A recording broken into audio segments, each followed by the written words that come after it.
The Terminator, a novel by Randall Frakes and Bill Wisher. This audiobook was created by Patrick Predator with text-to-speech software. Please keep in mind that it can contain pronunciation mistakes. A mission of hate and destruction from the dark future. An innocent woman caught between forces beyond her control. A man in pursuit of justice across the boundaries of time itself. And a cold, cruel, inhuman creation they call. Day 1. Chapter 1. Los Angeles, California. Griffith Park Observatory. March 9, 1984, Friday, 3:48 a.m.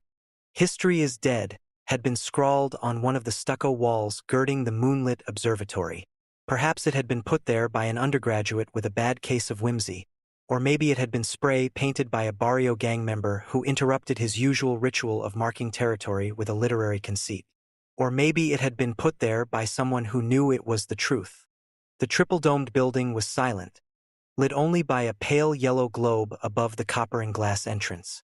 The grounds surrounding it were neat enough, trimmed with smug precision by the city park gardeners, but there were little eddies of trash swirling across the vast parking lot and flattened by the March wind against the defaced wall. The observatory had once been a working window on the cosmos. Since it had first been built, astronomers had pondered the centuries-long ticking of the cosmic clock in the sky from high atop the hills. This was now a near impossibility because of the city's glowing spiderweb that illuminated the LA basin at night and blotted out the stars. The exhaust of industry and freeway traffic created an almost opaque and constant cloud cap that further hampered the use of the now mostly dormant telescopes. Over the years, the observatory had become a planetarium, the ceiling of the domes now reflecting stars projected from a machine, as if only it could remember their patterns.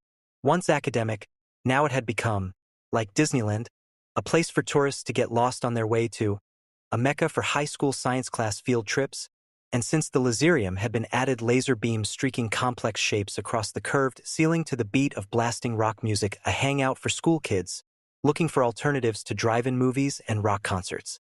The other attraction was the view of Los Angeles from the parking lot. On the 30 or 40 days in the year when the air was clear and it could get mountaintop clear with shadows like the edges of razors, couples would stay after the last laserium show to admire a more static but nonetheless spectacular light show until their car windows fogged up and senses other than the visual became more important. Even if you didn't have a date, the view was worth the long climb. That is, when the road was dry and it wasn't raining over the city, the technicolor matrix of street lamps and neons subdued by black clouds coming in low and wet from Santa Monica and the brooding dark green expanse of the Pacific beyond. Then it wasn't worth the careening, bumpy trek. So, before the impending storm, the only vehicle moving on Vermont Canyon Road now was an orange and yellow behemoth, a GMC City trash truck.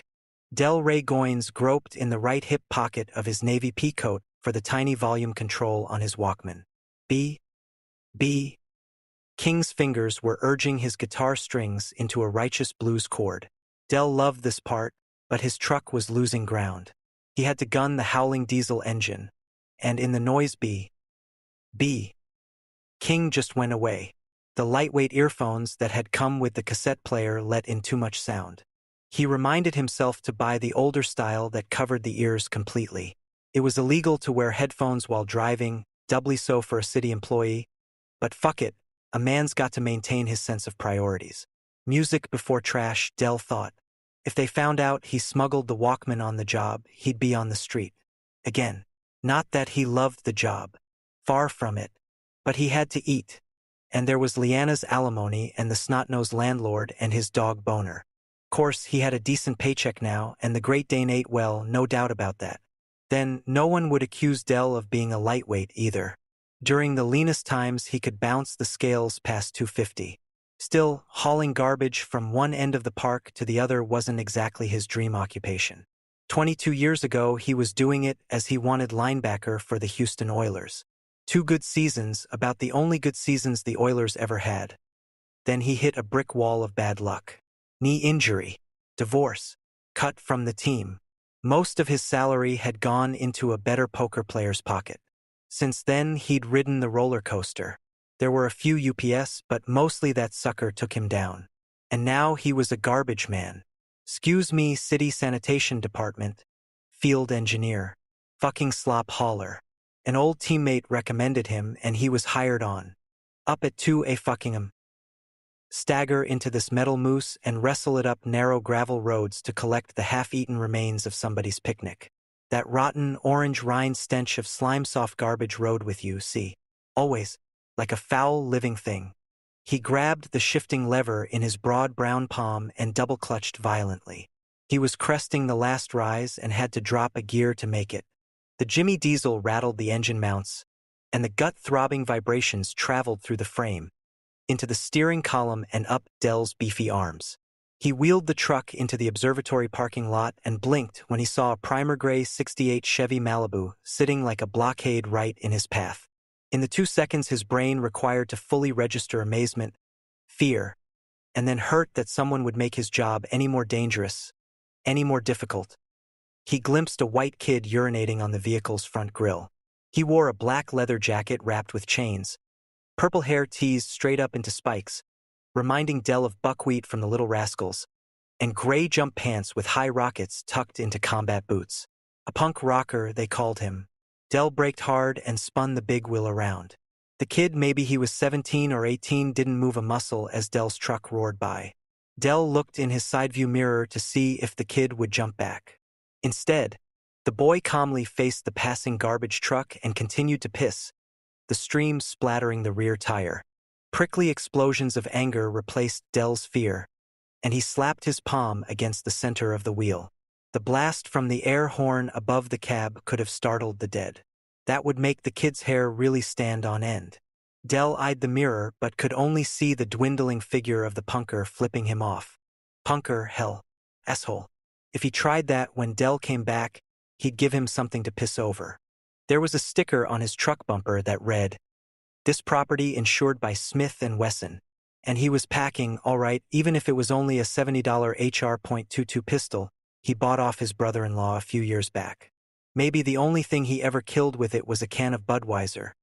But he could aim and pull the trigger okay. B. King came back, swimming into his consciousness as he drove the big truck across the asphalt toward the dumpsters. Del Rey tried to calm down, but then he remembered why he started packing the gun. It wasn't the dozens of knifings and gang fights that littered the park's recent history. It was more personal than that. The night of the third week, he began driving for the city. About this time, in another section of the park, he was running the lift, moving a dumpster over the cab to empty it into the back, when something thudded on top and rolled onto the hood. The police said it was a drug-related murder, but all Dell knew was that the 18-year-old boy had been gutted and a lot of what he'd eaten had spilled onto the windshield. So Dell started carrying. Everybody knew LA was full of wackos, and white kids were getting strange these days. He looked in the side view mirror again, but he was too far away to see anything now.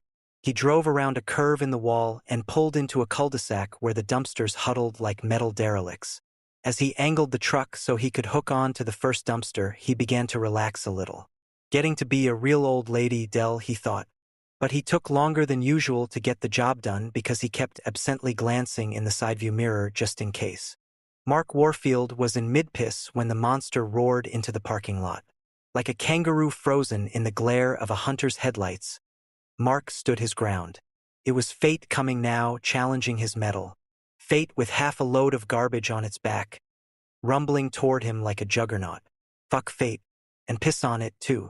As it passed, he did. A moment later, as he was routing his nozzle back into his pants, the air horn caused him to jerk, pinching himself painfully in the teeth of the zipper. Then a primal revelation misfired through his wired brain cells, and he realized that fate was fucking with him, blowing his ears out, mangling his meat. He raised his fist and pointed his middle finger in the air. He'd take on fate. He'd taken on worse. Like the ground. It was fucking with him, too, undulating under his feet like a snake attached to a wall socket. Although he rode it like a surfer, a real pro, sensing its movements, fighting it for supremacy, the ground one. It reached up and smacked his face, hard. He saw a flash of white, heard his own distant grunt, and then felt the swelling on his forehead where the parking lot had hit him. He laughed. He heard his buddies laughing, too, probably at him. Johnny, short, fast, and dirty mean. They usually called him Kotex, and Rick, tall, bony, like a ghost in a torn trench coat. His friends. He loved them. He hated them. They were assholes. Maybe he'd cut one of them tonight. He saw a few unopened bottles of beer at the base of the coin-operated telescope around which Kotex and Rick were dancing. They were on an observation platform at the edge of the parking lot, a million miles away, but he could hear them as if they were only 10 yards off. Their ghetto blaster was playing Let's Have a War by Fear. The three of them had started at the cafe, slamming near the stage, arms whirling, cranking up the dynamo. The energy of the adrenaline had spilled over onto the street when they left, into the parking lot where some rockabilly assholes had braced them. Kotex put one guy's head through the side window of his truck, and the others had faded. The dynamo spun faster, the adrenaline and coke mixing in their blood, creating a freezing hot rush of exhilaration. Piling into Rick's Malibu, they set out to cruise, shark-like, hungry, directionless, until they found themselves in the hills. Mark dry heaved, or maybe he laughed. Sometimes they felt the same. Kotex and Rick were fighting now, or maybe just taking a long time to fall on one another. They were going to break the bottles, and he was thirsty. That was a cutting offense. He began to crawl. Lightning flashed under the vast expanse of rain clouds as they moved toward the observatory. There was no way Del wanted to get wet going down Vermont Canyon, so he sped his pace, working the hydraulic that controlled the lift, slamming the last dumpster onto the pavement. He backed away to clear the lift fork as another streak of lightning flashed overhead. That time it had come close, right above the truck. He saw the headline, "Sanitation Worker Killed by Lightning."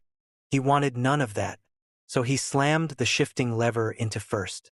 As his foot pressed the accelerator pedal, the engine sputtered and died.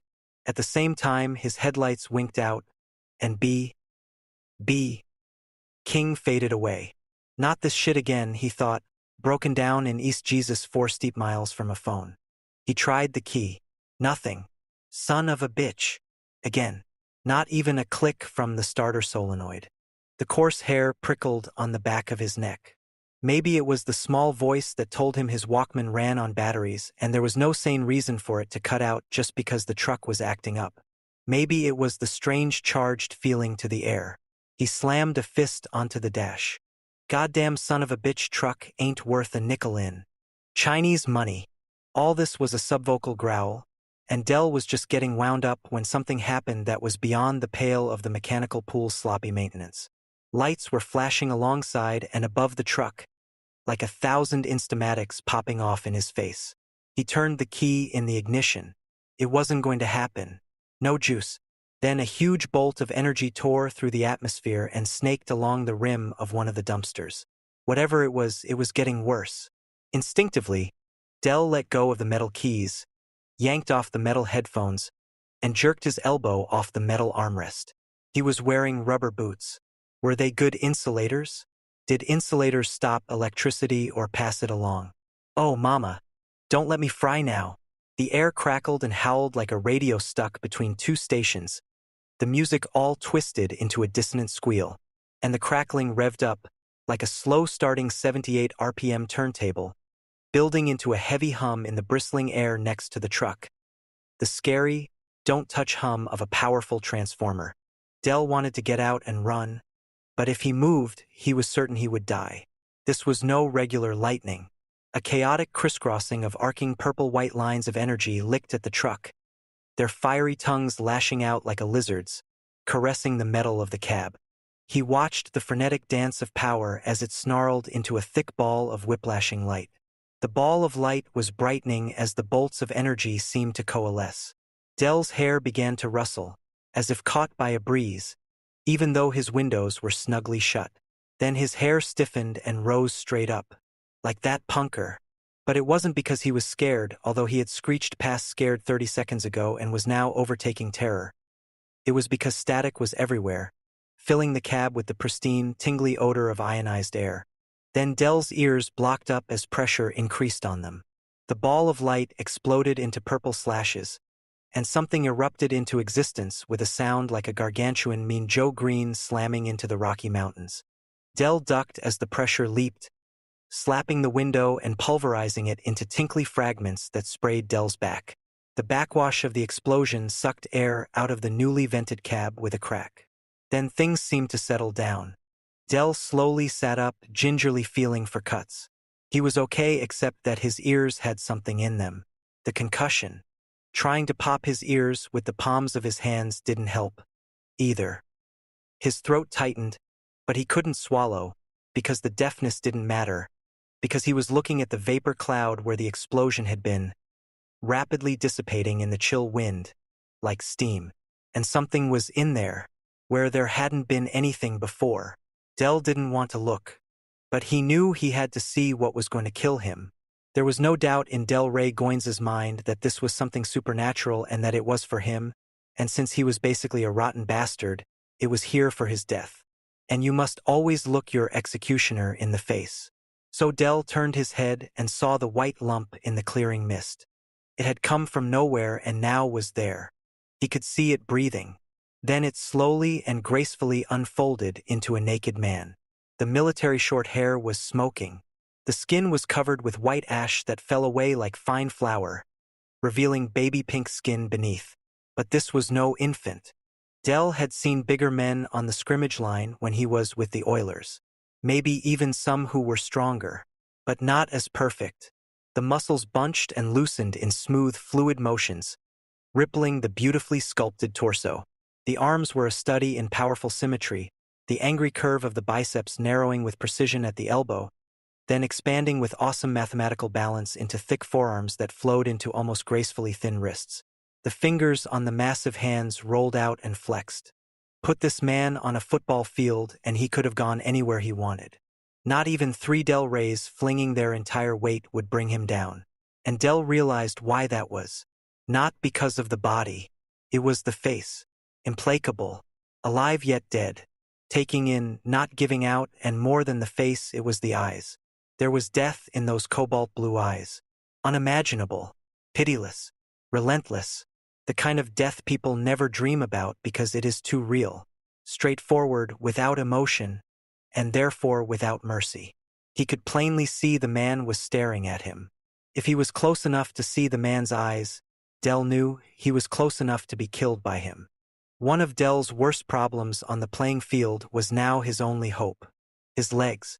His heart was racing now. Dell slammed his shoulder against the door and spilled out onto the cold pavement. His foot took the shock badly, sending the old familiar pain through his weak knee. Move!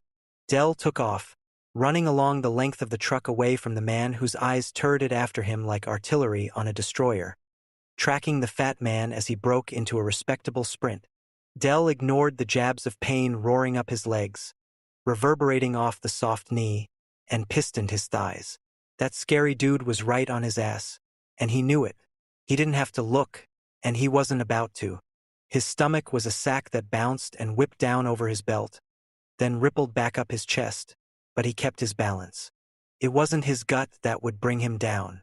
He was halfway across the parking lot when he saw the punkers on the observation platform. Got to warn them. Then he remembered the kid pissing on his truck, and he cut them out of his life. Take care of themselves. Besides, they might slow that guy up. The man from Glad, ready to wrap your soul in cellophane. Freeze it for later. He ran like a son of a bitch. The run of his life. Past the primer gray Chevy Malibu. Past the punks. Down the winding driveway. Then plummeting down the mad incline of Vermont Canyon Road. Now he couldn't stop if he wanted to. The momentum lifted him along as if he were caught in a giant's hand until his knee did fold and the earth caught him on the ass and slid him off the road and down the steep incline. He rolled, passive to the forces of gravity and inertia, content in his agony to let where he wound up be decided by them. He came to rest in a clump of wet weeds about 2 feet from a chain-link fence, on his back, body limp. And then someone turned up the volume on the world. His heavy breaths became audible, and he sobbed. Welcome back, B. Dell sat up slowly, the world wavering as he did so. The road above was empty. No footsteps. No demon man from Glad. Touchdown. His mind babbled every prayer of gratitude he had ever been forced to learn. He was sitting on something that dug into his hip. He groped down there and felt the body-warmed metal of the .22 pistol. His deepest and most sincere prayer was that he had forgotten to use it. He didn't know why he sensed it wouldn't have stopped the man. And Dell didn't care. He clambered to his feet in the moist earth and continued limping along the fence, away from the observatory. Unemployment was beginning to look very good to him. He was one of the few who survived Terminator. Terminator had lost a beat for a microsecond. Something overwhelming had caused him to black out, then awareness rapidly ballooned outward again. The static in his mind ebbed, and images swam into focus. There was an occulting mist around him, but he could see through it. The chronoporting had been nominal. He took in a breath and analyzed it. It was the same here as there, with minor exceptions regarding pollutants and nitrogen content. He was curled into a fetal ball to increase the efficiency of the discontinuity envelope. He slowly rose up, maintaining perfect balance as parts of his body adjusted. The carbonized conduction jelly had successfully buffered his epidermis from flash burn. The coating of white ash created a resemblance to classical sculpture, in white marble or alabaster, as awesomely perfect as any Bernini or Rodin. Terminator scanned the area for activity. A large metal object rested on asphalt 4 meters away. He locked onto the outlines and immediately recognized it as a GMC diesel refuse truck, circa 1975. The building beyond he identified a half-second later as the Griffith Park Observatory. Within another second, as all his senses began to function at optimal, he took note of the grounds, the weather, and the general geographic fix on this location, referencing against a map in his memory. He was on target. He turned his attention to the man in the truck. He was Negroid, approximately 50 years old, massing close to 150 kilos. His facial expression suggested fear, confusion, and temporary shock. Evidently, he was the operator of the vehicle he occupied. The temporal displacement had concussed the glass and burned out the ignition system. Terminator focused on the man. By observing isolated and subtle body movements, he could estimate the subject's behavior and immediately determined that the level of threat potential was extremely low. Just before the man lunged out of the cab, Terminator predicted that possibility by calculating the direction of muscle contractions in the upper torso. While the rest of his brain and body came up to speed, Terminator observed the man run across the parking lot. He could have overtaken him easily should he have thought it necessary. But the subject was neither a target nor a hostile. The naked man took a tentative step and found he was in complete control of all motor functions. He walked to the edge of the parking lot and looked out on the city below. A map from his memory overlaid itself on the scene below. Los Angeles. He became aware of streets and their names and began accumulating options. Terminator reviewed the events since his arrival in minute detail and caught an error. He was naked. He needed clothes. The black man had clothes. He should have taken the black man's clothes. Options crowded his thinking now, and he realized that this was a city filled with people. He would find one of suitable size and configuration, and then the error would be corrected.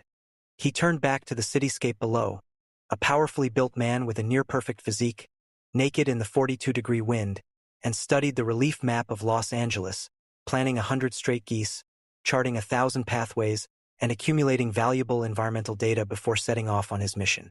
Mark was on his feet now, the chemicals in his blood fueling him like a hydraulic puppet to walk toward Kotex and Rick.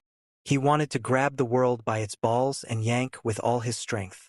Settling for Kotex, he grabbed the chain epaulets of his jacket and spun him in a frenzied arc, slamming him into the steel railing that ran along the parapet. His fists and feet swung with the backbeat as Kotex came off the rail, and they slammed together in a fraternal frenzy. They spun together in a sweaty embrace and crashed into the coin-operated telescope that had been absorbing Rick's attention. Rick laid his half-empty beer bottle across the back of Mark's head, and he went down in a spray of foam and glass shards.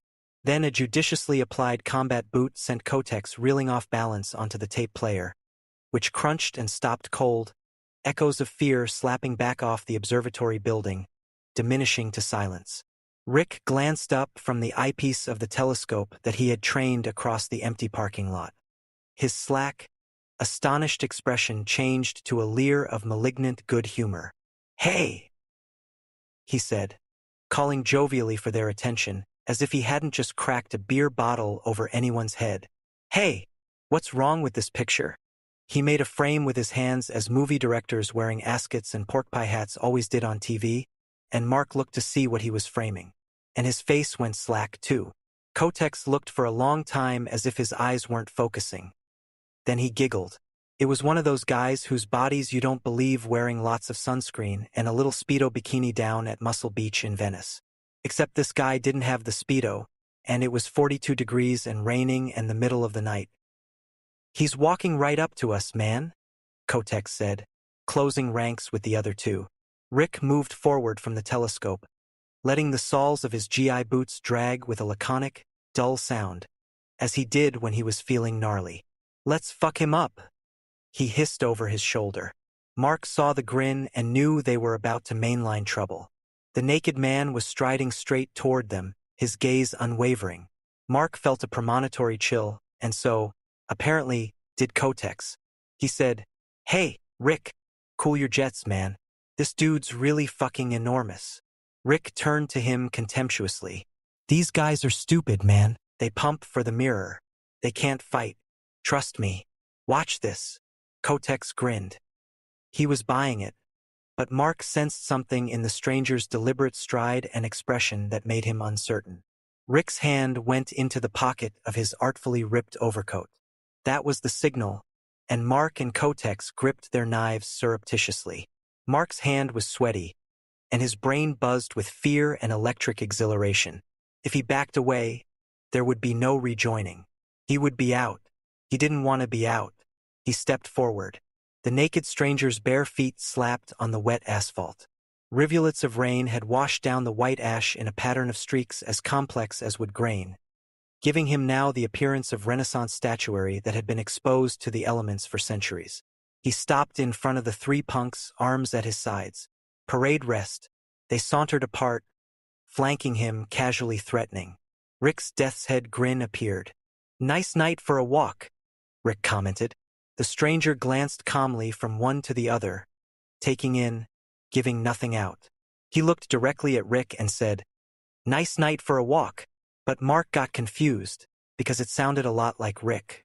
Only Rick wasn't talking now. The stranger was. The trouble with drugs was that you were never sure if something weird was really happening. So far, this shit was high on the weirdness scale. Rick was shifting his weight jauntily. "I got it," he said, a sudden light bulb idea. "It's wash day tomorrow, huh? Nothing clean tonight, right?" Mark had to laugh then despite the ice-cold snake that somebody had dropped down the back of his shirt. Rick was too much. "Nothing clean tonight, right?" the big guy echoed.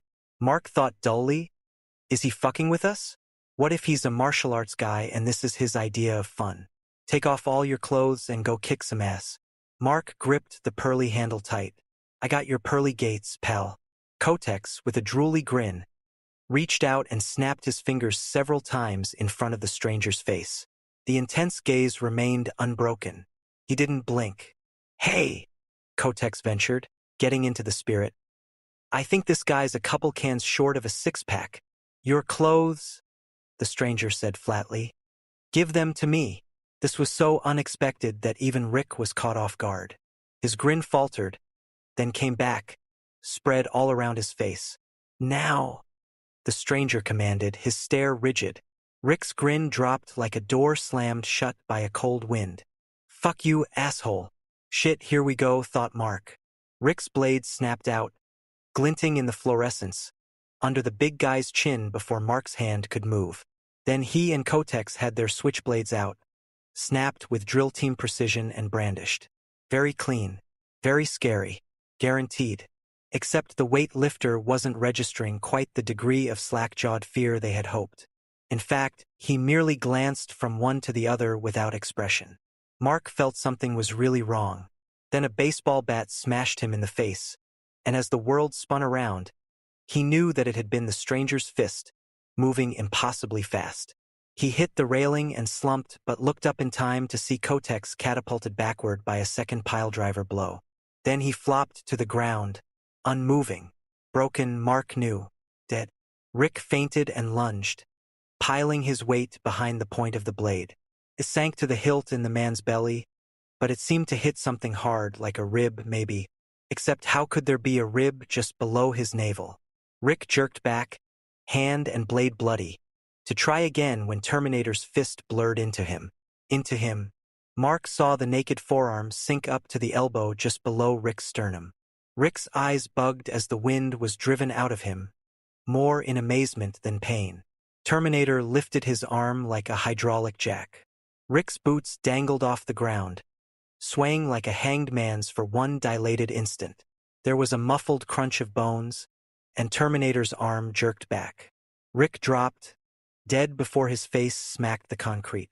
Reached in and ripped his spine out. A voice screamed in Mark's brain. Then the stranger turned to him, gaze riveting. Looking into those eyes was like looking up the muzzle of a gun.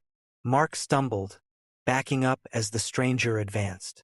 Mark couldn't tear his gaze from the man's arm, coated with blood to the elbow. Rick's blood punched into him, and Mark was blindly moving backward, smack against a chain-link fence. He turned to go in another direction and saw he was in a corner on the far side of the observation platform. The man stepped up to him.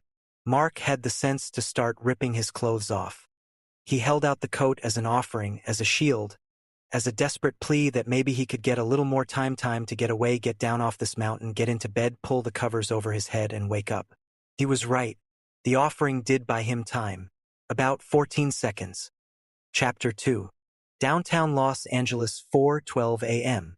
24 minutes later, in the linear progression of time as we know it and almost 8 kilometers away, the air took on that charged quality again. It happened in a fetid alley running along behind Broadway at 7th, and the first of the alley's denizens to notice were the rats. They paused in their unceasing patrols of the trash heaps and dumpsters to sniff at the air uncertainly. They could sense something at the threshold of perception, attention, and urgency in the air. Reluctantly, they abandoned their forages and darted for concealment just as a faint, unearthly illumination lit the alley like moonlight on the sea floor. In a scramble to flee, one of the rodents skittered noisily across the wet cardboard under which Benjamin Shantz huddled in an alcoholic stupor. He swore and batted clumsily at it, then hugged himself and subsided back into his trackless mumbling. Through a gap between buildings, Shantz could catch a glimpse of the ethereal chrome cylinders of the Bonaventure Hotel. It seemed a vision from a utopian world and time inconceivably far removed from his own, although the distance was less than 4 blocks. In rare moments of lucidity, Ben reflected on the pinball workings of fate that bounced him through life on a bum's rush to this urban decay purgatory, while his best high school buddy had become the CEO of a major film studio. However, this was not one of the lucid moments. In fact, the sourceless wind and the oppressive buzzing noise had been growing for some time before he noticed them at all. The purple glow intensified into a spotlight glare as the wind kicked bits of paper and pieces of things that used to be whole into the air. The buzzing became the static of a vast transistor radio searching frantically for a station. The storm of papers, boxes, and refuse swirled into a blizzard. Shantz's cardboard shelter was snatched away. He cringed, squinting at the glare, covering his ears. Fingers of purple chain lightning began to dance around the wet brick walls, hissing, sputtering, seeking anything metallic, then crawling along it like a living thing. It licked the rusting fire escapes, raced up and down the drain pipes, undulating like St. Elmo's fire. The static rose in pitch to a piercing whine. Painted over windows exploded inward, showering glass into darkened buildings. A burglar alarm added its strident clamor to the din. Ben had seen some pretty weird sights, but he'd never seen anything like this before. There was an explosion of light and sound in midair, a strobe flash and a thunderclap followed by a back rush of imploding air. When Kyle Reese came blasting through, he was high and off-center. His body stabilized in this temporal continuum a good 2 meters above the ground. He hung there for a microsecond. Then gravity took over and slammed him into the alley floor with a loud, flat whack. He lay there, naked and trembling, eyes shut tight against the searing light, fists clenched against his chest, knees drawn up like an overgrown fetus. Spasms racked every muscle in his body. After the explosion, the wall of sound had ceased, leaving only the rustle of papers settling back to earth. The sickening odor of singed hair filled Reese's nostrils, choking him. Pain was shooting through every fiber of his body. They didn't tell him it was going to be like this, he thought. Maybe they didn't know. But oh fuck, it hurt. He took it slow, marshaling his resources, sipping at the ozone-filled air until he could draw real breaths. The feeling of having his nuts kicked up into his chest cavity was abating. A little. He opened his eyes and saw ghosts, afterimages of sights that had yanked at his sanity like saltwater taffy. The sensations were fading. Memory could not hold that kind of intensity, the high chroma. What had it been like? Failing down an elevator shaft with a high-tension cable tied to your balls, lighting you up like a 1,000-watt bulb, pumping napalm down your throat and lungs. Reese let the sensation of the rain running down his back help him focus. He dragged his knees under him, steadying both hands on the ground, and stayed that way, like a bent-over supplicant, until the pavement ceased its dizzying movement. He felt sharp pebbles between his palms and the asphalt. Wherever he was, it was real, solid, not like that banshee maelstrom he'd just ridden. Reese glanced up quickly and saw two eyes peering at him from a pile of cardboard debris. Chance, his grime-blackened face and stringy beard molding him into the substance and texture of the alley, except for the eyes, which blinked uncomprehendingly. Reese saw no immediate threat from the man, recognizing him instinctively for what he was, a harmless scav. For the moment, he could be ignored. Okay, move it, Reese, he thought to himself. Off your ass and on your feet, soldier. Let's go.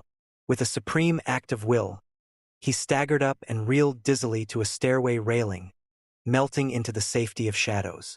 Only minutes had passed since his arrival, he knew. Still, he cursed himself for having lain there, exposed and helpless, for so long. He scanned his surroundings. Buildings, brick or concrete, glass windows, unbroken, electric streetlight, movement at the end of the alley, passing red and white lights, automobiles. Definitely pre-war. Good. He rubbed his arm, unconsciously a bloody scrape where he came down. The techs had brought him in high. With so little time to familiarize themselves with the displacement field equipment and its calibration, they must have erred on the side of safety. Better than mate realizing knee-deep in pavement. Right.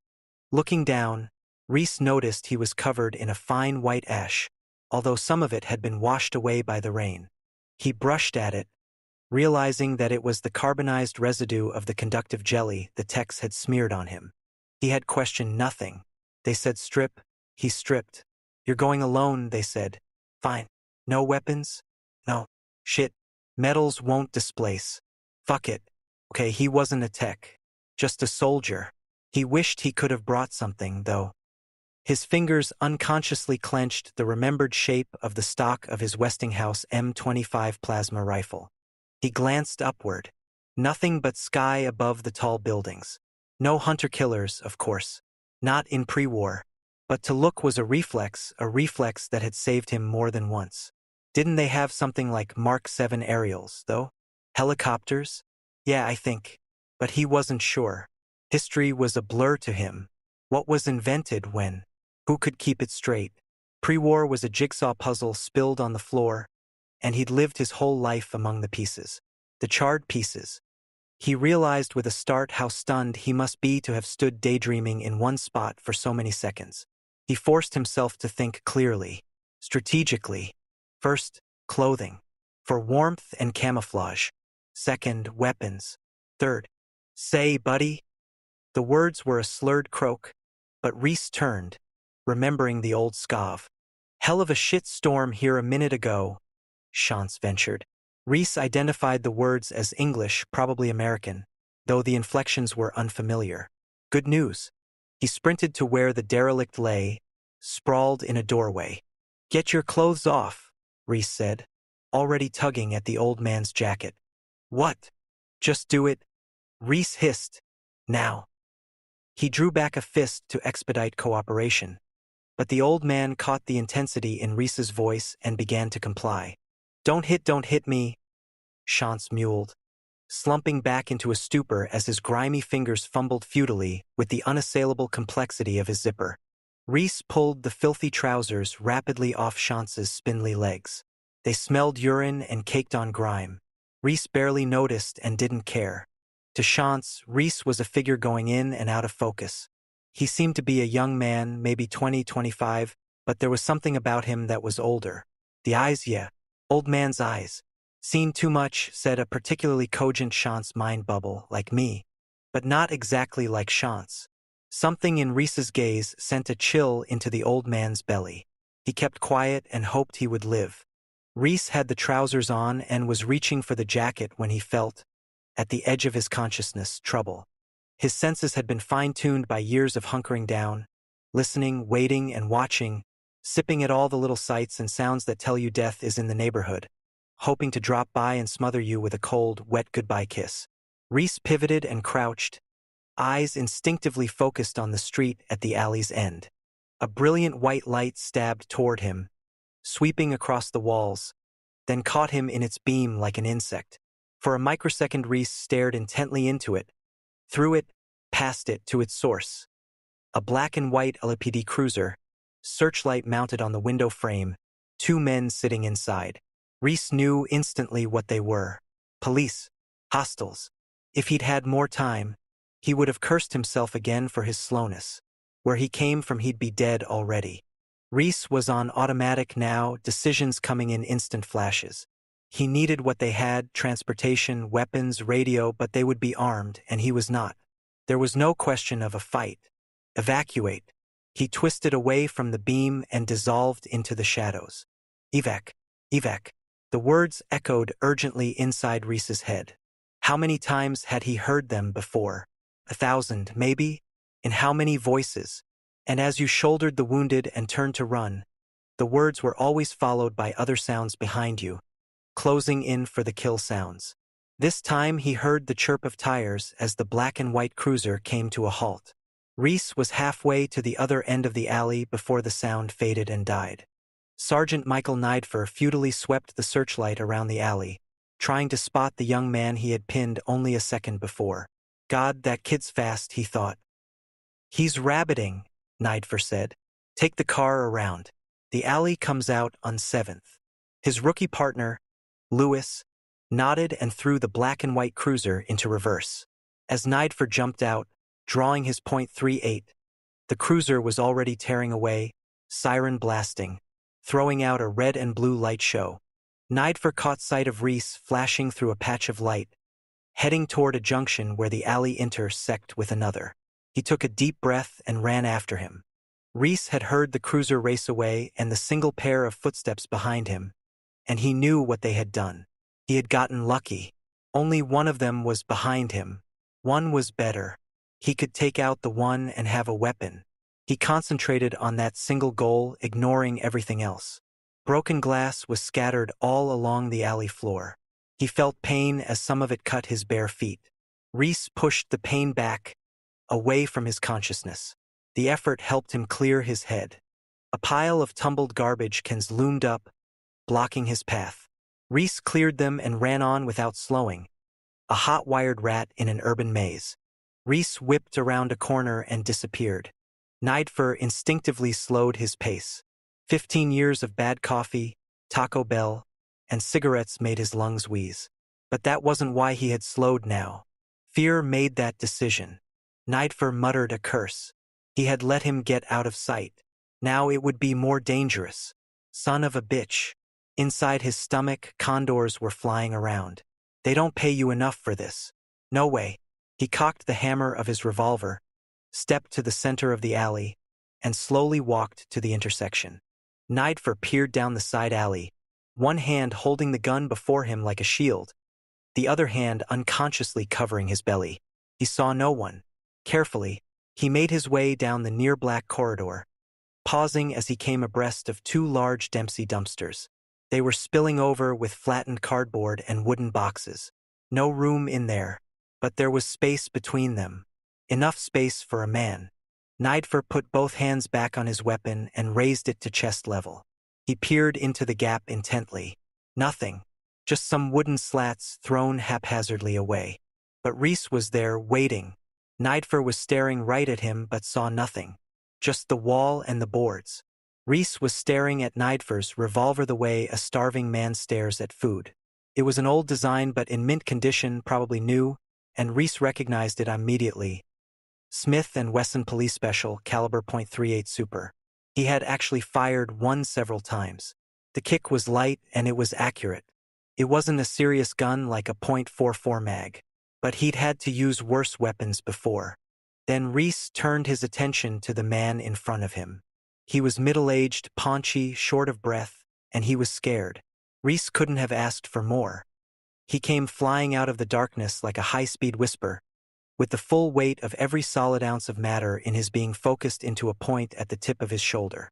He aimed that point at the center of Nidfer's back and slammed into him like a freight train. Reese's right hand grabbed onto the wrist holding the revolver, and as Nidfer started to go down, there was a deafening concussion and glare from the muzzle flash. Twisting fiercely, Reese pulled the weapon free. With his other hand, he controlled his roll and came up on both feet.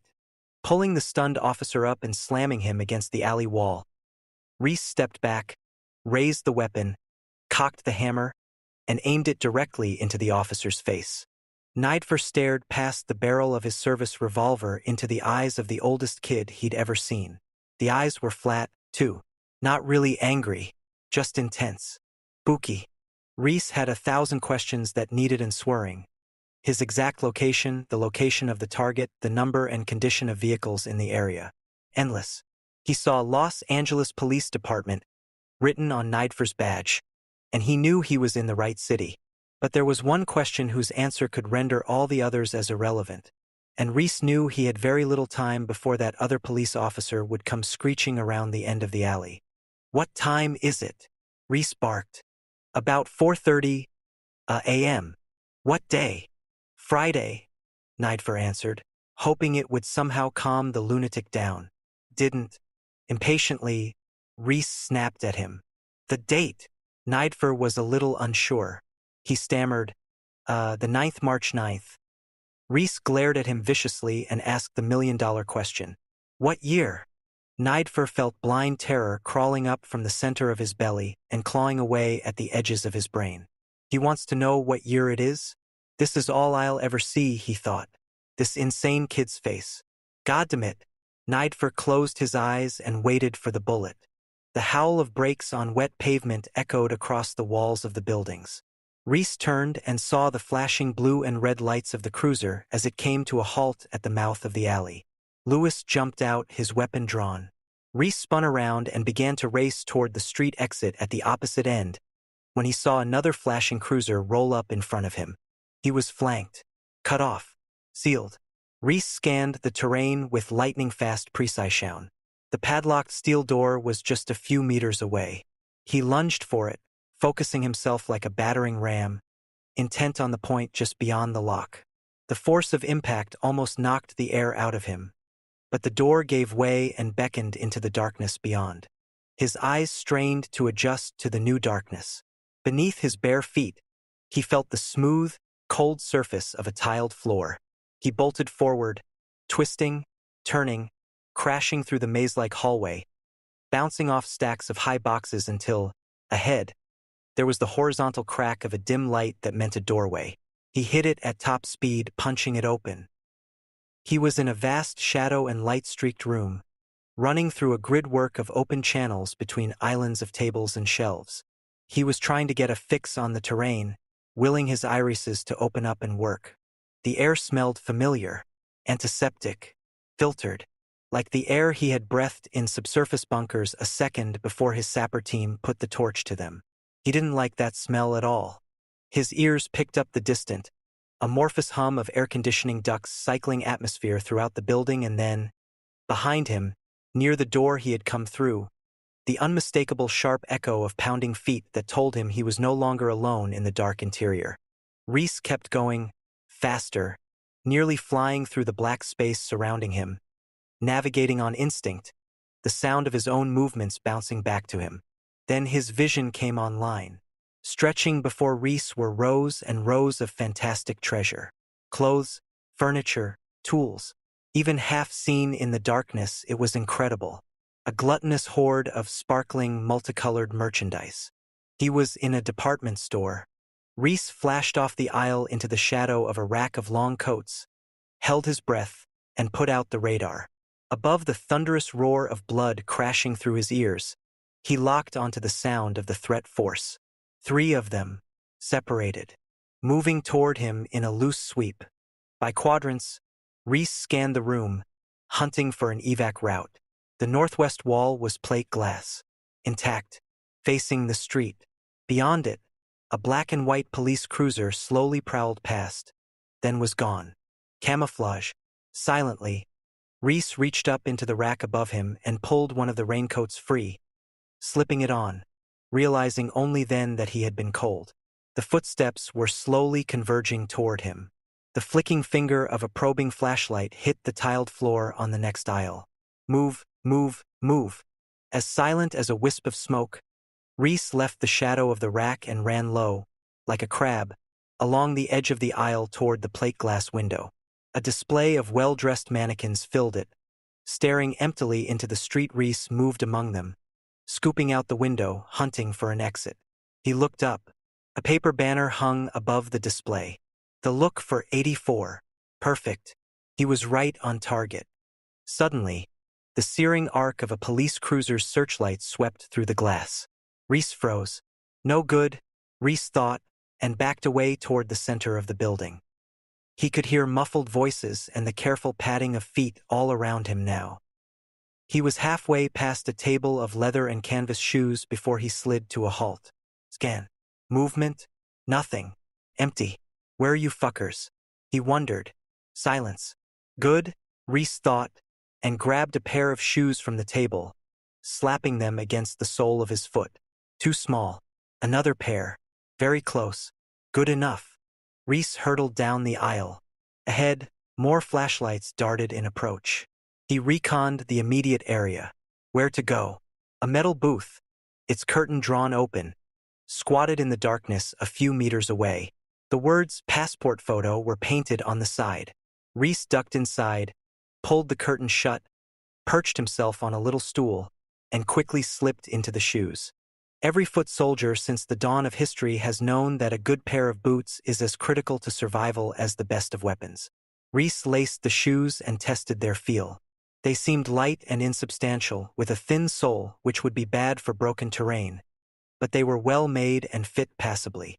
The word Nike was stitched on the side, a type of obsolete ballistic missile, he knew.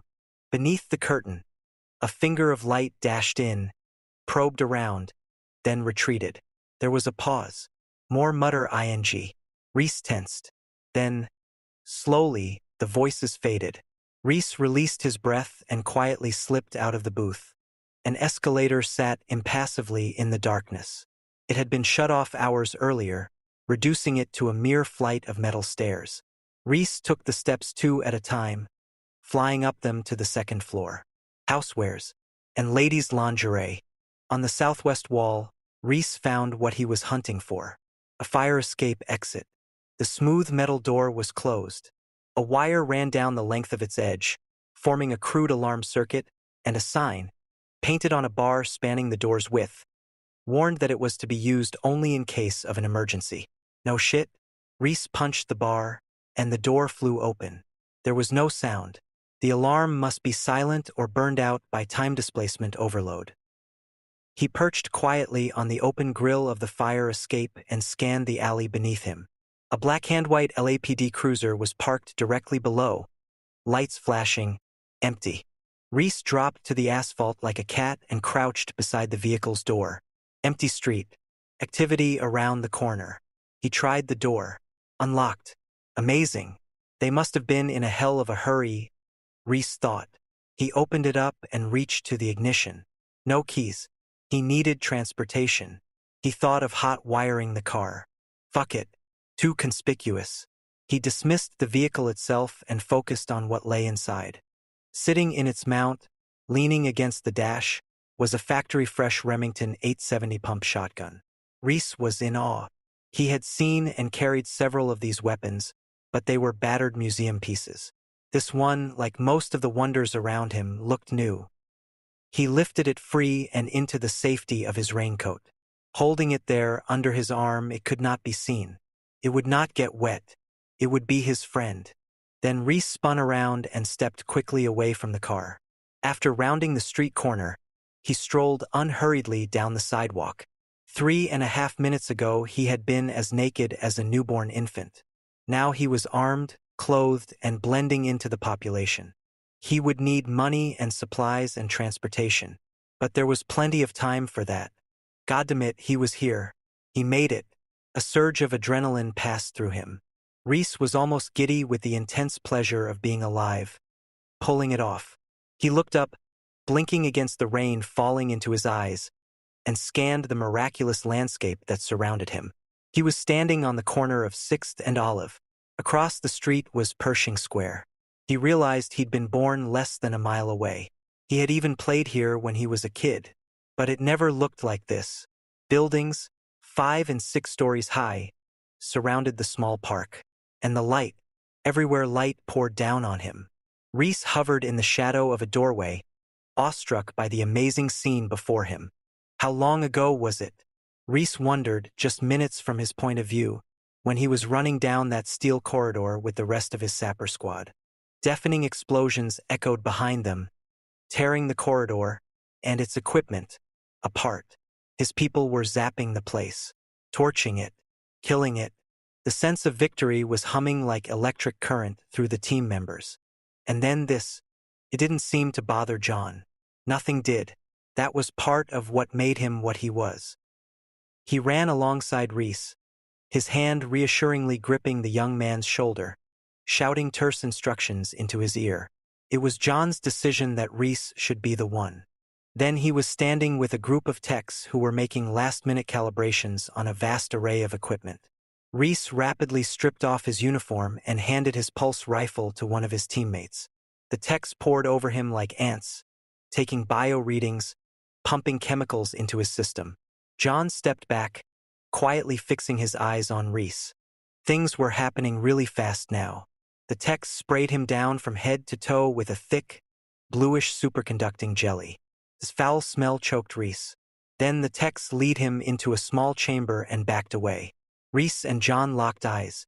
There was something unusual in John's face. An expression that Reese had only seen once, a few years before, when John pulled him from the 132nd and placed him in his personal recon/security team. Reese gazed back into the staring faces of the people before him. His people. Then there was a horrible, unending flash of light and pain. And then the alley floor.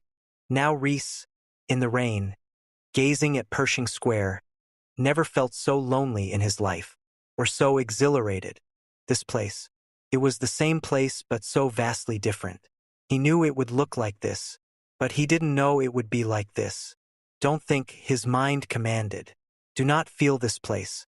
Reese shut it all out, put it in a tiny room, and bolted the door. The mission was everything. The mission was all that mattered. Reese walked directly to a telephone booth a block and a half away and lifted the heavy directory to the narrow metal shelf. He opened it to the CS and began scanning the pages. Seconds later, his finger stopped beside a name. Sarah J. Connor. Chapter 3. Palms District 656, Jasmine Street, 8:28 a.m. Sarah Jeanette Connor walked from her second-story apartment down to the entrance.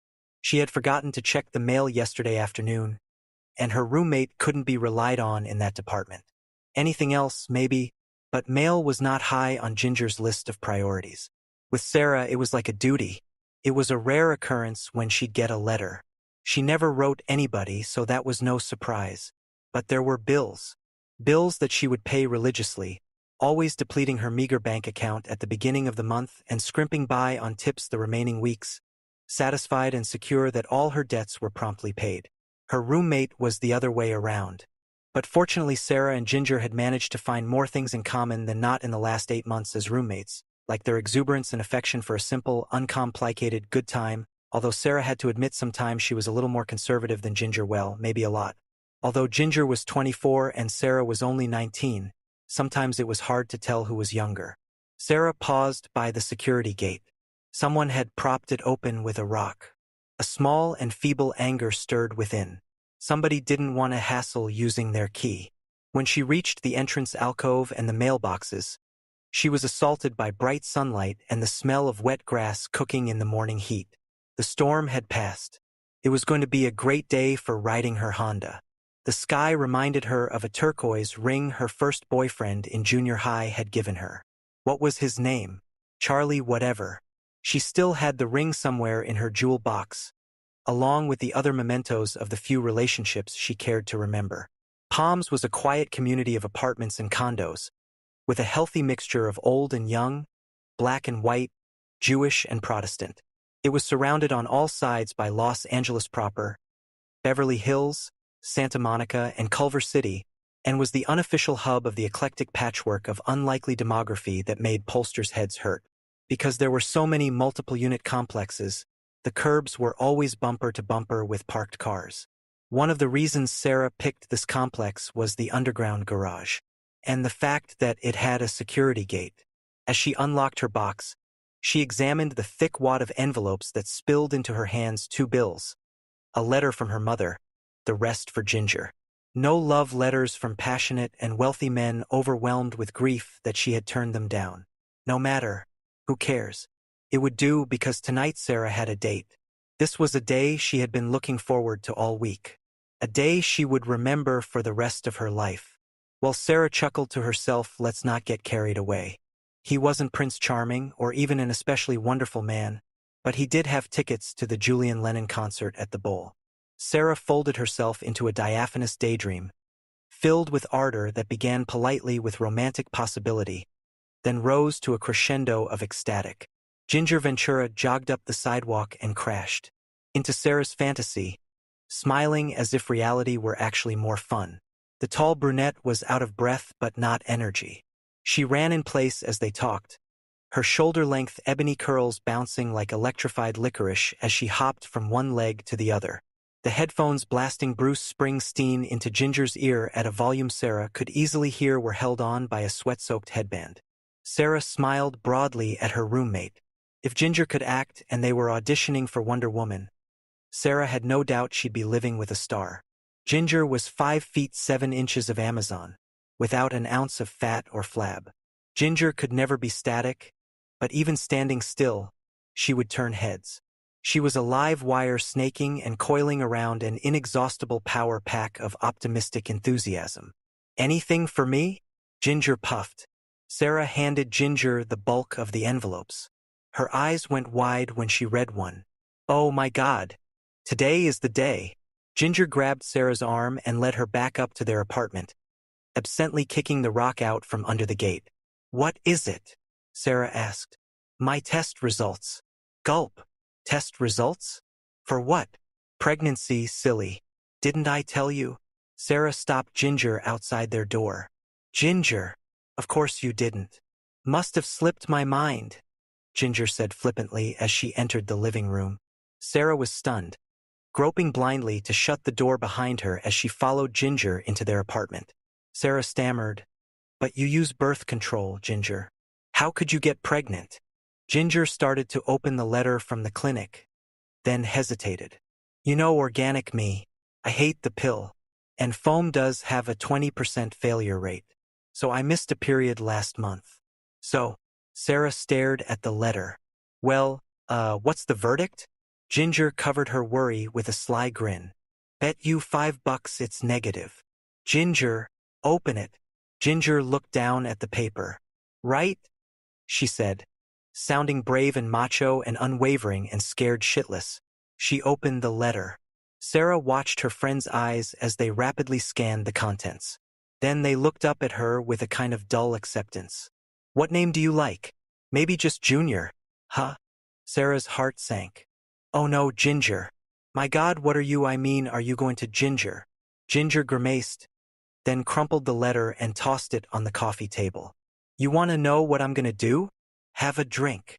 And Ginger stood up like a criminal about to walk the last mile and trudged into the kitchen. Sarah watched her go in shock. What a mess. Ginger never got into messes like this. Ginger had all the handles on the world figured out. Ginger led a charmed life. Ginger was. Sarah narrowed her eyes with a sudden growing suspicion and walked over to the coffee table. She unwrapped the letter and read the results. A real funny girl. Sarah shook her head, simultaneously burning with both embarrassment and anger. She stalked into the kitchen, fuming. Okay, Ginger, very funny. Ginger leaped out from behind the refrigerator and sprayed Sarah with a bottle of shaken Perrier. Sarah shrieked and batted the air before her blindly. You bitch! Sarah cried, but she was laughing now despite herself. Why do I let you do this to me? Ginger winked at Sarah. Real question. Sarah nodded. Real answer. You love it, kiddo. Fuck you, Sarah said, smiling. Sarah shifted gears, going into a half-serious pout. You knew it was a pap smear result all along, didn't you, you rat? I sure as hell didn't think I was pregnant. I haven't missed a period since I was 13. Okay, then why do you do it to me? You're an easy target. I might surprise you one of these days. That would be nice. Ginger's teasing was beginning to take on that I'm kidding on the square tone. Sarah shook her head in exasperation. Ginger thought her karmic duty in life was to guide Sarah through the rough waters of each day. What Ginger and Sarah's mother and just about everyone else didn't realize was that little Sarah was doing just fine. She was working, going to school, and even managing to put a few bucks into a savings account. Sure, she had some problems, but nothing overwhelming or out of her control. Nothing anyone else wasn't suffering from. Except Ginger. Ginger seemed to carry off bad times as if gaining momentum to pile drive even more quickly into the good. And Sarah had a rare thought. Had Ginger even been thrown for a loop? Hey, Ginge, Sarah began, uncertain of what she was going to blurt out but caught up in the impulse just the same. What would you do if you had been pregnant? Ginger snorted. Have a good yuck over the expression on Matt's face when I told him about it. The few times Sarah ever seriously considered being a mother, she had shuddered. It brought back the memory of all the years, after her father had died, her mother had had to improvise a rule book for her. Guide but not dominate, love but not suffocate. It must have been like crossing the Himalayas on a drunken goat. Besides, Sarah wasn't especially a fan of herself. She was all right as most people go, but certainly no unique mold from which great men and women would be made. But to Ginger she merely said, Yeah, well, I'll settle for visiting yours. Ginger patted her knee. Don't kid yourself. You've got those maternal instincts, too. I can keep them suppressed, believe me. Yeah, Sarah was thinking I can love. If anybody gave me half a chance. If I knew they would love me back. But finding a man you could trust to do that was like finding a vanilla malt in the middle of the Mojave Desert. And now the comforting circle of friends she had grown up with had all gone off to other schools or marriage. She had to fend for herself. Blind dates, chance meetings at college. Somehow the ones she wanted were already taken or simply not interested.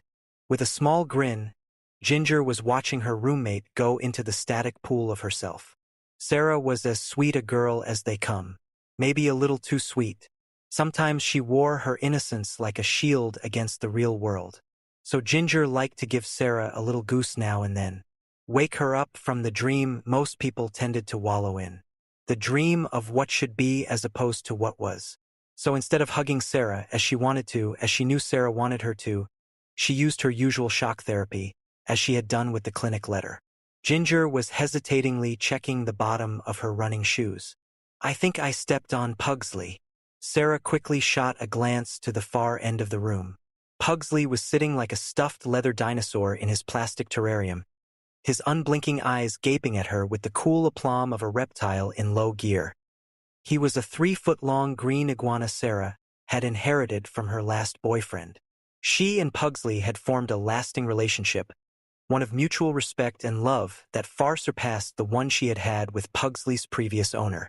Sarah put her hands on her hips and scowled down at Ginger, who was now winking up at her with a blatant smirk. Got your juices going, eh? That's it. You die, Ventura. And she leaped on top of her and ruthlessly went for Ginger's most vulnerable spot, the belly button. The intercom buzzer startled them both with its high-pitched sneer. Ginger vaulted up and slapped the button. Good news or money? she said enthusiastically. The answer came through the tiny speaker like a mouse going through the eye of a needle somewhat diminished. How about sex? Ginger grinned down at Sarah and winked. Then she spoke into the intercom again. Sure, pal. Come on up. Leave your clothes outside the door. She buzzed the gate open. Matt Buchanan didn't take his clothes off outside the door. He wasn't wearing much, anyway. Just a tank top and cutoffs that left his weightlifter's body well displayed. He wasn't arrogant about his powerful physique or anything else, for that matter. Sarah could never get over the fact that the guy looked as if he could bench press a Winnebago and somehow had the sweetest, most unjock-like personality of any man she knew. Sarah was gathering her school books from her bedroom when she heard them crashing against the couch. She grabbed her purse and walked into the pandemonium. 3 falls out of 5, pal. Ginger was yelping as she wriggled out from underneath Matt, pulling his index finger back and spinning him onto his butt. Sarah, help me with this animal. Sorry, I've had enough for one morning, Sarah said, and sat on the couch while she brushed her light brown shoulder-length hair into a ponytail and tied it off with an elastic band. Ginger and Matt were embracing now, smiling at one another in that momentary and very private way that two people in love always do. There was so much puppy-dog adoration in Matt's eyes that Sarah felt envy rush through her. She hadn't had too many boyfriends. Some of them really liked her, but she had never managed to inspire the kind of passion that was going on in Matt's eyes. Sarah knew one day she would, maybe even tonight. As they walked to the parking garage underneath the apartments, Matt slipped his arms around Ginger's and Sarah's waists and hugged them both. Sarah kneeled by her Honda Elite scooter.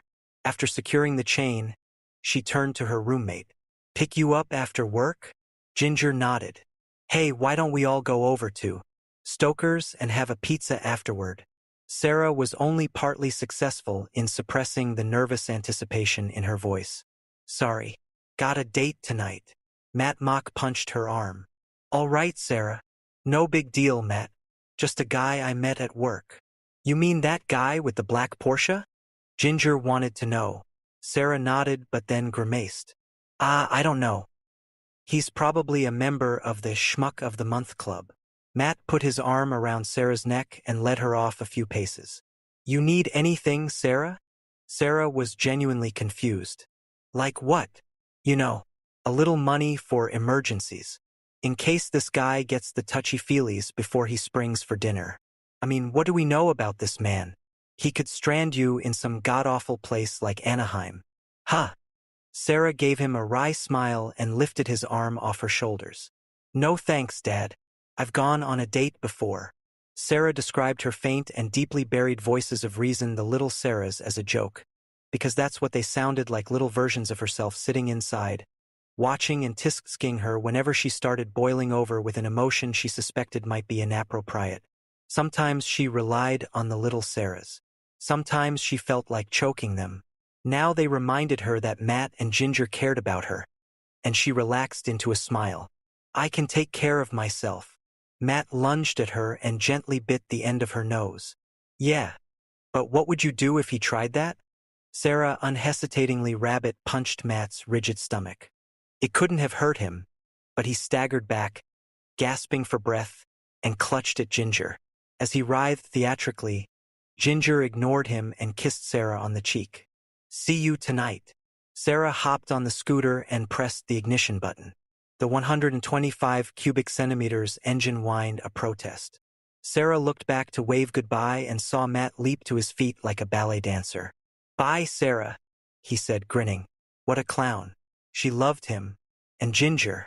She gestured a goodbye and gunned the Honda up the concrete ramp into the warming sunshine. Her mind did not detect anything out of place, any clue whatsoever that this was to be the last normal day of her life. Chapter 4. Miracle Mile District, 8:31 a.m. There had been times during the pre-dawn hours, as Reese was scurrying through the labyrinth of back alleys and forgotten byways of downtown Los Angeles, when he wasn't sure he was actually in pre-war at all. Some of these little piston and left-for-dead corridors were still stand-engy even in his time. He would rush to an intersection, slide the shotgun up, slip a scan around the corner, just to make sure, and there it would be, a dazzling Carnival pre-war boulevard, as unbelievable and exotic as a dream. It had been like that all morning. He couldn't completely shake the spooky sensation of being in two places at once. He knew he could anchor himself if he just stayed on the street, but that would have been a tactical error. The street was empty. It was hard to blend into the crowd when it was in bed. Suddenly it occurred to Reese that maybe his brain had been scrambled by coming through. Or the amphetamines that the techs had pumped into him were putting out a disastrous side effect. If anything fouled the mission objective, it would be checkout time for everyone. He did not even want to imagine fucking up. A little spasm of panic tested the waters inside his head. Out of habit and the instinct to survive, he strangled the life out of it. There was still a lot of time, plenty of time. John had briefed him that target acquisition would take place at 2019 hours at 656 Jasmine in Palms. Sarah J. Connor would be there, leaving the location. How John knew, Reese couldn't even begin to guess. But if John said it, it was true. You could bet your ass on it. He decided to keep moving on foot, getting a feel for the place, checking out primary and alternate routes. He went over his mental shopping list. If he was going to pull this one off, he would need more ammunition, for one thing. A lot more. The fear of death that he had often felt going into combat was completely overshadowed this time by the fear of failing. His death would be insignificant. Sarah J. Connor was another matter. Her death would be important. Reese was moving along the wall of a particularly nasty stretch of alley behind Gajewski's Foreign Auto Repair on Wilshire, guaranteed to put the bite back in your bug, when the roar of an engine behind him erupted from his rear. Cover, cover, cover. Reese's body was moving before his brain kicked in. He leaped to the far side of a pile of trash cans stacked against the decomposing brick, and rolling, burrowed his way behind them. A delivery truck had tumbled into the alley's entrance a little too fast, tires screeching on the wet pavement as the half-asleep driver jumped on the brake to avoid the wall. Reese chambered a round into the shotgun, his nerves jangling like high-wire tension cables, and brought it up as the delivery truck heaved and groaned past. Slowly, he released the pressure building up on the trigger and lowered the shotgun.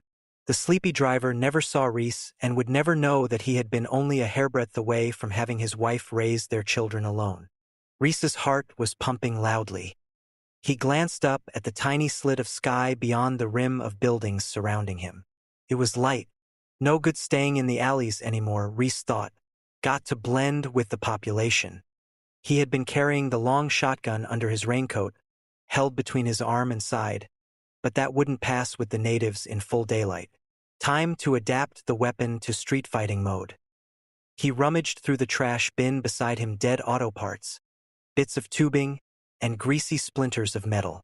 Then he found what he was looking for, a rusty but usable hacksaw blade. Reese couldn't understand why so much perfectly good material was thrown away here. He could have built a combat carrier out of what he found in one trash bin. Reese put the blade to the shotgun stock, just behind the trigger housing, leaving enough wood to act as a makeshift pistol grip. He dug deeper into the bin but ran out of luck. Nothing to make a sling with. It was on the fourth try, in one of the bins farther down the wall, that he found a fraying piece of rope. Tying one end to the weapon's shortened stock, Reese made himself a sliding shoulder rig. When the time came, he could bring the weapon up smooth and fast. And the concealment was excellent. He'd have to be searched before anyone would notice he was armed. But by then they'd already know. Reese buttoned his raincoat all the way to the top even though the sky had come up cloudless and bright, unseasonably warm for March. He had never been so lonely in his life, the point man in an army that wasn't born yet. Rolling cautiously up to the mouth of the alley, he slipped a quick feral glance at Wilshire Boulevard, and as casually as possible stepped onto it. His nerves vibrated on maximum alert as he began to recon the acid-trip terrain around him. People were already coming out into the street. A few were denizens of the alley world, but most of them were working class, waiting on the corner for a bus or stepping off one with a purposeful rush in their walk and a cup of coffee that was going cold fast. Reese couldn't begin to comprehend the rhythm of pre-war urban life. He was tuned to an entirely different scale of intensity. Casually strolling around in the daylight simply wasn't the way to keep on living in his world. They controlled the day. You had the night to play with. Though Reese's rational mind told him it was safe, his instincts were screaming at him. He had to force himself to step away from the safety of the building's shadow into the multicolored swirl of activity going past. With his raincoat on, hiding the puckered laser pulse scars that dotted his compact frame, Reese didn't look a lot different than anyone else on Wilshire, but he was out of sync, too feral and serious even for the mean part of the city, like an untamed panther dropped into the center of a bright, gaudy, decadent zoo. He moved cautiously down the sidewalk, scrutinizing the faces that bobbed and weaved toward him. There was a quality there that he had never seen before, a kind of virginity or innocence, a lack of information that made even the older ones seem young. A boy in a pair of faded denims, perched atop a 2-foot board with wheels, weaved gracefully between the obstacle course of pedestrians. His body was moving and shaking to the beat of Springsteen's Born in the USA, the music blasting into the street from a huge stereo the kid held on his shoulder. The sidewalks were a Babylon of display windows, each hoarding an incredible amount of treasure. Radios, lamps, stereos, TV sets, rows of them, stacks of them, 3 and 4 high. One window held nothing but TV sets, all of them tuned to the same station. Bryant Gumbel and Jane Pauley chatted to each other simultaneously on 40 screens.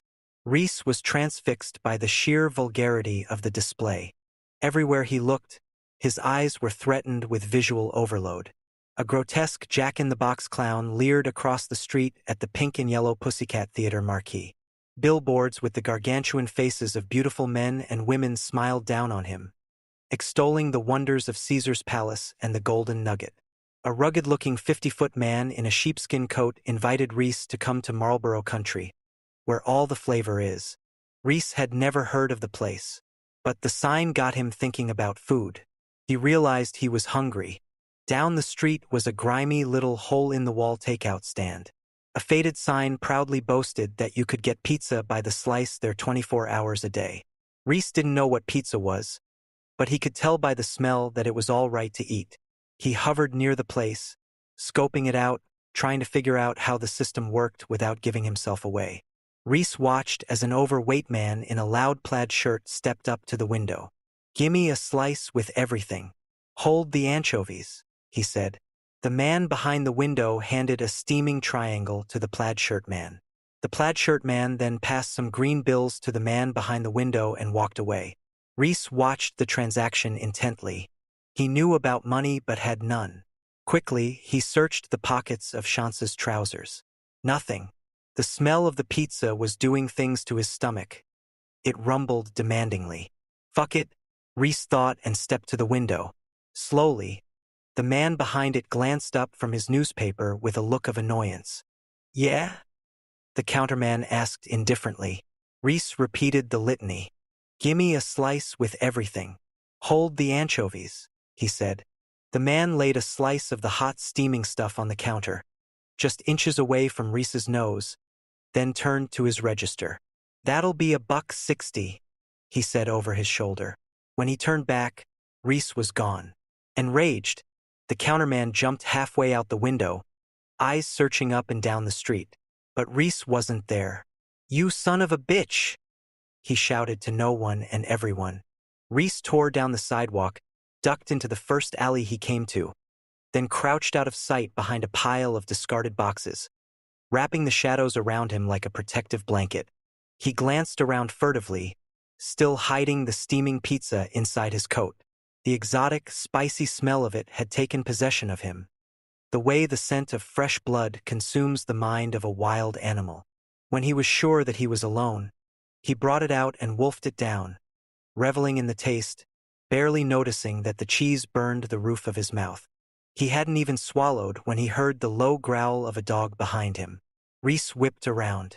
A nasty-looking mongrel was crouching in the shadow of a doorway, staring longingly at the crust in his hand.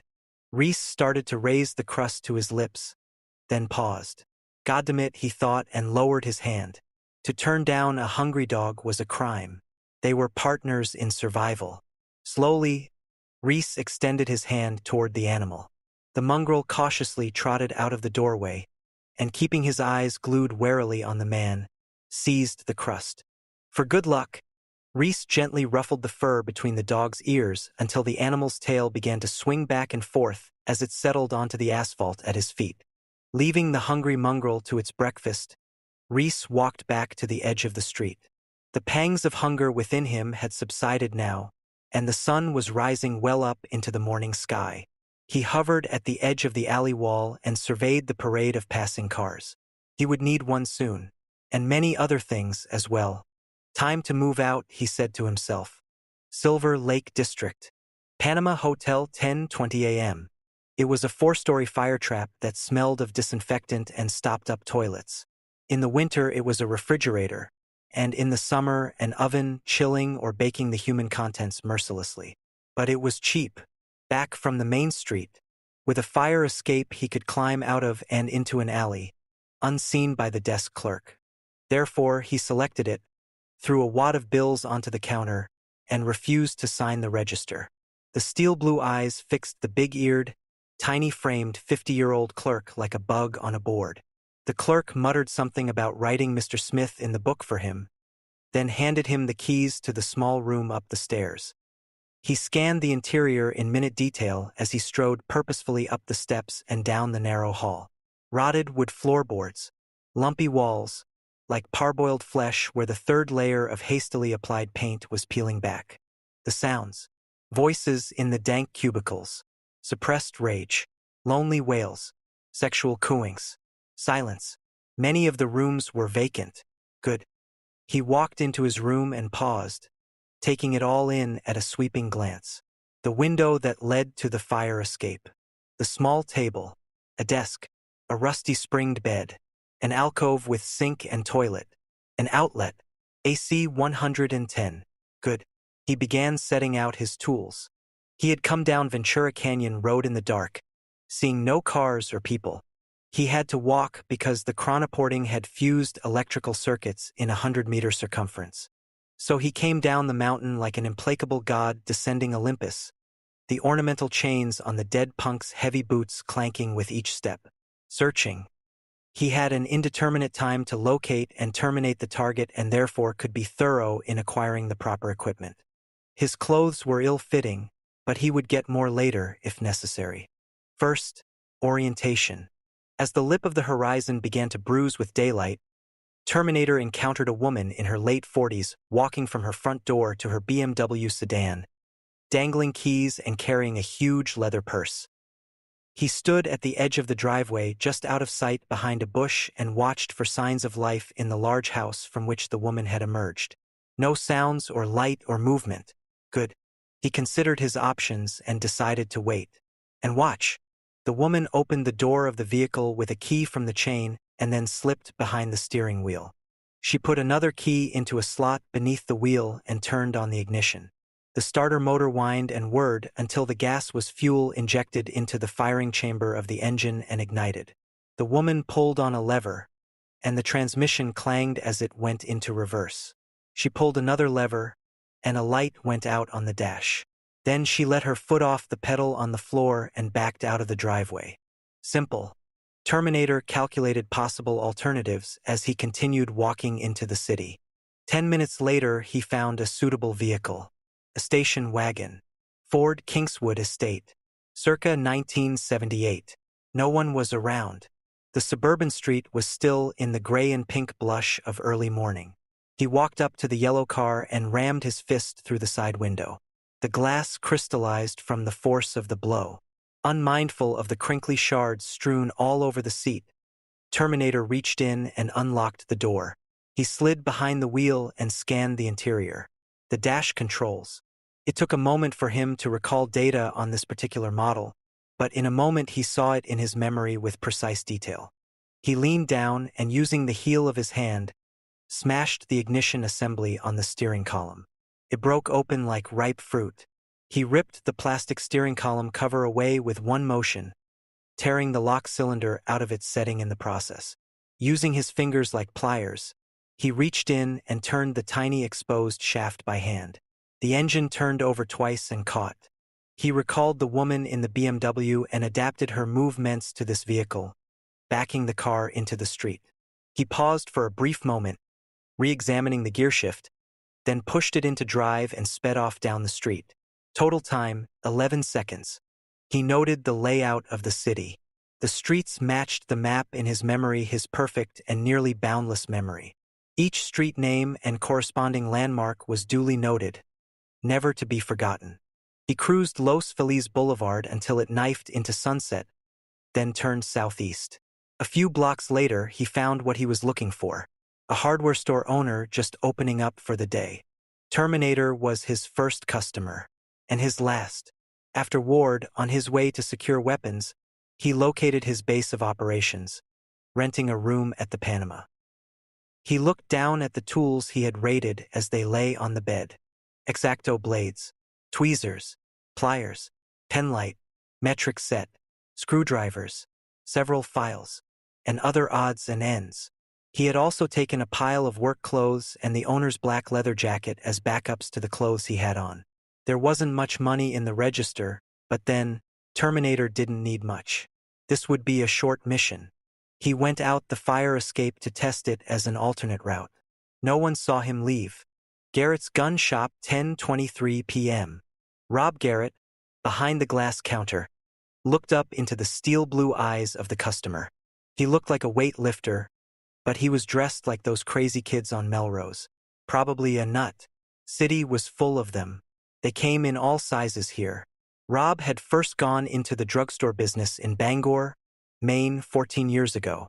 Rob was the adventurous type, he thought, so he packed his bags and headed west. He'd always collected guns himself, so he had taken over this shop on Sunset Boulevard. At first, he had been wary of dealing with the serious-issue lowlives who came into the shop, but in the last few years he had learned to spot the dangerous ones and mostly avoided trouble. This guy was not especially dangerous-looking.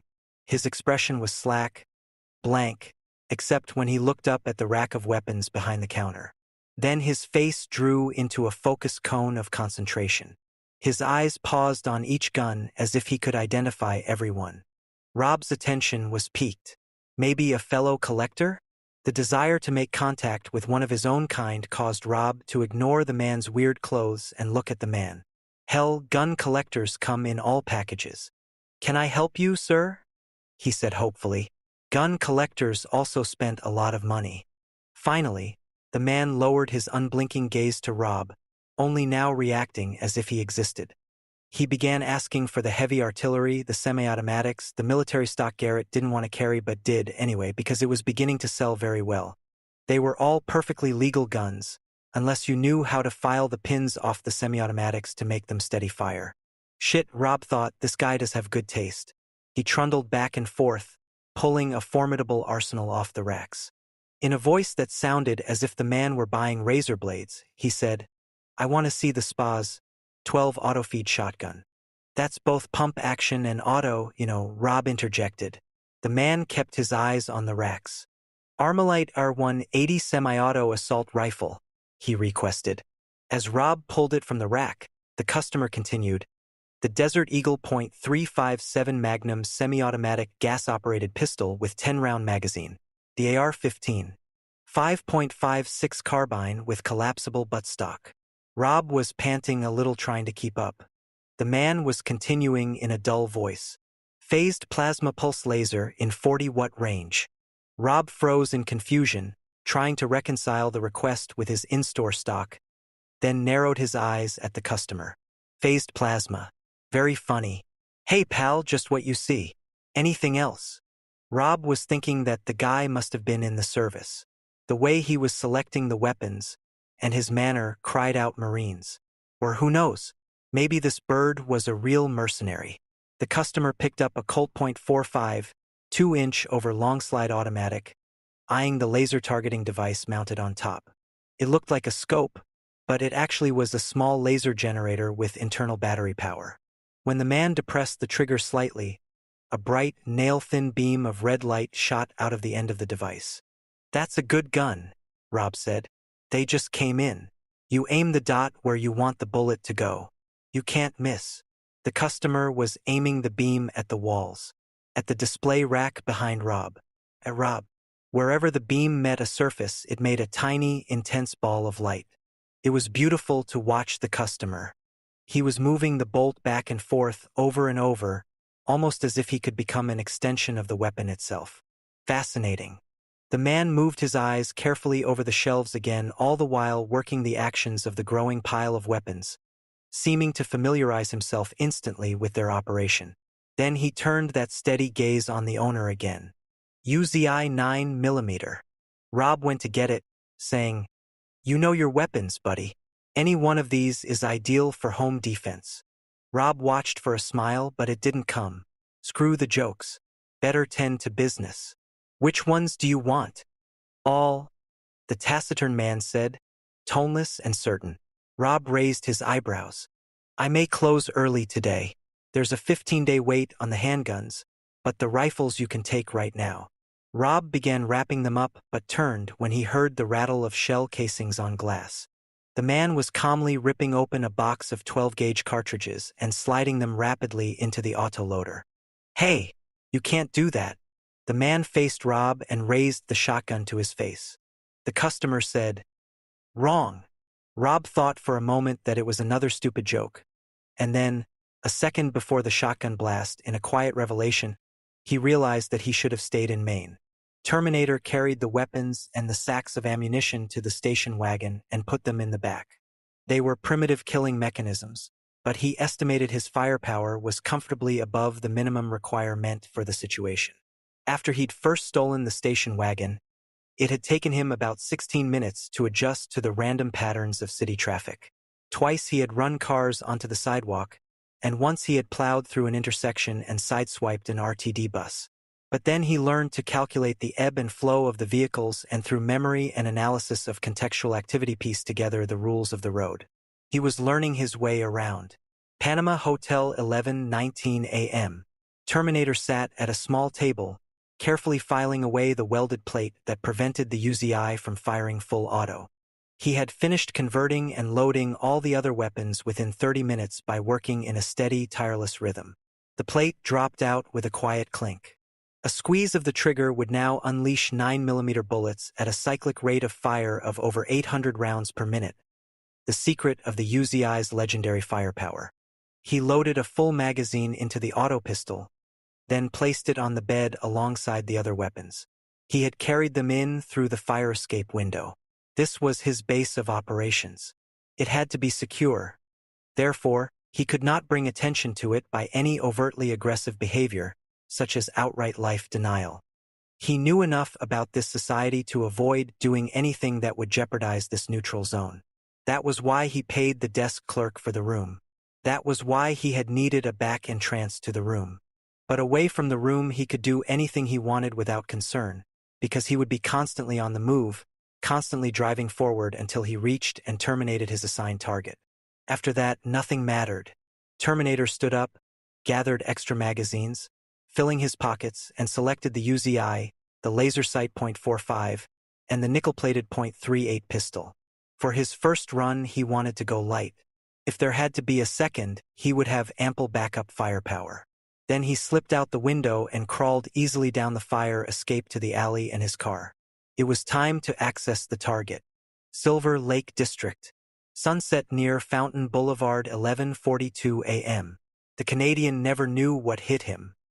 He was a bear of a man, weighing in at 245 before lunch.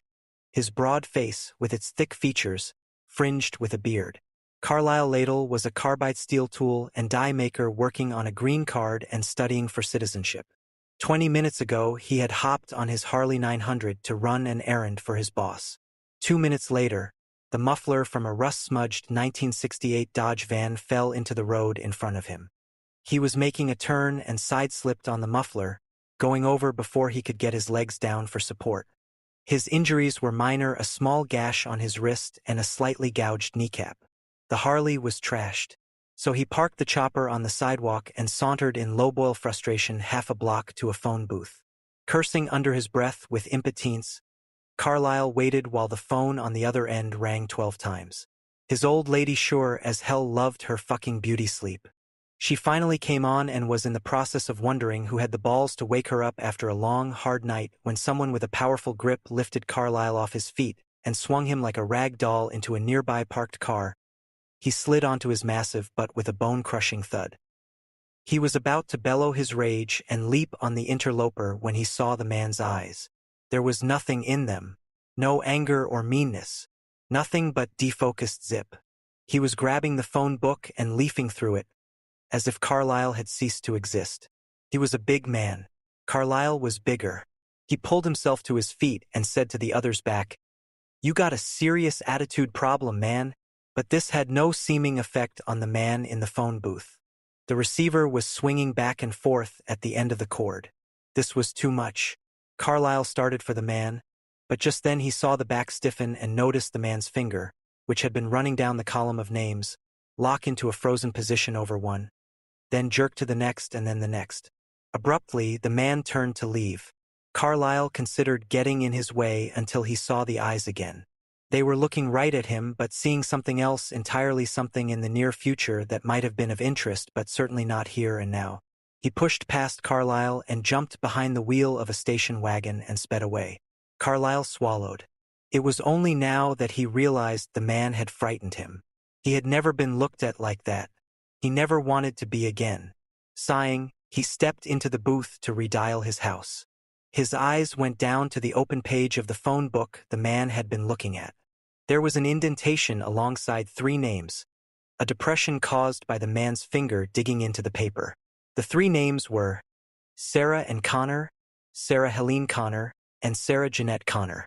Carlyle stared at them as the phone rang at his house.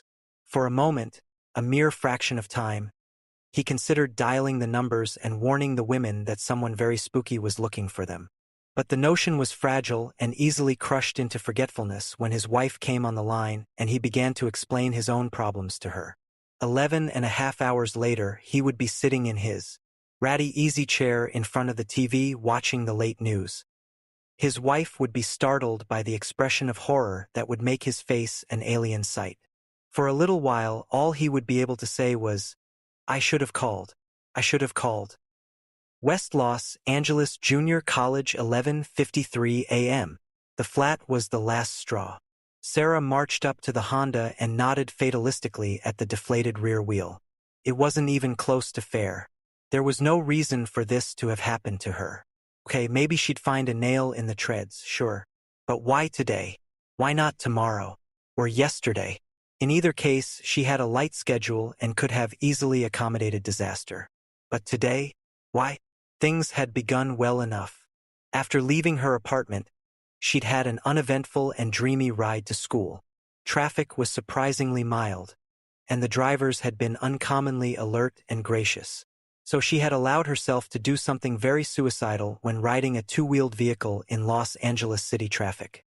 Daydream. She was thinking about Stan Morsky and their date that night. She hadn't planned on it, but the images welled up over the vision of the road before her and simply washed reality away. She remembered his dark blue eyes and his smile. It wasn't especially sincere, but it was smooth, and it was inspired by her. Okay, she had to admit, it wasn't anything like the expression Ginger could inspire in Matt, but it reminded her of a smile she had been able to inspire 2 years ago, senior year, standing in the hall after school with Rich Welker. A super-sweet smile marred only slightly by a chipped tooth that he was quick to remind everyone he had won in a knockdown victory game with the former Football League champs. He was varsity letter, class president, and a class act with his wardrobe. His parents were wealthy, of course. She had managed to get into the cheerleading squad just so she could be near him. For months he was polite and available to everyone but her. Finally, one day in the hall, he saw her for the first time, framed by her open locker. No one was around. He kissed her, and then he smiled for her. They had 3 dates before he told her he was marrying the homecoming queen. Hurriedly, Sarah clicked that thought off and went back to Stan. He was a lot like Rich. Classy, handsome, drove a Porsche, with a dreamy expression and a gorgeous smile. He was funny and polite, and when he had asked her out, she had been surprised. There was no warning. She was waiting his table, and he would make amusing comments from time to time as she made certain he was being well looked after. When a customer in the next booth started giving her a hard time, he had bailed her out with a joke that defused the situation. As she was thanking him for coming to her rescue, he asked her to go to the concert with him. The only major problem she faced now was what to wear. This guy was really upscale. Maybe Ginger would help her decide. Then her scooter began to stutter and cough. It was dying underneath her. It rolled to a stop in the middle lane. Cars on all sides began honking, the drivers quickly turning vicious as their deepest hostilities burst through the thin veneer of patience to find a convenient target. She somehow was unsurprised, and that was what surprised her as she walked the dead scooter to the curb. Then she realized why she was not surprised. She remembered forgetting to put gas in the Honda last night on her way home from the library. Lame. Okay, just a few minutes behind schedule so far, no big deal. She walked the scooter a block to a gas station, and that was that. Her first class on Fridays was a real adventure. Linguistics. Professor Miller kept her after class for her increasingly frequent tardiness. Sarah's next major crisis was in Psych 104. Rod Smith was one of the few men on campus who had discerned that the most beautiful women took psych classes. The lech had been hitting on every girl except Sarah. Today was her lucky day. He was 2 seats away, glancing out of the corner of his eye at her bare legs. Sarah cursed herself for not wearing jeans, but it was such a nice day, and she loved the way the wind felt on her skin when she rode the scooter in her shorts. Rod was reminding her, unconsciously, of course, about the unwritten law of the civilized jungle. If you wear something sexy, men have a right to stare. She decided to ignore Rod, and although he did not exactly go away, he did shrink in her mind to a small nuisance. Until class was over. He followed her outside and walked with her across the quad, striking up an amiable conversation. She wasn't listening to the words. She was hearing the tone, which was urgent and hungry. He probably wasn't listening to himself either. He concluded with, "We haven't talked much. I think we should. There's a lot we could learn from one another." Sarah stopped walking and faced him. There was no sign in his eyes that he was capable of distinguishing her from any other female on campus. She wasn't Sarah. She was simply a romantic target. It would be especially nice if he vanished, so she said, "The only thing I want to learn from you, Rod, is what you look like when you're walking away." She was amazed to see the effect this had on him. Suddenly humbled, his face reddened, and with much embarrassment, he sauntered off.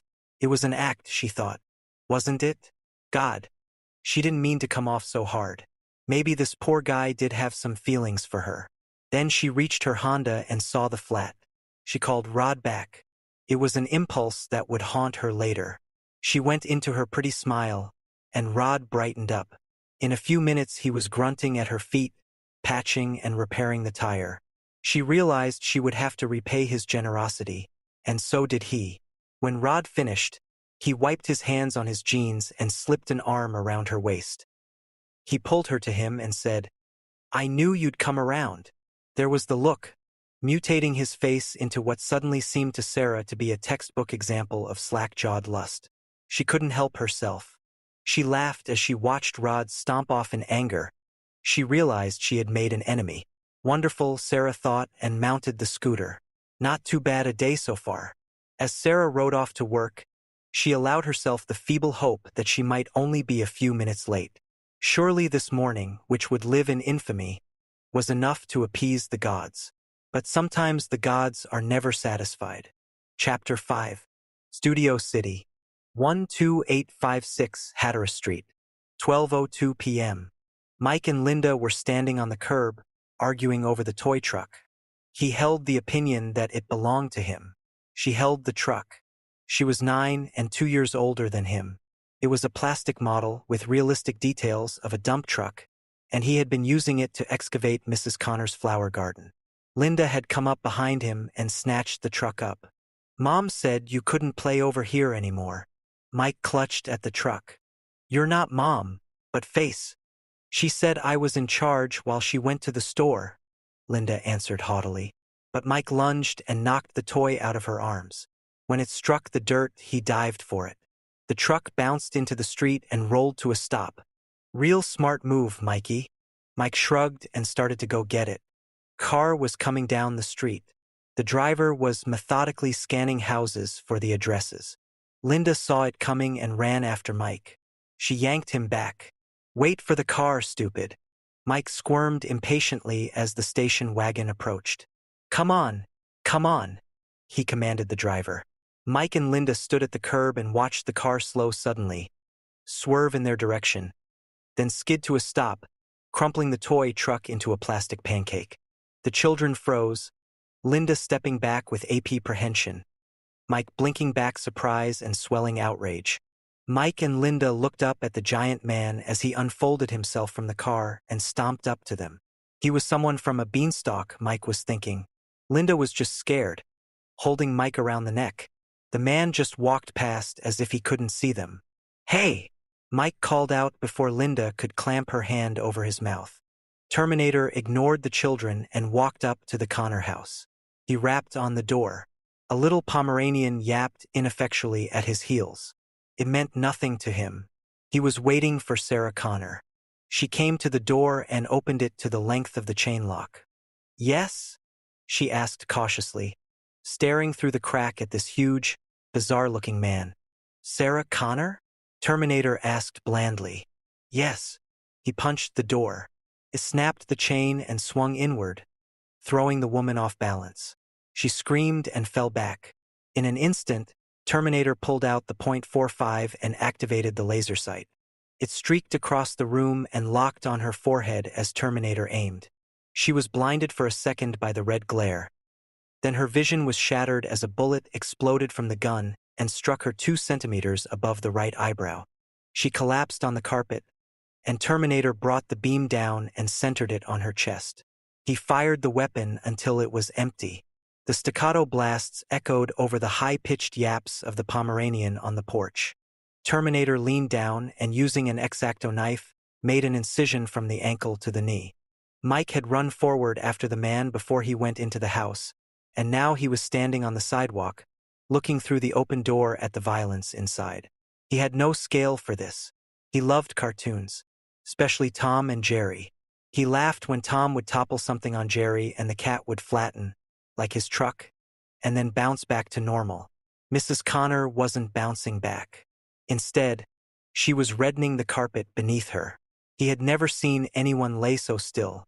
Linda came up just as the man inside started to cut Mrs. Connor open as calmly as carving a roast. Linda grabbed Mike's hand and pulled him next door to their house. She slammed the door behind her and locked it. Terminator stood up over the body of the dead woman. He had not found what he was looking for. Target identification negative.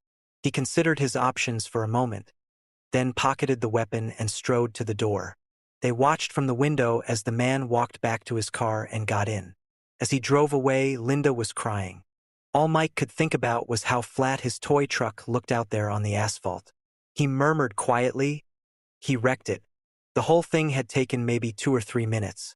Already it was becoming unreal. There was no drama in it. Only death, abrupt and without apparent meaning. But there was a very deep meaning to these events. A meaning very few would ever decipher, and certainly a meaning far too sad and profound for the children pressed to the window to comprehend. In the next few years, Mike and Linda's parents would spend thousands of dollars on psychotherapy. But it wouldn't do any good. Big Jeff's Family Restaurant, 12:17 p.m. Sarah buzzed through the gradually thickening haze, the heated smog shimmering the horizon into a mirage of loudly hued road signs and billboards.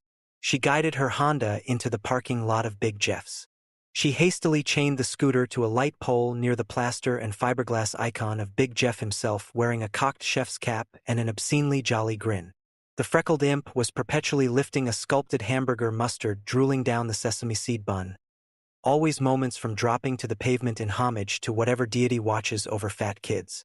The smell of Big Jeff's wholesome atmosphere roiled up and enveloped her in a sickly sweet miasma of stale cigarette smoke, half-eaten, slime-cold hamburgers, and the special sauce coagulating and turning as dark as molasses. The lunch rush was just welling into full chaos.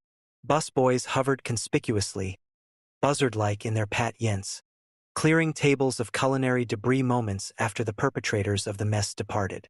Waitresses jogged, customers wolfed, and even the older patrons rushed to restrooms. A video camera assessed the dining room area from over the staff-only door.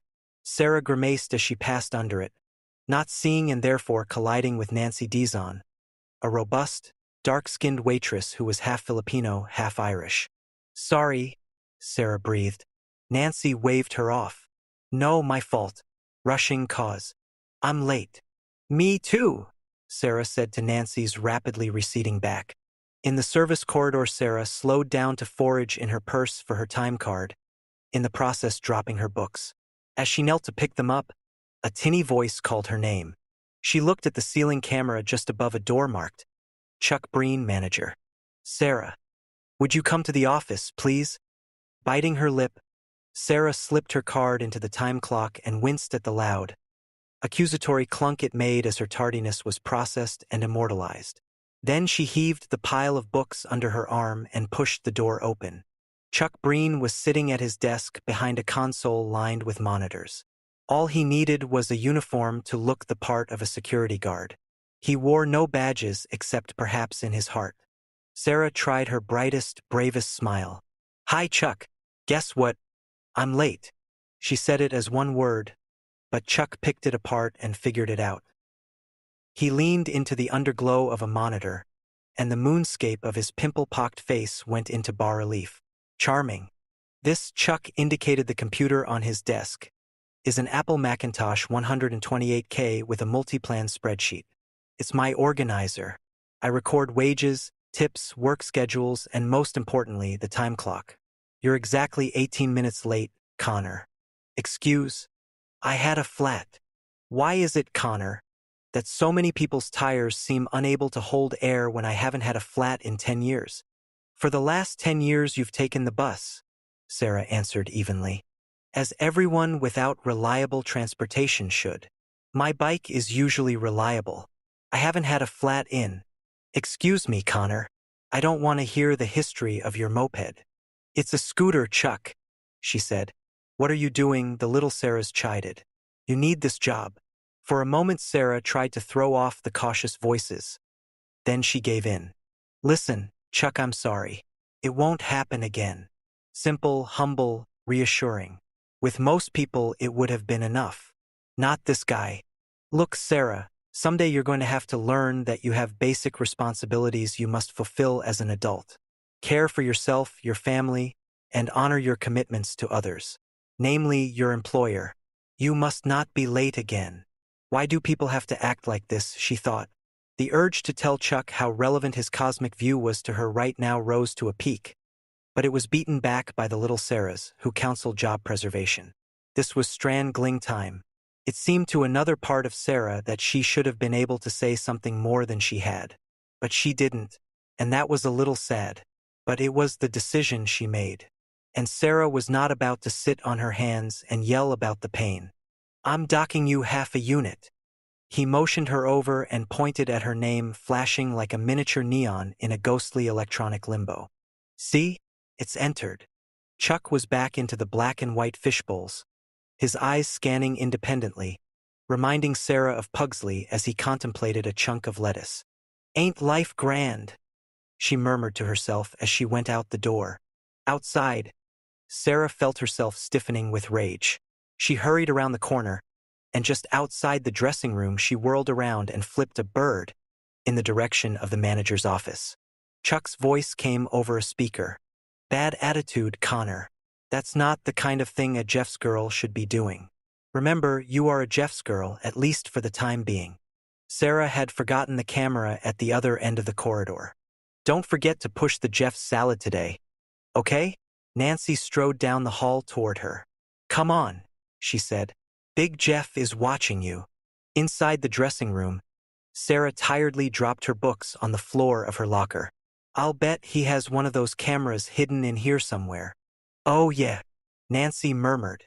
She lifted her Jeff skirt and yanked her panties down and mooned the room. "This is for you, crater face." Sarah laughed, releasing the last remnants of the anger, then started to undress. "Careful," Nancy warned, smacking her ever-present wad of 5 sticks of gum. Sarah faked paranoia and faced the wall, hiding behind. the locker door as she got out of her clothes and into the purple and pink blouse and skirt. Nancy dawdled, gold-bricking, waiting for Sarah to finish, using the time for her favorite activity, gossiping about their fellow waitresses. Today she was blathering happily about Sue Ellen, the new trainee with the sloppy habit of sneezing wetly on the food just before serving it. Sarah hurried her makeup, applying a little liner and a touch of blush to bring herself back from the dead. The day was taking its toll, that was for sure. When she was little, her mother used to tell her she had eyes that would one day drive men crazy. She studied them now. The lower lids drooped slightly. Her mother said women would envy that sexy look. But Sarah only thought it made her look as if she just got up after a long night. And the color. Her mother had raved about that too. Mahogany to match her chestnut hair. Sarah smiled to herself, then tossed her head back and tightened her face, studying the effects a few dabs of mascara made. The usual. Sarah saw only dark brown eyes and light brown hair. Nice try, Mom. A moment later she stood before the full-length mirror and put her hair into the official Big Jeff's net. "Hi," Sarah said, adopting a vacuous smile. "My name is Sarah, and I'll be your waitress." She pinched her cheeks for good measure. Peaches and cream. "I'm so fucking wholesome." That put Nancy on the floor. Big Jeff's Family Restaurant, 4:34 p.m. Sarah was gamely running the gauntlet of rabid customers, weaving between tables like a road company ballerina, deftly balancing 3 full dinners on her outstretched arms and gripping a Jeff's salad in one hand. A beefy middle-aged man with a bear's face and a look of indignation reached out and tugged her apron. With practiced aplomb, Sarah shifted the weight to avoid sudden disaster and faced the man, who pointed in vexation at his plate of fries. "How about a bottle of ketchup, huh?" Sarah put on her vacuous grimace and burbled ingenuously. "You mean in addition to the one you already have on your table?" The man followed her eyes to the bottle of ketchup tucked behind the menu rack. Marching on, she unloaded her culinary cargo at a booth filled with impatient men. As she started sorting out who got what, an old man a few tables away shouted that he wanted his coffee now. She tossed a "be right with you" over her shoulder, then faced the immediate problem. "Okay, who gets the burly beef?" One answered, "I ordered barbecue beef." Another cut in, "I think that's mine, but I didn't order fries." Another overlapped, "Mine's the chili cheese deluxe." Sarah was falling behind the whole thing. Her feet had already gone half past pain and agony and were quickly heading into fallen arches. Generally, she could easily handle the job, but this was not one of her better days. More than usual, the personal hauntings and nagging little conflicts were stacking up on her, piling unbidden one atop the other, until she began to lose her concentration. And now, at this moment, the whole world was becoming an agonizingly simple and focused question. "Okay, then, who gets the burly beef?"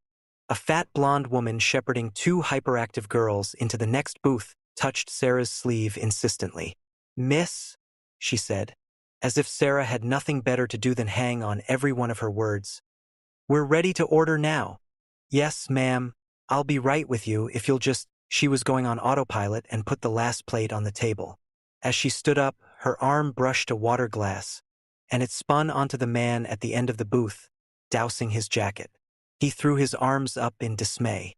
Sarah hastily patted his jacket and dabbed unthinkingly at his lap with a napkin, babbling, "I'm sorry. Sir, that isn't real leather, is it?" Of course it was, and the guy's expression left no doubt. Meanwhile, one of the little girls in the next booth scooped up some ice cream and maliciously dropped it into Sarah's tip pouch. Sarah suppressed an amazed cry. The little girl chortled in triumph.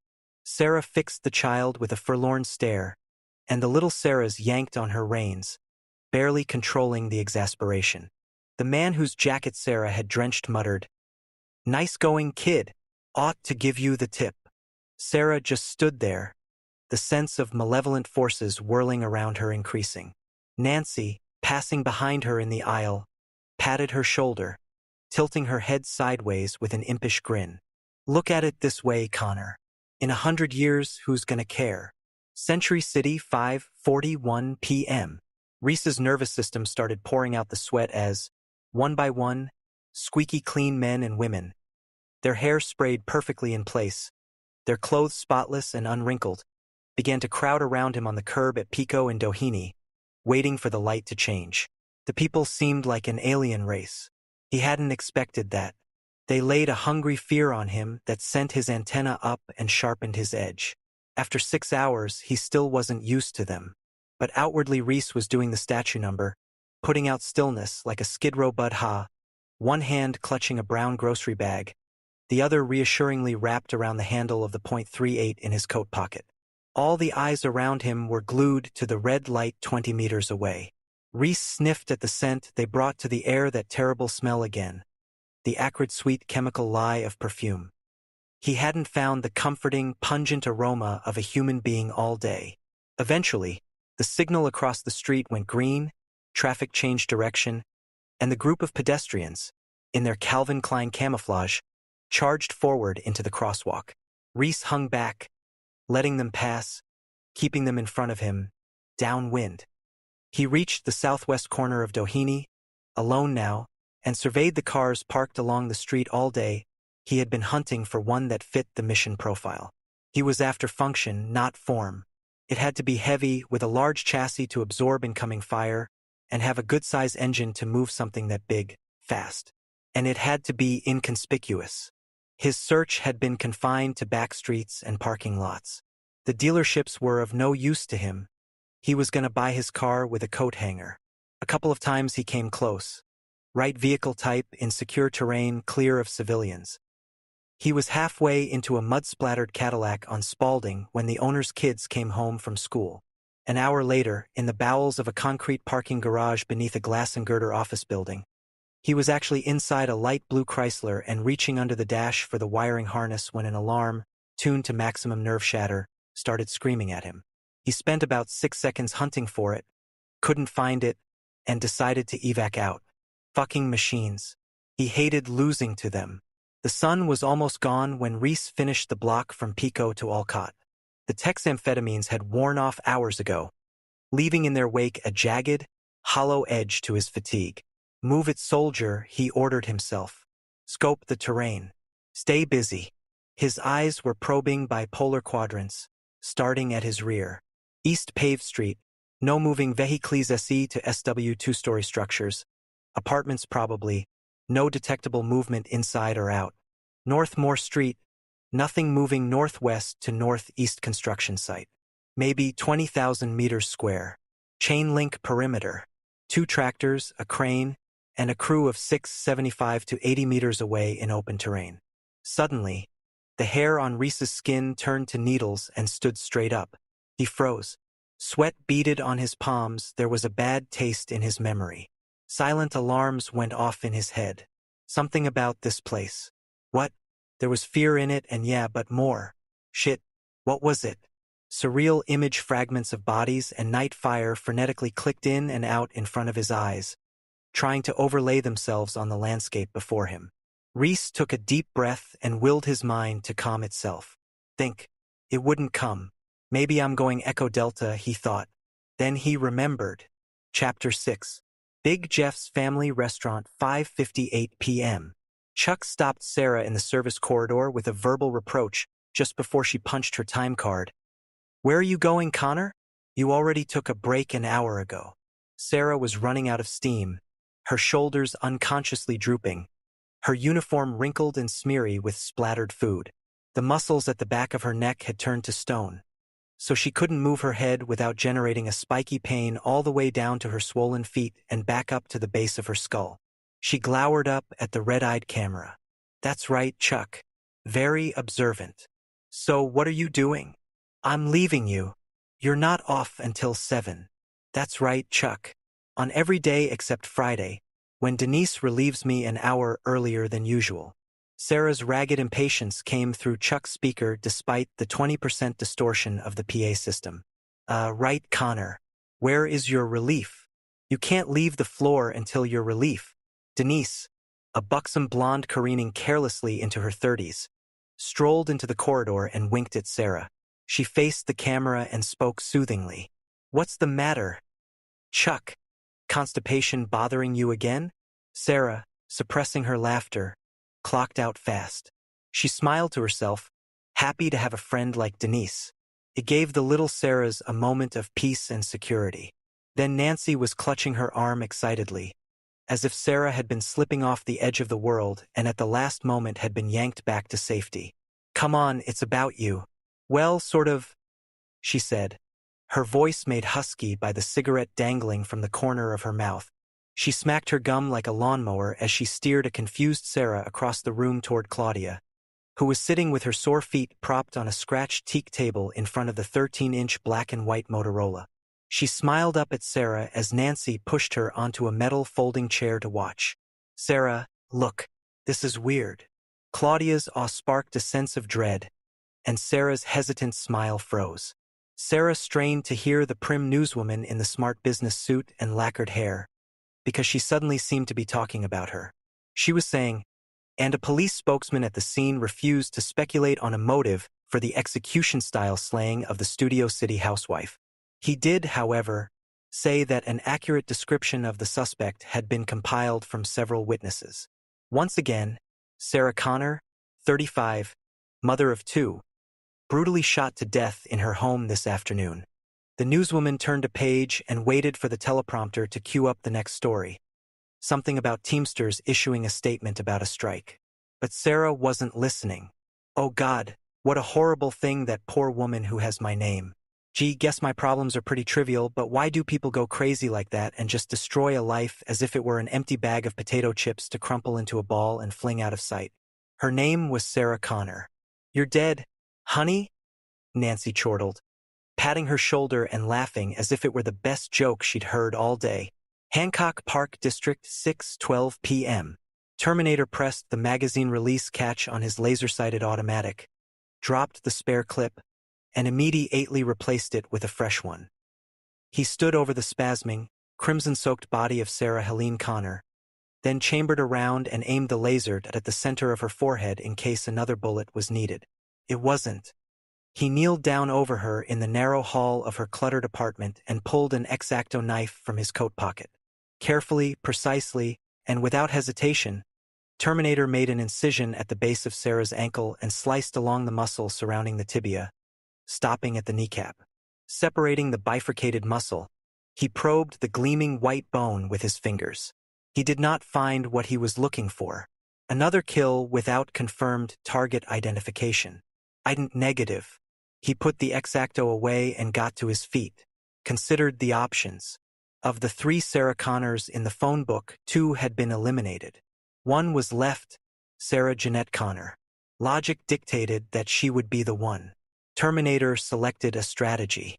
Go back to the base of operations. Rearm. And make the final run. He purposefully strode into the darkening day. Santa Monica Good Life Health Spa, 6:18 p.m. Sarah turned into the parking lot of the Good Life Health Spa, hopped off the Honda, and strolled into the big 2-story building. It had few windows, like most gyms, and although wood beams and soft yellow stucco framed the entrance, the place still reminded her more of a prison than a health spa. She waved to the girl at the desk and was gestured through the door to the aerobic studio. As she coursed through a sweaty group of young men, the muffled thuds of Ginger's favorite rock music began to assault her ears. She pushed the door inward, and a blast of air-conditioned but still stale and body-warmed air greeted her. The sound of the door slamming shut on defective hydraulics was lost in the endlessly echoing audio jumble of Denise Williams, who was inspiring a ragtag cluster of puffing females into uneven Prussian calisthenics thinly disguised as dance. Leotard cellulite jiggled, bunched, and loosened while Ginger shouted out the count as if recently escaped from an army boot camp. A few of the women looked as if they might be having fun, watching Ginger's tireless and precise movements and taking energy from them. But most of the others looked as if they had just eaten a Big Jeff's Jiffy Burger and were suffering the inevitable gastric results. Working at the restaurant 34 hours a week was all the workout Sarah wanted. 2, 3, for Streech. Ginger was yelling UT Turley in her element. But after 3 minutes of this, even Denise Williams became exhausted, and the tape ran out.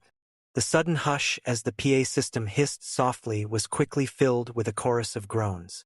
Ginger, barely winded, surveyed her troops with a D-eyes grimace and asked, "Now, didn't that feel great?" Extremely enthusiastic mutters of half-verbalized obscenities wafted back at her. "Let's think positive, or next time I'll play the FM version." Muted laughter rebounded limply off the mirrored walls. In the locker room, Sarah sat alongside Ginger as she finished slipping into her tight-fitting slacks and sweater. "Same name, huh? Mondo Bizarro," she was saying sympathetically. "Yeah, exactly the same," Sarah said, her eyes defocused on the gray lockers before her, her hands absently twisting the wires leading from Ginger's Walkman to the lightweight headphones. Ginger faced Sarah with a sort of Night of the Living Dead expression, then launched into a fairly good theremin impression, making eerie glissando notes waver from deep in her throat. "Do we do wea?" She whispered urgently into Sarah's ear with clipped precision. "There's a signpost up ahead." Sarah forced herself not to smile. Ginger was relentless, leering like a loony corpse inches from Sarah's face, saying, Sarah Connor thought she was going home after a long, hard day, but little did she know she was crossing over into the, "Okay, okay. Always knew you'd make the news, Connor." Ginger retrieved the cassette player and headphones before Sarah knotted the cord. Sarah caught Ginger's eyes and said, "It made me feel funny, almost as if, as if I were dead." "How's it feel?" "I mean, warm enough to wear a bikini." "It made me think. Dangerous ground for you." "Come on, Ginger." "Sorry." "And so, well, I was just wondering, if it had been me who died, would anything I've done up to now really matter? I mean, what difference would it make if I were alive or dead?" Ginger narrowed her eyes at Sarah. "Serious question?" Sarah nodded. Ginger pondered. "Well, you've managed to pay your half of the rent regularly. That's an accomplishment." Sarah shot back, "You're as sensitive as a fire hydrant." Then Ginger had to give in, putting her arm around Sarah's shoulder, surrendering completely, saying, "You've managed to be my good friend." Ginger beamed at Sarah and quipped, "Come on, let's get the hell out of here. You're breaking my heart." The girls stopped off in the weight room to say hello to Matt. Ginger walked up to him, openly eyeing a younger man he was instructing on the bench press. "You're not breathing right, and shift your grip like, oh, hi, Ginger, let me show you." Matt replaced the barrel-chested youth on the bench and began easily moving the weights up and down, miffed at the abundance of attention he was lavishing on her. Ginger reached around the back of the weights and waited for Matt to let them down in mid-pump, then rapidly moved the selection pin down 60 pounds. Matt powered up for the next lift and lunged. His eyes nearly bulged out of their sockets, but he got the weights up. Then he let out a deep breath and lowered them back. "Thanks, Ginger." Ginger wasn't quite finished. She slipped her arm around the young man's waist and gave him a frank once-over. "What's this wimp been teaching you? Sleep therapy? Look at this guy, Matt. You should take lessons from him." Ginger faced Matt and pounded ineffectually at his stone-hard stomach. "I thought so, soft as spaghetti." Then she pinched, or rather tried to pinch, the pack of muscles on his arm. Shriveled eyes, shamefully mushy, disgraceful. She turned back to the beginning to get embarrassed young man whose smaller body was much less defined than Matt's. "This guy works at it, know what I mean?" That was the end as far as Matt was concerned. He growled and lunged for Ginger. Before she could twist away, he lifted her up over his head as if she were a barbell. "Hello, Ginger. Have a rough day?" he asked blithely. "Give me a kiss," Ginger said sweetly. Matt promptly lowered her and obediently complied.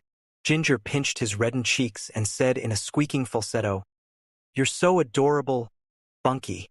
A few of the nearby weight lifters guffawed and chorused, "Bunky." Sarah stepped up. "Hi, Matt." Matt nodded. Ginger planted a sloppy, noisy kiss on his neck, leaving a bright red mark there. As Ginger was occupied with Matt, Sarah went to the water fountain in the corner of the room for a drink. A tall weight lifter with dark, curly hair and the look raised up from the spigot and nodded to her. "Hi, I've seen you around before. You're cute." "Cute, I remember.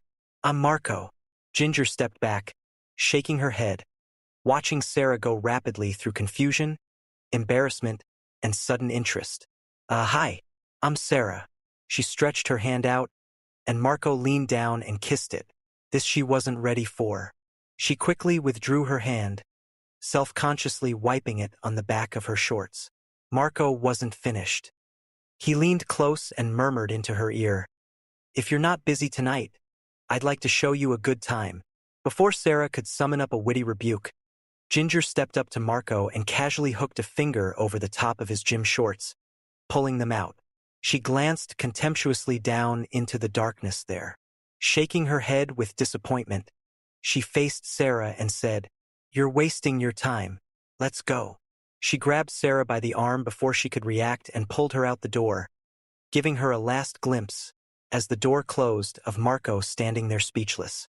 Ginger was grinning in triumph, satisfied with herself for successfully bringing off two mutually exclusive female arts at the same time, the territorial claim and the general taunt. Sarah turned to Ginger and said, "Gee, thanks. In another 10 seconds, I might have had to handle him myself." Missing the semi-serious tone in Sarah's voice, Ginger laughed heartily and answered, "I'll bet you would. Save yourself for Mr. Portia tonight." Rampart District, LAPD, 6:31 p.m. Edward Theodore Traxler cautiously stepped out of the coffee room into the hectic foot traffic in the main hallway of the LAPD Burglary Homicide Division. A big man, black, in his 40s and solid as a monolith, he was carefully balancing a hot styrofoam cup between two fingers and weaving through the obstacle course like a bear on roller skates. He dodged a snarling handcuffed prisoner and headed for the safety of the right-hand wall. Made it, he thought, without spilling a drop. He was doing his famous, compulsive neurotic feat of wonder. Chewing gum, smoking a cigarette, and sipping coffee all at once. "Hey, Ed," Traxler heard Sergeant Hal Vukovich calling out to him. He turned and waited for his lean, jaded partner to catch up. Vukovich was slightly out of breath. He had been hunting all over the station for his boss. He trotted up to Traxler and slapped a commiserating hand on his shoulder. Traxler winced. Burning hot coffee spilled onto his wrist. Vukovich nodded toward the two files in his hand and flicked his eyebrows up, as if to say, "Wait till you see this one. It's so sick it ain't even funny." He handed Traxler one of the folders and opened the door to their office. Traxler grudgingly set down the now half-empty cup. Most of it was on his sleeve, and slipped a pair of bifocals onto the bridge of his nose. Inside the manila folder was a Technicolor 8x10 forensic unit photo showing the upper torso of a woman lying on her apartment floor and wearing all the blood that was supposed to be inside of her. "What have you got here?" Traxler asked, impatiently tapping the photo. Vukovich perched himself on the edge of Traxler's coffee-stained desk. "Dead girl," he said, involuntarily smiling, the kind of nervous reflex smile you get when nothing is funny at all. "I can see that." The smile died. Traxler waited and stared at the dead woman in his hand. He'd seen a lot of photos like these. They were always nasty but not particularly unusual. Vukovich lit an unfiltered Camel and began. Sarah Helene Connor, 35, shot 6 times at less than 10 feet. Large caliber weapon. "You know, these do work," Traxler said, pointing to his glasses. Vukovich silently handed him another manila folder. "What's this?" "Dead girl 2, Vukovich said, as though it explained the whole story. "Sent over from the Valley Division this afternoon." Traxler gazed at the bloody, bullet-riddled corpse of another woman. Well, she was certainly dead, but that didn't seem to explain much. "I'm sure there's a point to all this," Traxler said, feigning infinite patience. Vukovich solemnly got up from the desk and pulled the victim information sheet from beneath the photo. He held it up in front of Traxler's glasses. "Look at the name, Ed." Traxler glanced at it impatiently. He paused. "What?" Then he looked back and read it again slowly. "Sarah and Connor. Is this right?" Traxler asked. Vukovich nodded his head. Traxler still wasn't convinced that this was not some elaborate manifestation of his partner's bizarre sense of humor. He waited for the wink of the eye and smile that would tell him the joke was over. But Vukovich wasn't smiling. "You're kidding?" Traxler asked incredulously. His partner quietly shook his head. This wasn't any fun, even for him. "There's more, Ed," he said soberly. Vukovic dug deeper into the file and pulled out 2 other photos. Close-ups of the victim's left legs, the translucent white skin pulled evenly back, like a hideous candy wrapper, revealing the nasty red and white secrets inside. There was something supremely disturbing about the incisions. They were precisely straight and even, and perfectly identical on both women. Perfectly, as if they had been turned out on a production line. Traxler felt anger waking up from its room in his brain and coming to view the carnage with him. What kind of shit was this for one person to do to another? The 2 detectives stood there, huddled together in the scalloped light from the Venetian blind monk's confer ring in hushed tones at the grave of sensibility. Slit from ankle to knee, both of them. Same incision, left leg only. Same M.O., Vukovic said unnecessarily. Then the nervous smile flashed and died again.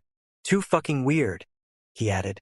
Traxler just stared at the photographs, then slipped them back into the manila folders and tossed them on his desk. It was going to be a long night.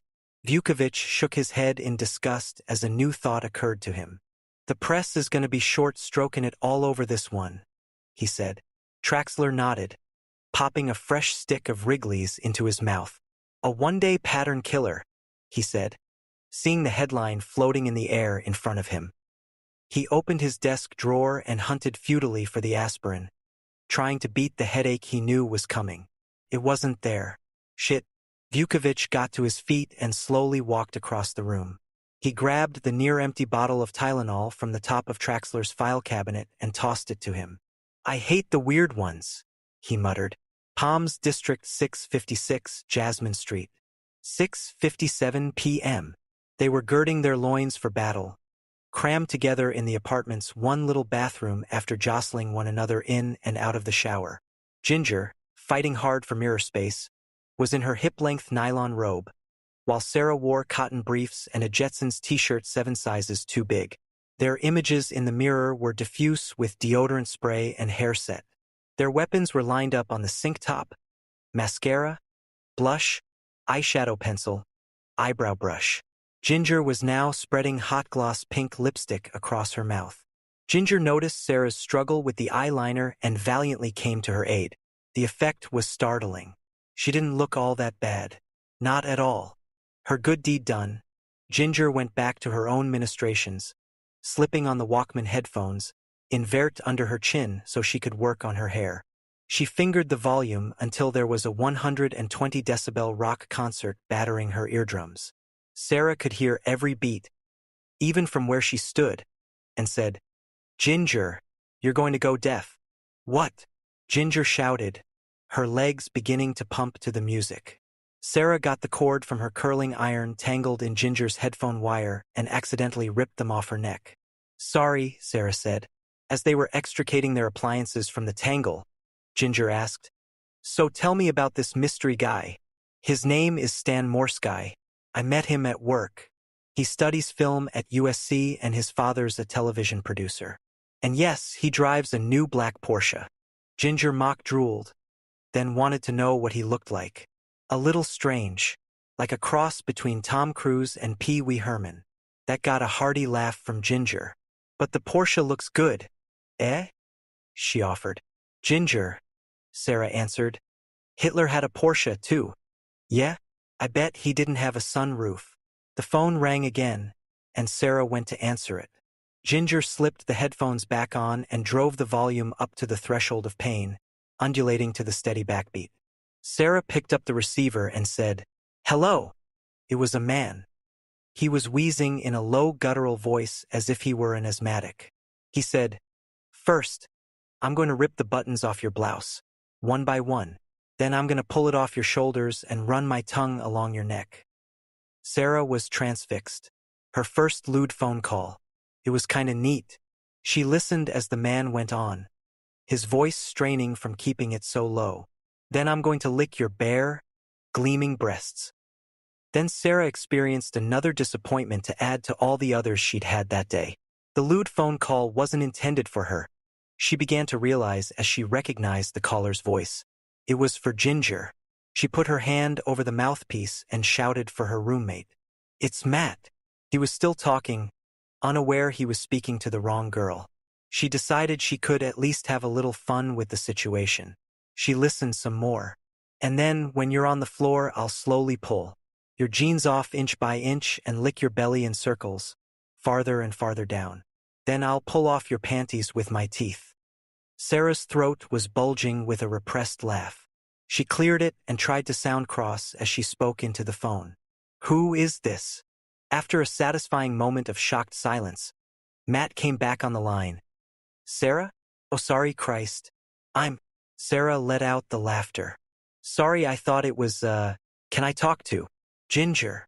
Sure, Bunky, Sarah replied blithely. As Ginger and Matt teased one another about what they planned to do to each other later that night, Sarah held up several blouses for Ginger's approval. She nodded positively to all of them. You're a great help, Sarah groused. Ginger cupped her hand over the mouthpiece. Listening to Matt continue to murmur promises he couldn't possibly keep with one half her mind, while the other focused on Sarah's current mini-crises. Okay, she finally whispered. The beige one. I hate the beige one. Don't wear the beige one. Sarah gathered up the blouses with exasperation and said, I don't know why I'm bothering. This guy isn't worth all this hassle. He's just a human being who goes to the bathroom like anybody else. Anyway, we probably don't have a thing in common. He probably likes Barry Manilow or Twisted Sister or something. Ginger was doubled over as Sarah stormed out. A moment later, Sarah stuck her head back in. So you think the beige one, eh? A short time later, the girls sauntered into the living room to wait for their respective dates. Sarah began searching for Pugsley, who had nosed the plastic top off his terrarium and gone exploring for bugs without permission. Ginger sat on the couch and broke out her nail file while continuing her private concert on the headphones. Her eye was caught, however, by the message light blinking on the answering machine. She had turned it on after she hung up with Matt so she and Sarah could finish getting dressed. Probably your mother, Ginger said as she bent over to punch the playback button. It was. Sarah half listened as her mother droned on about forgetting to ask her to bring a recipe for sausage lasagna with her when she came up Sunday. Evidently, Sarah's mother had not heard the news report about the murder of Sarah and Connor. She was grateful that she didn't have to call her back and explain. Sarah wanted to get Pugsley back into his terrarium before she left. She finally located him atop the bookcase near the window. As she lifted him into her arms, crooning to him soothingly as if he were a cat or a small dog, Ginger made a pained noise and said, Disgusting. Reptophilia. Really nauseating. Then the answering machine clicked onto another message. Hi, Sarah. The machine said cheerfully with AIM radio DJ enthusiasm. This is Stan Morsky. Look, something's come up, and it looks like I won't be able to make it tonight. I just can't get out of it. Look, I'm really sorry. I promise I'll make it up to you. Maybe next week. Sometime. Huh? I'll call you soon. Bye. Sarah just stood there cradling the lizard. Ginger was infuriated. That bum. I'll break his kneecaps. So what if he has a Porsche? He can't do this to you. It's Friday night, for Christ's sake. It occurred to Sarah that she had been secretly expecting this. Not only because the day seemed sculpted by powerful, unseen hands to end on this final little disaster, but because Stan had really made the date for tonight in a very casual way. He must have been so enthused about it he simply forgot. And when 8 o'clock started coming around, he yanked this pathetic non-excuse out of his Porsche. The sinking feeling of rejection still hit her hard. Reflexively, she tried to cover the way Ginger would.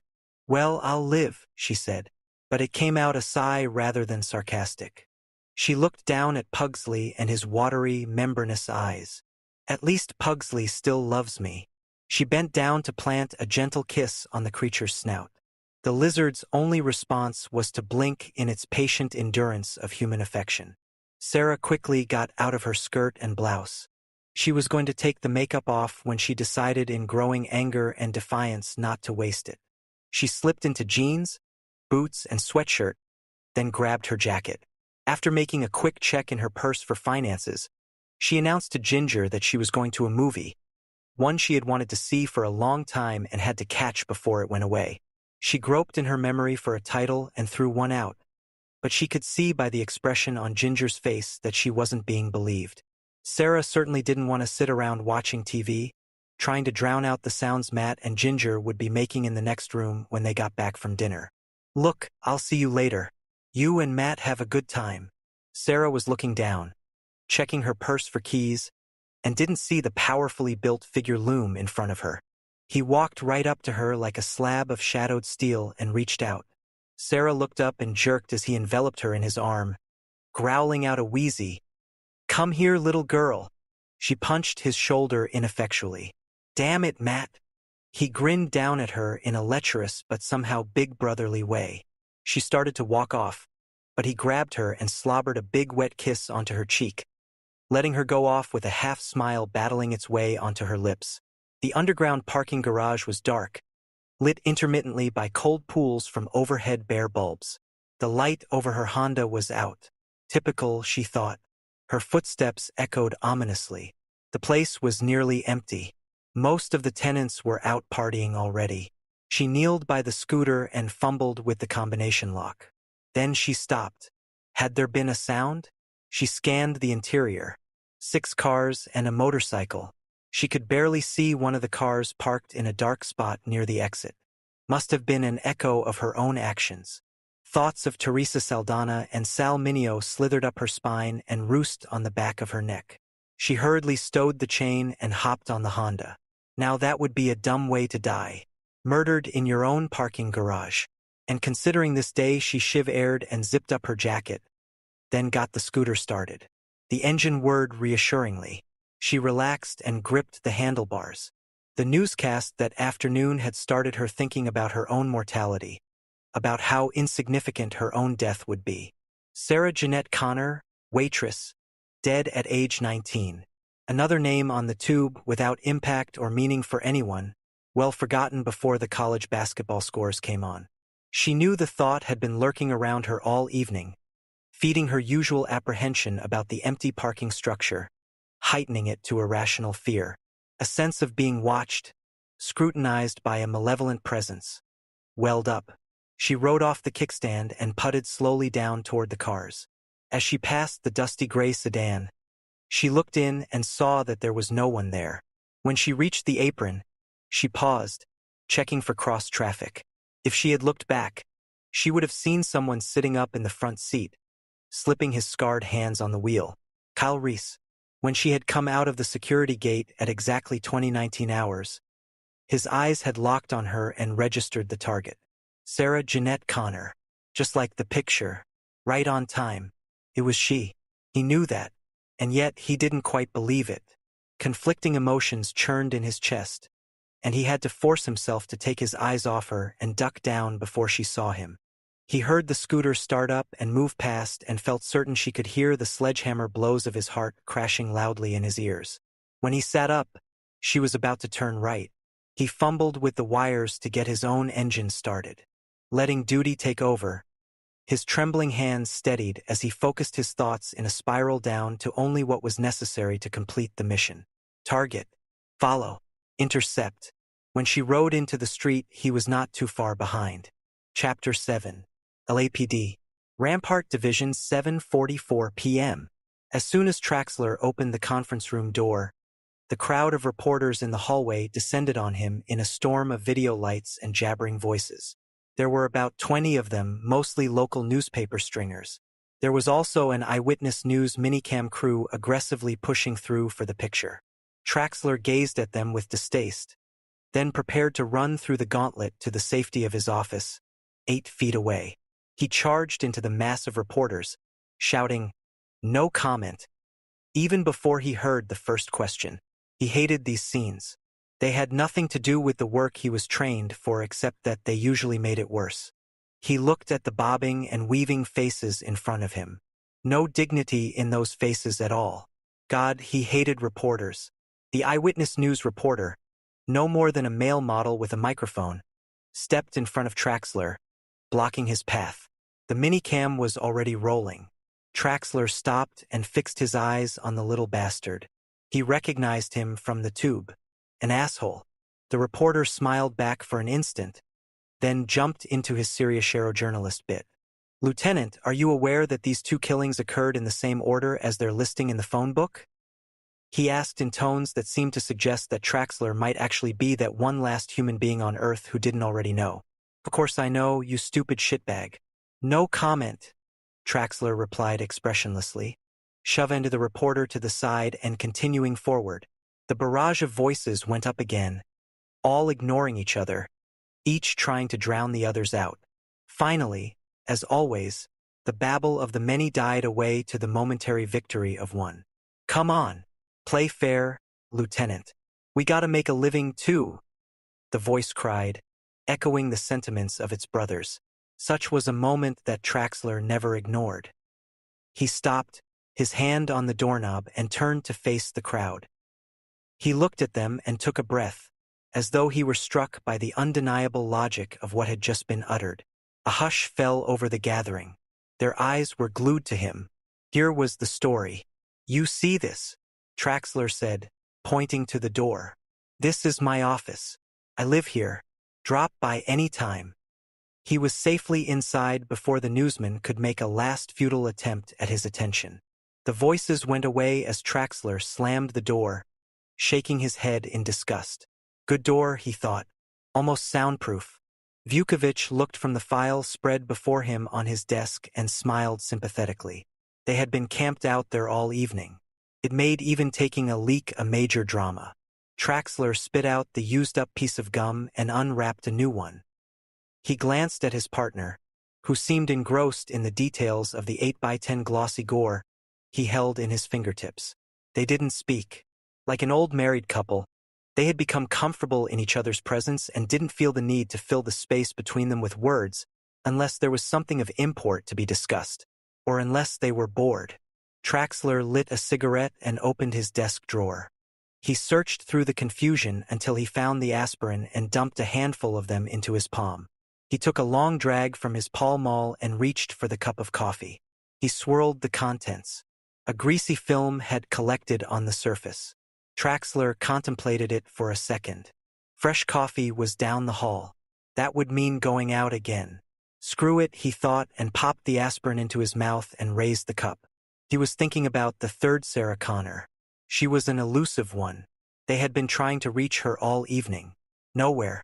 He was afraid that she was lying on a floor somewhere. Right now, with her legs zipped open and her brains blown out. He had gotten a copy of her driver's license photo from the DMV and had been staring at it for a couple of hours, trying to read something into it, or from it. But there was little in her face that suggested anything in particular, like what kind of places she might hang out in or the kind of company she'd keep. Nothing. Did you reach her yet? Connor. Yeah. No. I keep getting an answering machine. Traxler put down the coffee cup and started pacing, going over everything again in his mind. He hated the impotent feeling he was having to endure. Send a unit, he said. Vukovich put down the file and sat up. He knew Traxler well enough to know what was coming. They'd done everything they could for the time being. He wished Ed would take up pot or meditation or masturbation. Anything that would calm him down a bit. I sent a unit, he replied. No answer at the door, and the apartment manager's out. But Traxler wasn't listening. Call her, he said. I just called. Call her again, Traxler ordered. Wearily, Vukovich picked up the phone and dialed. Traxler unwrapped another stick of Wrigley's, tossed it in with the first, and reached for his pack of cigarettes. Empty. Shit. Gimme a cigarette. You smoking 'em two at a time now? Vukovich asked, pointing to the lit Pall Mall that Traxler was holding in his other hand. Traxler looked down as if he'd never seen it before in his life. Then he shrugged and took another puff. Same shit, Vukovich said, hanging up the phone. The sound of Ginger's chirpy recorded voice was cut off as the receiver slammed down. Vukovich looked over at his boss, who was sitting on the edge of the desk across the room, rubbing his temples, contemplating. He muttered something. What? Vukovich asked. Traxler raised his tired, bloodshot eyes. I know what they're going to call it. I can hear it now.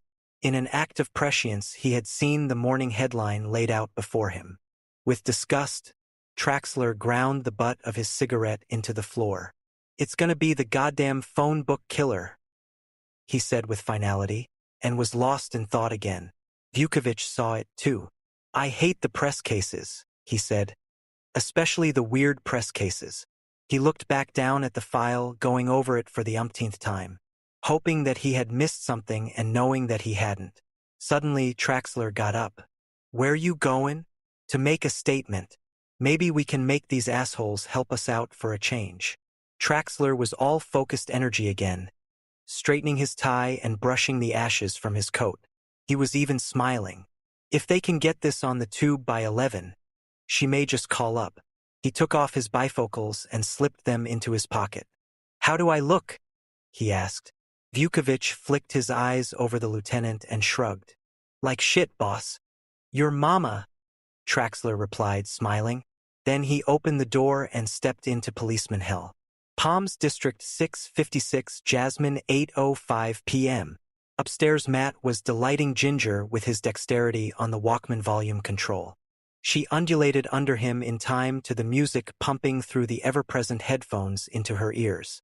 All he had to do was support his own weight. Ginger and the music did the rest. This was nice. So nice he wasn't about to get up to answer the door. And as Ginger's movements began to create nuclear explosions all through his body, sending a Niagara of blood pumping past his ears, he could not hear the answering machine in the living room and the terse message from Detective Sergeant Vukovic. It was a serious, if excusable, oversight. Midtown Los Angeles Stoker's Pizza Parlor, 10:08 p.m. Sarah was watching a waitress wending her way uncertainly through a heaving mass of loudly laughing humanity toward her table.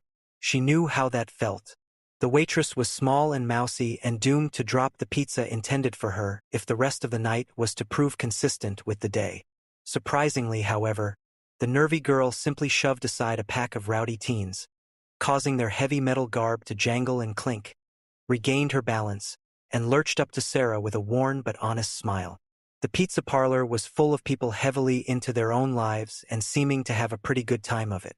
Sarah had come here out of habit, hoping that perhaps Ginger and Matt might show up as well. But they were probably having a rotten time with each other at home in bed. Sarah returned the waitress's smile knowingly, giving her an "I know how it feels" look. By the time the pizza she had ordered came into focus, she realized they had given her anchovies. She'd asked for mushrooms. Sarah sighed. She felt a little safer here. The neighborhood was familiar to her, and she had come to Stoker's many times with Matt and Ginger. Earlier she had strayed into unfamiliar terrain, the Pickwood Theater. She had gone there simply because it was the first cinema she came to. It was a Burt Reynolds film, the kind in which he wore his toupee. The good old boy car chase comedies with non-funny outtakes at the end.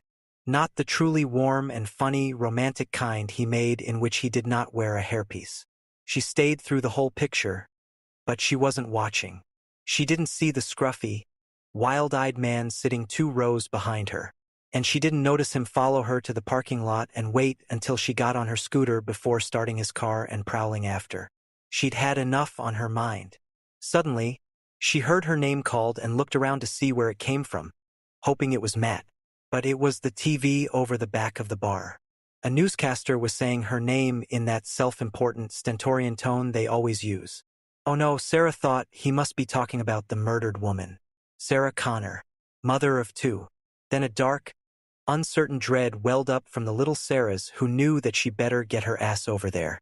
She did, forgetting the watery beer and the cold, fishy pizza, pushing through the crowd until she was standing near the set between 2 men in varsity jackets. They began to watch her appreciatively, missing the fear in her eyes.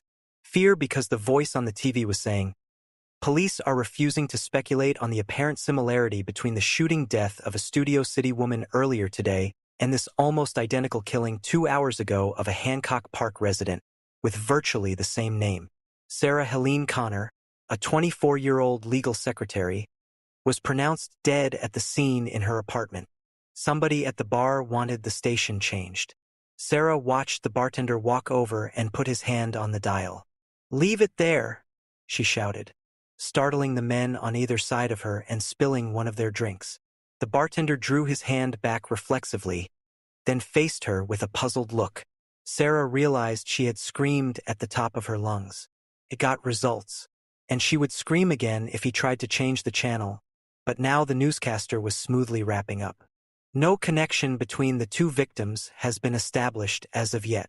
On a lighter note, there was cause for celebration today at the LA Zoo as, by now, almost everyone sitting near was looking at her as if she were bananas.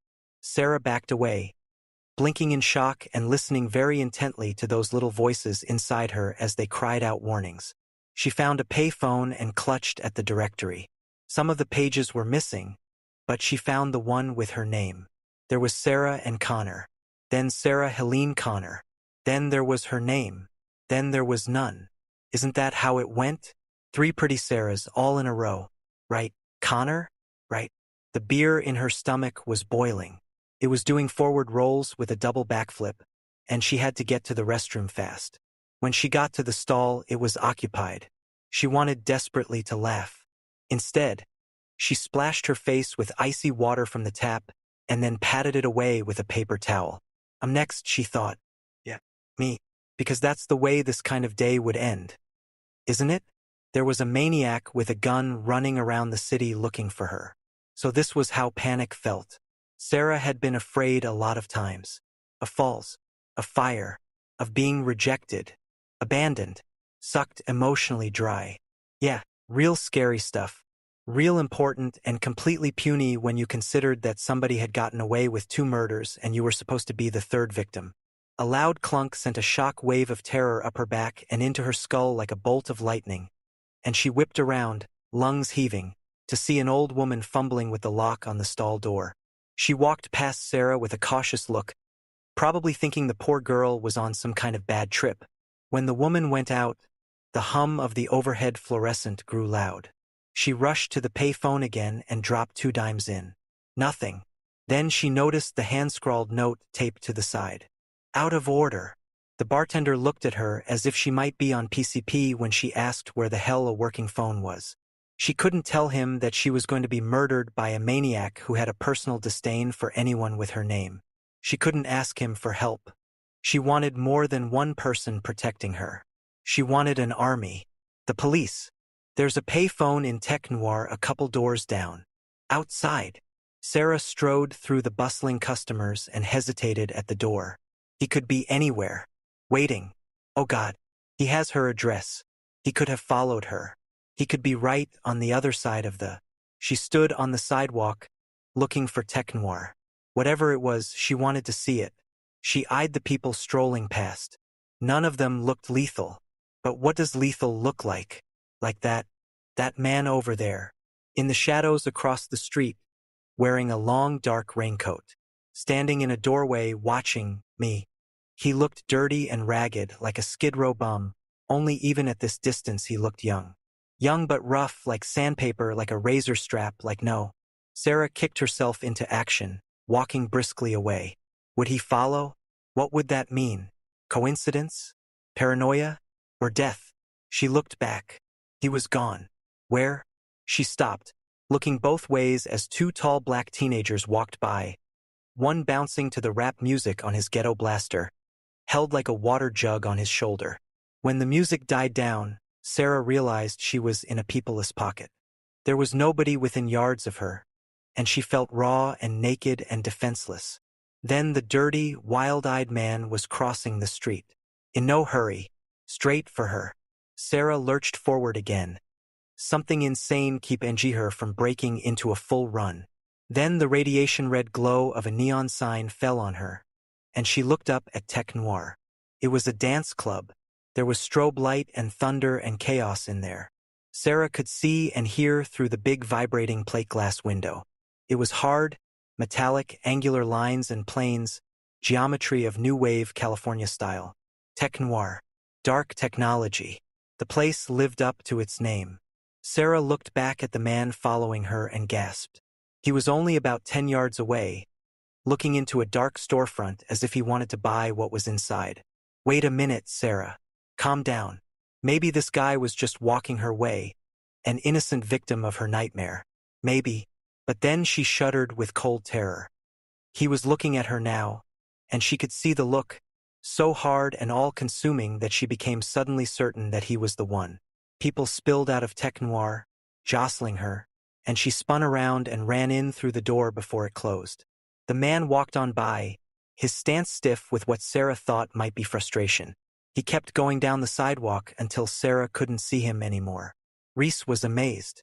She was just a girl, like all these other sleek creatures of the past. She seemed to be walking in a dream of her own making, oblivious to the 100 sharply defined threats in her environment. Could this be Sarah Connor? The picture in his mind said Poseidon. His instincts said different, but he wasn't here to think. He knew the time was coming when he could execute the primary, and he so badly wanted that. Nothing was going to stop him. He had sworn as much to John. Then he sensed fear in her so strong it carried in the air like an electrical charge between them. She was going to run.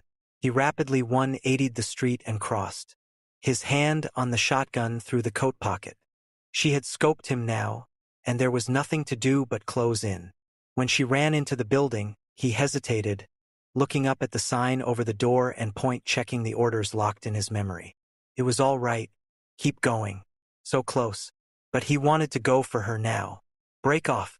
Keep to the plan, soldier. Keep going. Then double back. Chapter 8. Palms District 656, Jasmine, 10:11 p.m. The policemen ordered to stake out the entrance to the apartments were discussing the Lakers game when the dispatcher ended the conversation. There was a 211 on Venice Boulevard, and they were the nearest unit. They fired up the black and white cruiser and roared away. The sidewalks were bare of people. Once in a great while a car would pass. And then a man stepped out from the shadows of a eucalyptus tree directly across the street from 656 Jasmine. He had been evaluating his alternatives and was about to move on the security forces in their vehicle when they suddenly sped away, which radically reduced the possibility of target impedance. Terminator walked across the street and up to the mailboxes. His eyes rested on the box that read, G. Ventura/S. Connor. There was a security gate made of half-inch solid wrought iron bars. Penetrable, but the noise was counterindicated this close to a possibly wary target. In the distance he could see Sarah Connor's apartment on the second floor. He moved away, circling the building. Tech Noir, 10:12 p.m. Sarah was terrified of going back outside. Her Honda was parked several blocks away on the crowded streets. That man was out there. She faced a wire mesh ticket booth and tried to be heard above the crashing wall of noise and failed. She tried again. I need to use your phone. The woman inside leaned her ear up to the grill, her spiky blue hair making her bland features punkish and cruel. This time she heard Sarah and indicated the payphone on a pillar at the rear of the dance floor. Sarah started to move through the turnstile, but the bouncer lumbered up and blocked the way. The ticket woman yelled, $4.50. In exasperation, Sarah dug in her purse and then threw the money into the booth. Sarah stepped onto the serving area fringing the dance floor. The wire mesh look was carried out there with the tables and chairs, and the long metal bar, with its steely sheen, added to the design motif of industrial chic, as did the open girder work in the ceiling, which created an erector-set ambience. Massive guitar chords massaged her solar plexus as she pushed her way through the writhing humanity. A sweaty 20-year-old with a shaved head lunged out of the shadows, hooked her arm, and tried to pull her onto the dance floor. In the strobing flashes of rainbow-colored light, she saw his face twisting and deforming into a hackles-raising imitation of a long-dead and picked-clean skull. The eyes so deep in shadow the sockets looked empty. For a half-second she thought a tongue, not unlike Pugsley's, snaked out and jabbed her cheek, then rolled back into his mouth with a leathery snap. She yanked free and staggered back into a table, jarring the half-empty glasses there.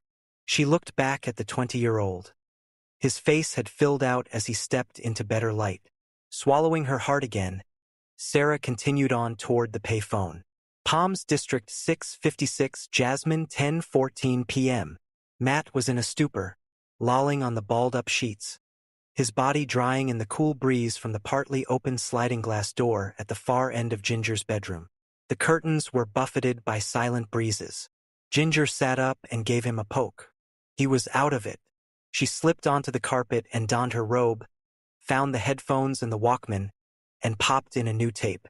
As it rewound to the beginning, she padded down the hall in bare feet, gasping as her soles hit the cold kitchen tiles. She went up on her strong toes and hopped in a graceful ballet leap to the refrigerator, opening it. In the benign glow from inside, she assembled lettuce, tomatoes, pickles, mayonnaise, chicken spread, and Bermuda onion on the countertop. She was reaching into the cupboard for the bread when she heard the noise. It seemed to come from everywhere, a soft scraping sound not too far away. Ginger looked around in the pale light, seeing nothing. She groped on the bottom shelf and found the Roman meal bread. Now for the milk. There it was again. Closer now. Sharp scraping. And again closer. Ginger had nerves like titanium. Nothing fazed her. She was curious about the noise, that was all. But a loud clunk hit her ears and chased her heart and lungs all the way up her spinal cord to roost on her head. Then she realized the tape had rewound already and shut itself off, tripping a pop on her headphones. Titanium, all right. Now where did she put the mustard? Up there on top of the... Something streaked at her in the darkness, and Ginger involuntarily yelled. Spice jars clattered over as Pugsley darted off the refrigerator, more startled than Ginger by their unexpected meeting. The iguana scurried along the countertop and brodied onto the tiled floor, then scratched and slid until it propelled itself onto the carpet in the hall and out into the living room, where it once again could be anywhere in the shadows. Yeah, Pugsley, better watch out, she called, or I'll make a belt out of you, stupid lizard. Ginger put a hand to her throat. Wow, got the old pulse racing there. Nothing like a good jolt of adrenaline to fire up the appetite. Exhaling raggedly, Ginger faced the pile of food and realized she had forgotten the Swiss cheese. Bending low to grope for it at the back of the refrigerator behind the coagulated jam and rock-hard peanut butter, Ginger remembered the music and punched it on. Prince and the Revolution thundered in her ears, moving her body with its tight, fast energy. Light was playing in intermittent patterns on Matt's eyelids. The curtains were billowing out in a sudden increase of wind. He opened his eyes as the sound of faint clinking started from somewhere at the far end of the room. At first he saw nothing but the ceiling. Then a human shape leaned into view, the big fist raised to strike. There was something that flashed in the hand. Matt's eyes went wide, and he reached down and yanked himself off the bed just an instant before the fist crashed into the pillow where his head had been. As he staggered back, trying to clear his vision, he saw feathers explode upward as the intruder pulled his hand out of the torn pillow. He had something in that hand. A razor blade or a small knife, or there were too many feathers, coming down in slow motion like dry snow. He was slightly bigger than Matt and silent as a snake. Only the clink of the chains on his boots gave him away. Must have come in through the balcony door, Matt thought, even as he spun and instinctively snatched a heavy brass lamp off the bedside table.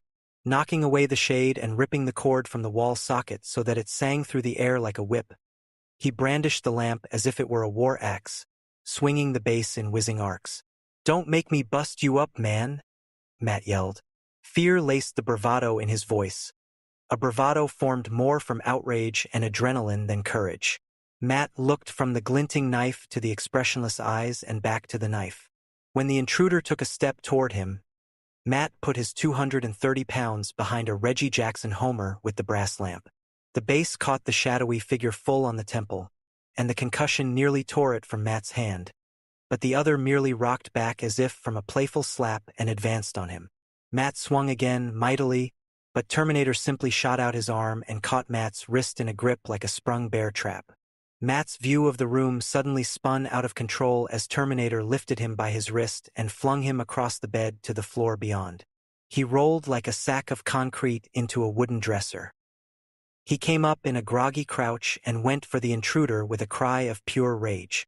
Ginger had located the Swiss cheese and was now nibbling on a piece of celery as she piled the snack into a carbohydrate tower of babble. When Prince hit the third chorus of Let's Go Crazy, she held the celery up like a microphone and howled along with him. The man's face was dimly visible. The eyes were dull and lifeless, like a doll's, the jaw unmoving, the mouth a thin, flat line, like the readouts on a medical monitor of a dead man. Matt had the intruder's forearm gripped in both his hands as he watched the knife descend closer to his throat. It was one of those extendable blade razor knives with the points you can break off when they get dull to make a new blade, except it was extended all the way out like a straight razor. Matt's muscles bunched and leaped under his skin as he strained with all his strength against the other. But the arm continued to descend, like some piece of hydraulic equipment. Matt had never encountered such strength. Fear roared and howled through him. He slammed his opponent sideways, snapping off the knife blade against the wall, only to be grasped around the throat by immensely powerful hands. Dead man gonna be dead man. Got to break this hold. Matt brought up his kneecap like a catapult, burying it into the intruder's abdomen. The knee sank in with a satisfying thud, but then inexplicably smacked into a wall of muscle so hard it almost shattered Matt's kneecap. Then he was lifted as if he were an infant and tossed through the sliding glass door. He fell flat on his back and sprawled there as the fragments of glass washed over him in tinkly shards. Like a sputtering but still turning engine, Matt heaved himself to his feet.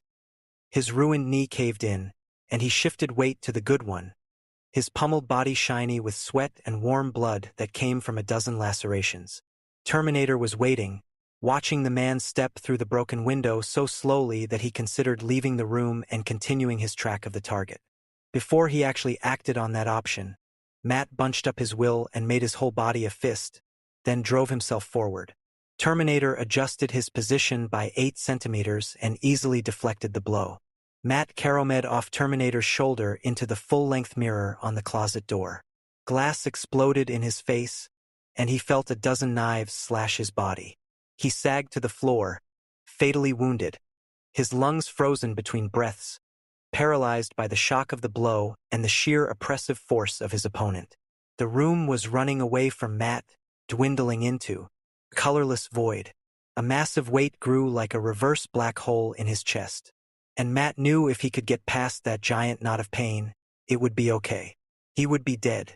The remembered sound of Ginger's laugh echoed in his fading consciousness like a slowing tape loop, and he barely felt the iron fingers closing out his life. Ginger grabbed the glass of milk and the triple-decker sandwich and adjusted the headphones before leaving the kitchen. As she walked into the hall, she thought she heard a sharp, sudden crunch, as if something were breaking. Pugsley? That lizard was getting positively psychotic. But when she peered into the living room, she saw Pugsley playing statue inside the terrarium. Everything looked okay in there. Maybe it was the neighbors having another fight. There it was again. A loud thump followed by a Ginger shook her head suddenly, and the headphones slipped onto her shoulders. Now it was quiet. No, someone was groaning? Ginger smiled with growing excitement. Now what was Matt up to? That little adorable devil. She stood in front of the door to the bedroom, trying to balance the plate on her arm so she could have one free hand to open it, wanting to break in on Matt doing something hopefully lewd. But before she could manage this feat, the door exploded outward and showered her legs with splinters and blood. Matt had just been shoved through as if he were a battering ram. Ginger dropped the plate and the glass, splashing her legs with the chilled milk. Her hands groped in front of her face in a disconnected undulation, her spread-open fingers slicing the air between her eyes and Matt's utterly broken body. Matt was dead. Her Matt was gone. Something in that room had just killed him. She dropped her hands and stopped breathing. A figure strode to the door and looked past the body of his defeated opponent to the girl. Terminator paused to sharply etch the details of her features in his brain. She fit target configuration.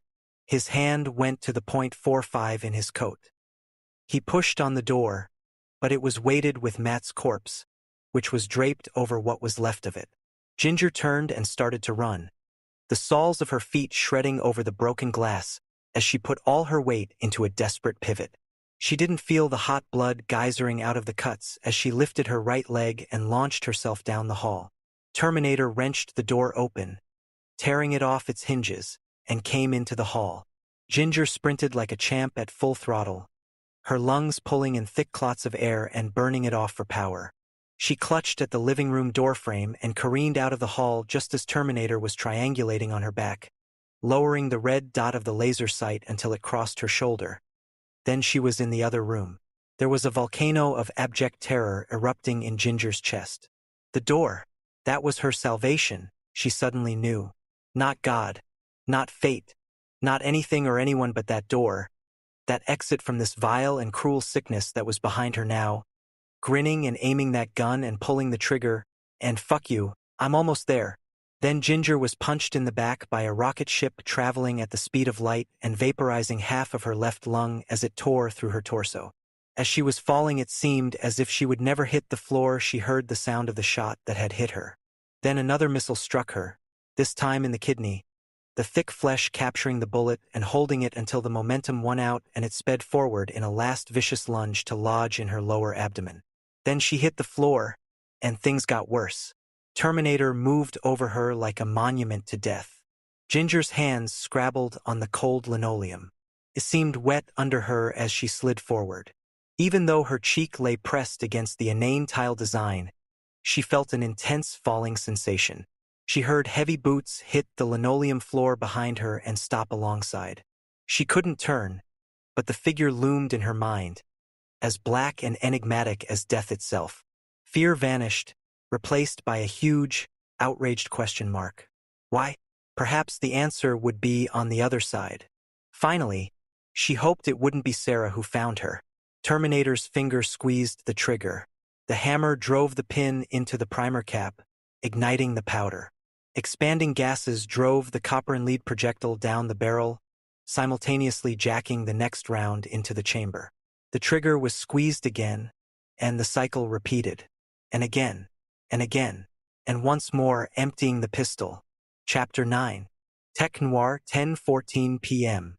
Sarah dialed the police emergency line, expecting a reassuring, fatherly voice, full of action and concern, that would immediately dispatch 100 racing squad cars to her rescue. Or, at the very least, would listen to her story, take charge of the situation, and tell her exactly what to do. What she got instead was a recording. You have reached the Los Angeles Police Department emergency number. All our lines are busy. If you need a police car sent out to you, please hold, and the next available. Sarah held. She didn't know what else to do. Keeping the phone pressed to her ear, she nervously peered around the corner into the crowded room. At least there were a lot of people here, she thought. If someone tried to grab her, one of the 50 guys out there would do something, wouldn't they? Right? Sure they would. Sarah craned her neck. So far, there was no sign of the man in the raincoat. His eyes were so spooky.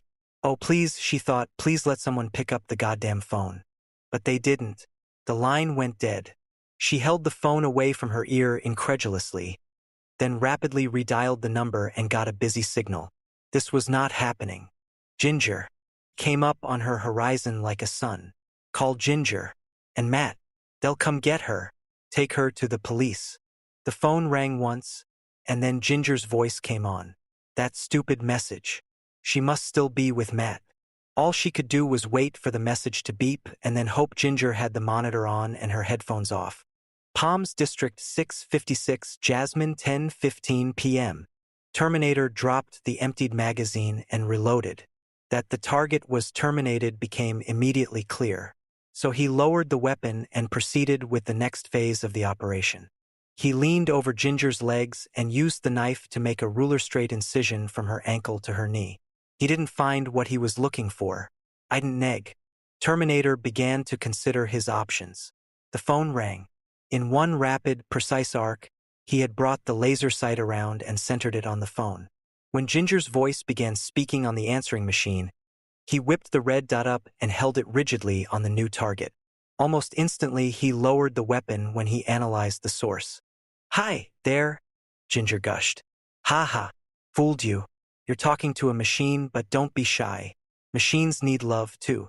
Talk to it, and Ginger, that's me or Sarah, will get back to you. Wait for the beep. He was almost out the door when Sarah came on the monitor, her voice high and urgent, the fear there like bait for Terminator. He hesitated long enough to hear, Ginger, this is Sarah. Pick up if you're there. Terminator came back into the living room. I'm at this place on Pico Boulevard called Tech Noir. I'm really scared. Somebody's following me. I hope that you play this back soon. I need you and Matt to come and pick me up, please. Then the machine fell silent. Terminator considered his options and began to search the place in a rapid and logical sweep. In 37 seconds, he found what he was looking for. A dresser drawer, and in it was a West Los Angeles college student identification card. There was a picture on the face, and below that, a name. Sarah Connor. Terminator focused on the picture, the features locking into his memory. He would know her by sight now. Sirens began to wail in the distance. Terminator tossed the ID card aside and picked up something that had lain beneath it. A telephone/address book. The sirens were multiplying now, doppling in the night, growing louder, converging. Terminator had no time to study the book. Pocketing it, he strode to the balcony and climbed down into the street to continue his work. The only things he left alive in the apartment were a potted plant, and Pugsley, the iguana, was cowering atop the bookcase, peering through a slit in the curtains as the figure of the man disappeared into the shadows outside. Tech Noir, 10:24 p.m. Sarah had finally gotten through to a human being. They explained that she needed to contact Lieutenant Ed Traxler and gave her the division to call. Almost in tears but doggedly hanging on, she fed in more coins and dialed the number. Then, insanely, she was talking to another operator who punched her into hold again. The moment ballooned into an unending limbo of fruitless existence. LAPD. Rampart Division, 10:28 p.m. 8 miles away, Ed Traxler was just coming through the door with his 27th cup of coffee when Vukovich, slouching in his chair, reached over and picked up the ringing phone. Homicide, the lean sergeant tonelessly announced. Then he sat up and anxiously spun around to his boss. "It's her, Ed." Traxler snatched the phone away. "Sarah Connor? This is Lieutenant Traxler."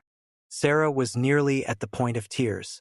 The fear that had gripped her for the last few minutes and the frustration of being shunted around and ignored by the very people who were supposed to protect her had begun to take its toll. She shouted desperately into the receiver. "Look, Lieutenant, don't put me on hold and don't transfer me to another department." His voice immediately took on a tone of concern. "Don't worry, I won't," he said. "Now just relax. Can you tell me where you are?" For the first time all evening, Sarah felt that someone cared about what was happening to her. Traxler's reassuring voice was like a blanket she could pull up around her shoulders against the nightmare she was in. "Where are you?" he repeated. "I'm in a club," she said. "It's called a Tech Noir." "I know it," Traxler quickly replied. "On Pico." "Yeah, but I don't want to leave," Sarah blurted out. "I think there's a guy following me." "All right, listen, Miss Connor," Traxler said, willing calm into his vocal cords. "And listen carefully. You're in a public place. You'll be safe till we get there." "When are you coming?" Sarah asked anxiously. "Now. We're on our way," Traxler rapidly replied. "Stay visible. Don't go outside or even to the restroom. I'll have a car there in a hot minute." "Okay," Sarah replied. Then Traxler hung up. Tech Noir, 10:31 p.m. There was a slight tremble of activity at the front of the club. It caused the heads of a few near the door to turn momentarily toward it. But the heads soon turned away, intimidated into an intense unconcern. A man had walked through the front door. A big man in a tight gray jacket, a size too small, and motorcycle boots. He moved smoothly, looking into the faces of those gathered at the door, just flicking his eyes over them for an instant, then going on to the next. The face he wanted was not there. He rolled past the ticket booth, and the woman inside leaned out and glared at the impassive back moving away. "Hey!" she shouted to the bouncer. "That guy didn't pay." "Hey, dude!" the bouncer said, slapping a meaty hand on the big guy's shoulder. Terminator didn't even turn around. He sent his left hand to the section of shoulder where he felt the clamping pressure, grasped the other man's hand, and squeezed. The bones collapsed with a snap. Then he released the mushy lump and kept going. No one heard the bouncer's gurgling scream, and if they did, they pretended not to. He stepped onto the dance floor, scanning, pushing people away, like a hunter brushing aside branches overhanging a trail. The strobe lights did not affect the big man's vision. He simply ignored them and began a systematic search for one face. Sarah laid the phone back in its cradle and turned around, already feeling the loss of Traxler's soothing voice. But it would be over soon. I'll have a car there in a hot minute. The authorities were coming. To get her. She would be safe. She clung to that now, like a life preserver, and stepped away from the phone. She went back to her table next to the dance floor. The menagerie of people floated around her like a dream, faces distorted in laughter, bodies flying in an orgasm of dance. A tall blonde in a skin-tight jumpsuit staggered toward a table, drunk, chatting wildly to her girlfriends. People having fun. People standing right next to her, in a different world. But the man in the raincoat was not among them. Maybe he got scared, she thought. Maybe he didn't want to be seen by all these people. Maybe he's waiting for me to leave. Maybe. She tried not to think about it. I'll be all right, Sarah told herself. Just 5 minutes. That's all. Just 5 minutes. She was starting to believe it. Then she glanced at the bar and didn't believe it anymore. He was sitting there, staring into the mirror in front of him. Right at her. Reese glanced away as casually as possible. But inside his head the thoughts were racing around at sublight speed. She'd spotted him again. He realized he had really spooked the target now. He could tell by the look in her eyes. He may have blown the ambush. He wanted to go for her now. Break off. Keep to the plan, soldier. He would wait. When Reese had seen Sarah go into the club, he continued past until he was sure she was well inside. Then he doubled back and scoped out the entrance. The vibrating bass chords of a new wave band leaked through the front of the building. He had heard about places like this. They were called nightclubs. A name came to him from the dim recesses of his memory. Sinatra. He felt the full blast of the driving, rhythmic music as soon as he opened the door. The sound was thunderous. Colored strobe lights turned the frenzied movement of pink-skinned men and women into a thing more sensed than seen. He started to walk past a bored young woman sitting behind a wire screen in a cage near the door when she reached out and grabbed his coat sleeve. Reese whirled around, eyes alert, hand flashing to the .38 in his pocket. "For 50, space case," she demanded rapidly. Reese stared at her quizzically. Blue hair, this was new. Finally, the woman leaned toward him in an operatic display of condescension. "For $1.50, she repeated in a slow, patronizing drawl. Reese reached into his pocket, randomly grabbed a large wad of crumpled bills, and shoved them at her. He didn't wait for his change. Quickly, he reconned the frenzied indoor terrain plate glass entrance, steel exit door at rear, 2 glass windows left wall. One right ignoring the stares he was drawing from the club's fragile inhabitants but checking out their faces. He found Sarah almost at once, huddled over a phone in the back. Reese ducked away as she turned, nervously looking over her shoulder. The long row of stools before the mirrored bar offered the best vantage point for discreet observation. He took a seat in the center and, facing the mirror, scanned the room behind him. Perfect. Everyone was in the kill zone. When Sarah sat down at her table, Reese was focused in on her. She was looking around, like a spooked animal that senses something dangerous in the air. Then their eyes locked in the mirror. For a second, Sarah couldn't move. A frantic alarm was ringing in her brain. It was he. He was here, right now, watching her. As she stared into his disturbing eyes, she no longer believed that any one of 50 guys in the room would do anything at all to help her. She was suddenly and completely alone again, trapped. The spooky man in the raincoat coolly looked away. Sarah tried to calm herself. Lieutenant Traxler was coming, was on his way. Just a few minutes, isn't that what he had said? Just a few more minutes, honey, she told herself. Nothing's going to happen. It'll be all right. Please let him hurry. The undulating bodies kept shifting and moving in front of her, blocking her view of the man at the bar. He hadn't moved. He sat there like stone. Sarah glanced nervously at her watch as the music pounded on her fraying nerves. Terminator was wading slowly, methodically, through the crowd, moving his head in a continuous scan, first right, then left, adjusting up or down as the object required, cataloging, memory-checking every face. Sarah nervously reached for a Coke on the table before her, not even realizing it had been left by someone else. Her eyes were glued to the back of the raincoat sitting at the bar. Her fingers flicked the top of the can and knocked it off the table. Reflexively, Sarah bent down to retrieve it just as the big man in the tight gray jacket approached her table. Terminator's eyes darted over the empty table and chair. Nothing significant registered. He dismissed both objects and proceeded on. As he turned away, Sarah sat up in her chair and put the can on the table. When Terminator reached the far wall, he had not spotted the target. He was in the correct location. The information he had received was, he determined, highly reliable. Logically, she should be here. Perhaps he had missed her. He pivoted around to rescan the room. And there she was. Reese's mouth had gone as dry as sand. Mechanically, he raised the glass of beer to his lips, allowing himself a sip to moisten them.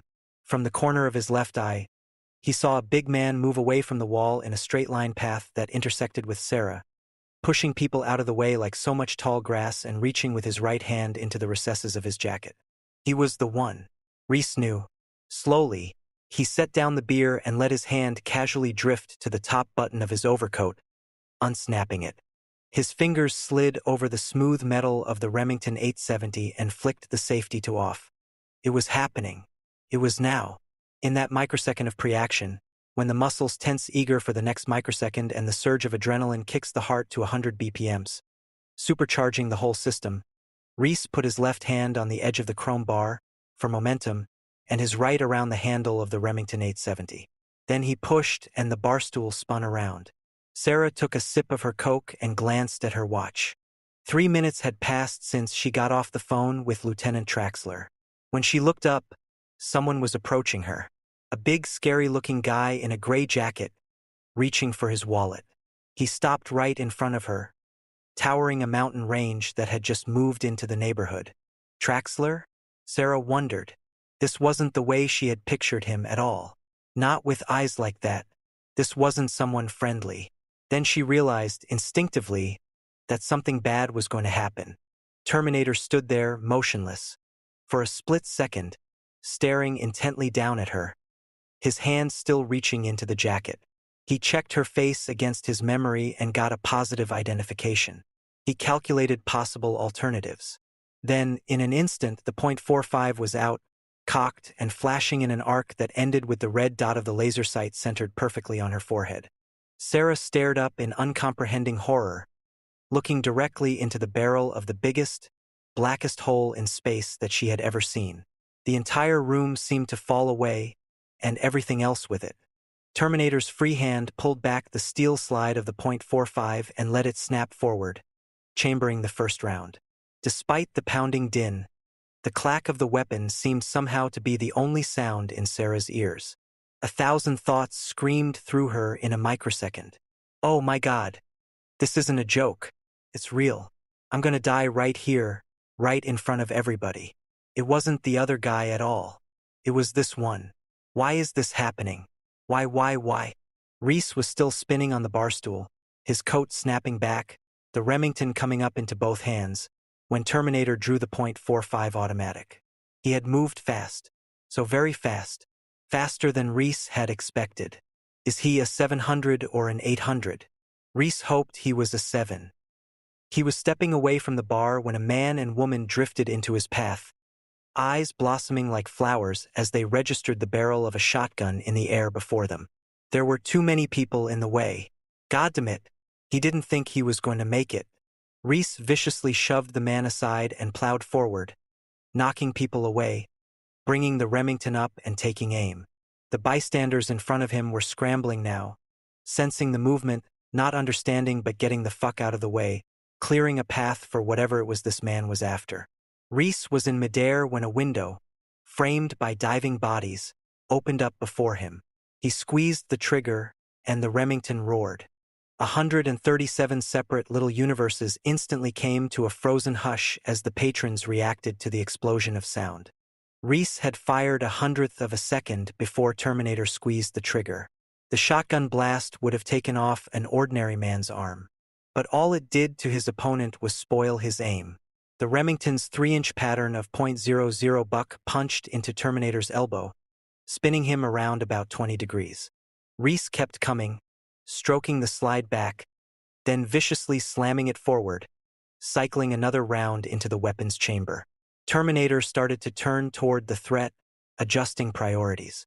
Reese fired again, this time catching his target full in the chest. Despite his size and strength, Terminator began to stagger back under the impact. Then everyone started to scream.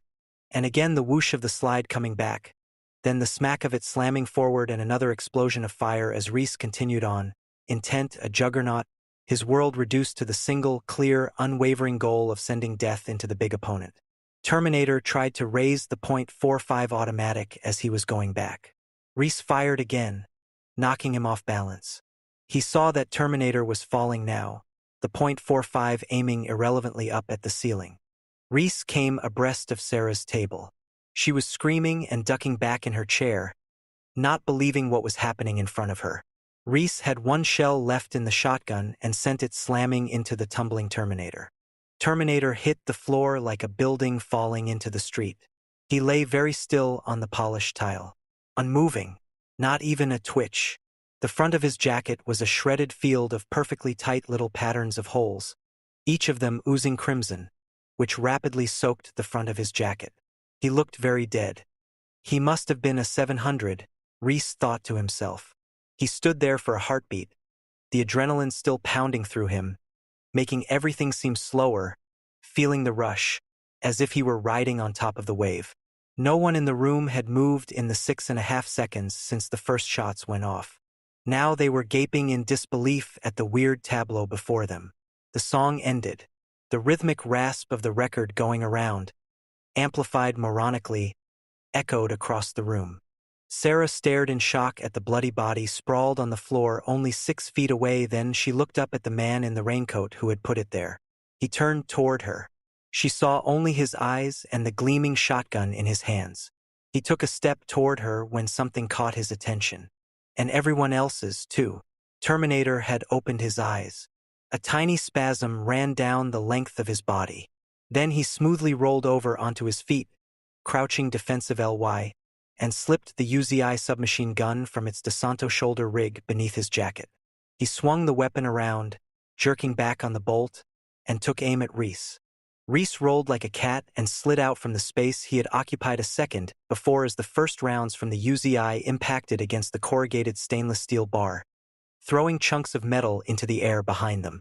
Tech Noir exploded in an orgy of violence and crashing bodies. Everyone snapped out of the shock that had seized them and desperately ran, tripping, tumbling, toward the windows and doors. A lot of them weren't moving fast enough. A young woman, who'd been having a particularly bad night to begin with, passed in front of Reese just as he crossed behind her, going the other way. The UZI's 9mm shell punched effortlessly through her rib cage. Sarah leaped from her chair and jumped into the stream of racing arms and legs that hurtled toward the front of the club. She was just reacting now like an animal, instinctively taking herself away from death. Terminator was standing calmly in the center of the room. He saw Sarah running for the front of the club, surrounded by other patrons. He started to squeeze off another burst from the UZI when Reese caught his attention, moving toward the bar. Reese dove over the top of the bar just as the UZI raked the polished metal barricade, starting low and traveling up, to the top and over, missing Reese's flying calves by inches, disintegrating the mirror behind. Glass shards expanded in 1,000 different directions, showerying the room and raining down on Reese's back as he hunched into a ball behind the bar. Sarah was halfway to the front door when Terminator dismissed Reese from his mind and turned back to the primary target. He saw the top of her head bobbing in the stampeding crowd of terrified people. He raised the UZI, extending it out in one hand, and sighted down the barrel as though it were a pistol. He waited until her head came up, then pulled the trigger. The 9mm rounds were screaming toward a point in the center of Sarah's wavy hair when the girl behind her selfishly tried to push her out of the way. She caught the bullets instead. They tore into the girl's back and pitched her forward, tripping Sarah and bringing them both down. Behind the bar, Reese reached into his pocket, slamming shells into the Remington as fast as he could. Faster, faster. His hands were flying. Sarah was pinned under the heavy deadweight body. She looked back in horror as the huge murderous hulk advanced, steadily, calmly, almost casually, toward her. Sarah tried to pull herself free. The girl was too heavy. Sarah was frantic. She pushed and tugged with all her strength, but it was too late. Terminator was moving in for the kill, dropping the spent magazine from the UZI, reaching for another one with his bloody hand and slamming it in an island of slow, precise movement amid the confusion and panic. Then he was standing right over Sarah and taking aim at point-blank range. Sarah stared up helplessly into his cold, flat eyes. They held nothing but death, and it was all focused on her. Suddenly the Remington exploded again. It caught Terminator in the shoulder and spun him completely around. Reese had fired in midair as he leaped from the back of one vinyl-covered booth to the next. He landed agilely and came up firing. He fired again, fucker, and stroked up another shell. The Remington kept exploding, one blast after another, brutally, savagely, unrelentingly, pushing Terminator backward, toward the plate glass window. The fifth shot picked him up and threw him through it. It exploded outward in a cascade of tempered glass fragments. Sarah rolled over in time to see the window open like a shimmering gate to accept the blasted body passing through it. Terminator hit the sidewalk like a crashing jet, sliding along the pavement before coming to rest. Blood ran over every visible inch of his tattered clothing. Reese picked up the UZI from the floor and examined it. No good. One of his shells had torn into the upper receiver. He tossed it away and looked down at Sarah. She might be going into shock, he thought. It was time to go. He pulled the dead girl off and took Sarah's hand. She shrank away from him like a terrified animal. Then Reese glanced out the front window and realized things were worse than bad. It wasn't a 700. Quickly, he kneeled down beside Sarah and took hold of her arm. His voice was full of urgency. "Come with me if you want to live," he said. Sarah shook her head, resisting. Then she saw what Reese already knew. Outside the window, Terminator was rising, unsteadily, to his feet. Shards of glass ran off of him like water. She had never seen a dead man before, but Sarah knew they weren't supposed to stand up. A lightning bolt of terror, greater than anything she could ever have imagined, pulsed through her. She stared, dumbfounded for a moment, at the smoking, bleeding tower of death rising up in front of her and fixing its cold eyes on her like a sentence. "Oh my God," she whispered. "Come on." Reese yanked Sarah to her feet, grabbed her hand, and clamped onto it, hard. She wasn't resisting him anymore. No matter that he was probably a murderous lunatic or that 5 minutes ago she had been cringing in fear at the thought of being in the same room with him. Now he was someone who wanted to take her away from the thing in the window, and when Reese pulled Sarah's hand, she was ready to go. With Reese leading the way, they ran like hell toward the rear of the club, stumbling over the sprawled bodies of the two dancers who hadn't moved fast enough.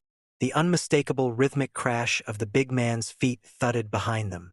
Reese hit the kitchen door at full throttle, throwing it open with a crash and dragging Sarah through without slowing. The door at the far end of the cluttered kitchen was wide open, left that way by the Korean chef who had used it when he first heard the gunfire. Reese hauled Sarah through, then spun around and slammed it shut, throwing its bolt into place, then facing Sarah again and brutally pulling her on. An instant later, Terminator hit the door. The sheet metal buckled, and the hinges half jumped out of the frame, but the bolt held. The huge man took a step back and slammed into it again. This time the half-inch steel bolt bent as easily as a bobby pin, and Terminator followed into the corridor. Reese and Sarah were already at the far end, racing toward the alley door. Sarah slipped, but Reese viciously yanked her back to her feet and kept moving.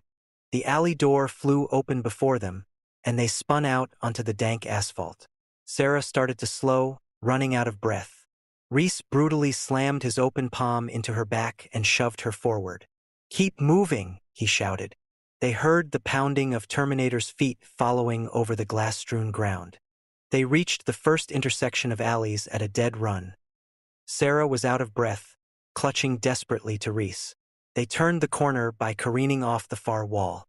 Running full out, Reese grabbed a shell from his pocket. Letting go of Sarah's hand, and tried jamming it into the Remington. Sarah started to fall back.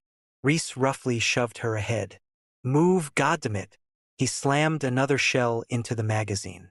Behind them, Terminator spun around the corner and charged after, gaining ground. Sarah heard him coming up. Somewhere inside her, she found a few reserve ounces of energy and poured them into her legs. Shotgun shells clattered to the asphalt as Reese gave up reloading on the run. As Sarah came abreast of a gray LTD, the last car in the row, Reese smacked her on the back, pitching her face first into the rough gravel. Then, spinning around, he flung the LTD's door open and hunched down behind it, aiming the shotgun at the gas tank of a '67 Impala farther back. Just as Terminator was about to reach the Chevy, Reese fired. The shot hit beside the gas tank beneath the rear of the car, striking sparks off a rear spring shackle. "Shit, one shell left. Steady down." Terminator was abreast of the car, eating up distance in long, powerful strides. The angle was bad. Reese shifted the shotgun, lowering the buttstock almost to the ground. If this didn't work, Terminator would be sticking the empty rifle down his throat in about 2 seconds. He pulled the trigger. Red-hot pellets of .00 buck tore into the cold tank. It erupted in a tremendous explosion of expanding gas. The ball of flame instantly filled the space between the alley walls and then climbed up toward the night sky. Terminator slid to a stop before the living wall of heat and light. He knew his prey was safely on the other side and that he must act fast. For a microsecond, he considered his options. Reese didn't waste any time. He stuffed Sarah into the front seat of the gray LTD, then climbed over her to the driver's side and slammed the door shut. The fireball was still blocking the alley when Reese reached for the ignition wires and sparked the sedan's engine into life. Suddenly, a silhouetted figure erupted from the flames and rocketed over the roof of the burning car.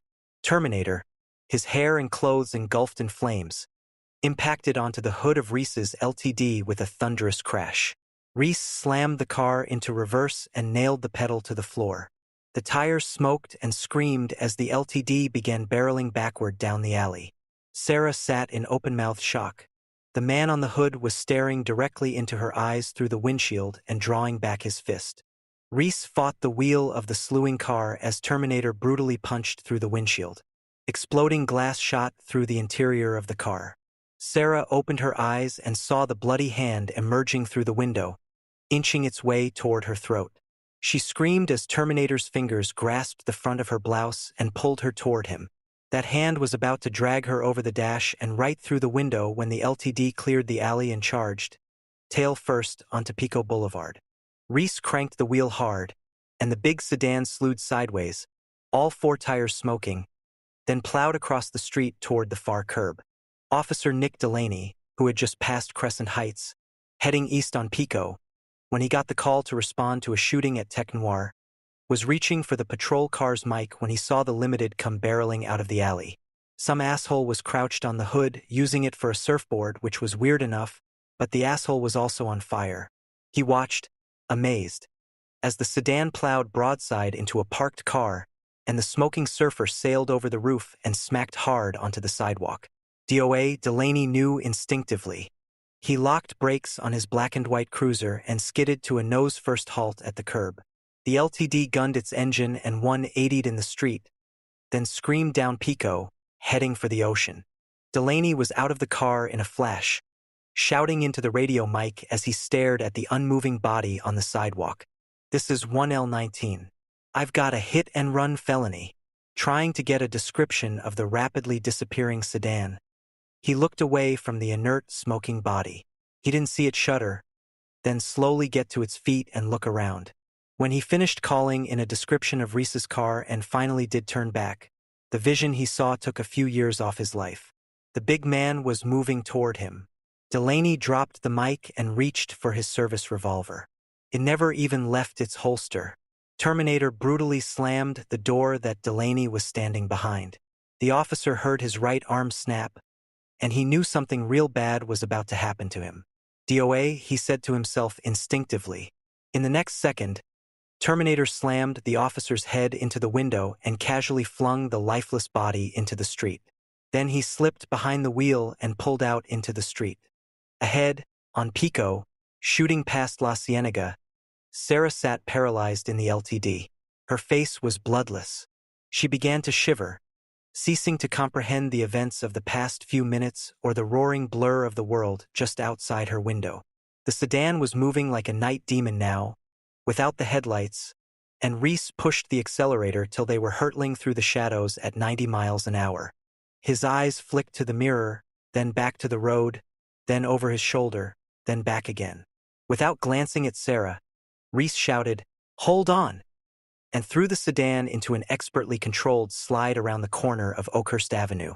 He sprinted up to Whitworth and made a left, squirreling the LTD between a slow-moving Toyota and an oncoming pickup, then dove onto Rexford and power slid around the corner. The street was full of slug-like traffic, so without hesitation or the slightest concern, Reese vaulted the curb and raced along the sidewalk doing 60. Fortunately, there were no pedestrians. In a single graceful, breathtaking, and utterly horrifying move, he shot directly from the sidewalk to the fast lane of Olympic Boulevard before anyone could react. No one seemed to be following now. Probably no one could if they tried. He glanced at Sarah and realized she was slipping into shock. "Are you injured?" he shouted in clipped military tones. "Are you shot?" No response. She stared blankly ahead. Reese reached over and ran his hand across her arms, legs, torso. He was direct, impersonal, like a medic in the field. He methodically searched for wounds. She seemed to be undamaged. Sarah flinched.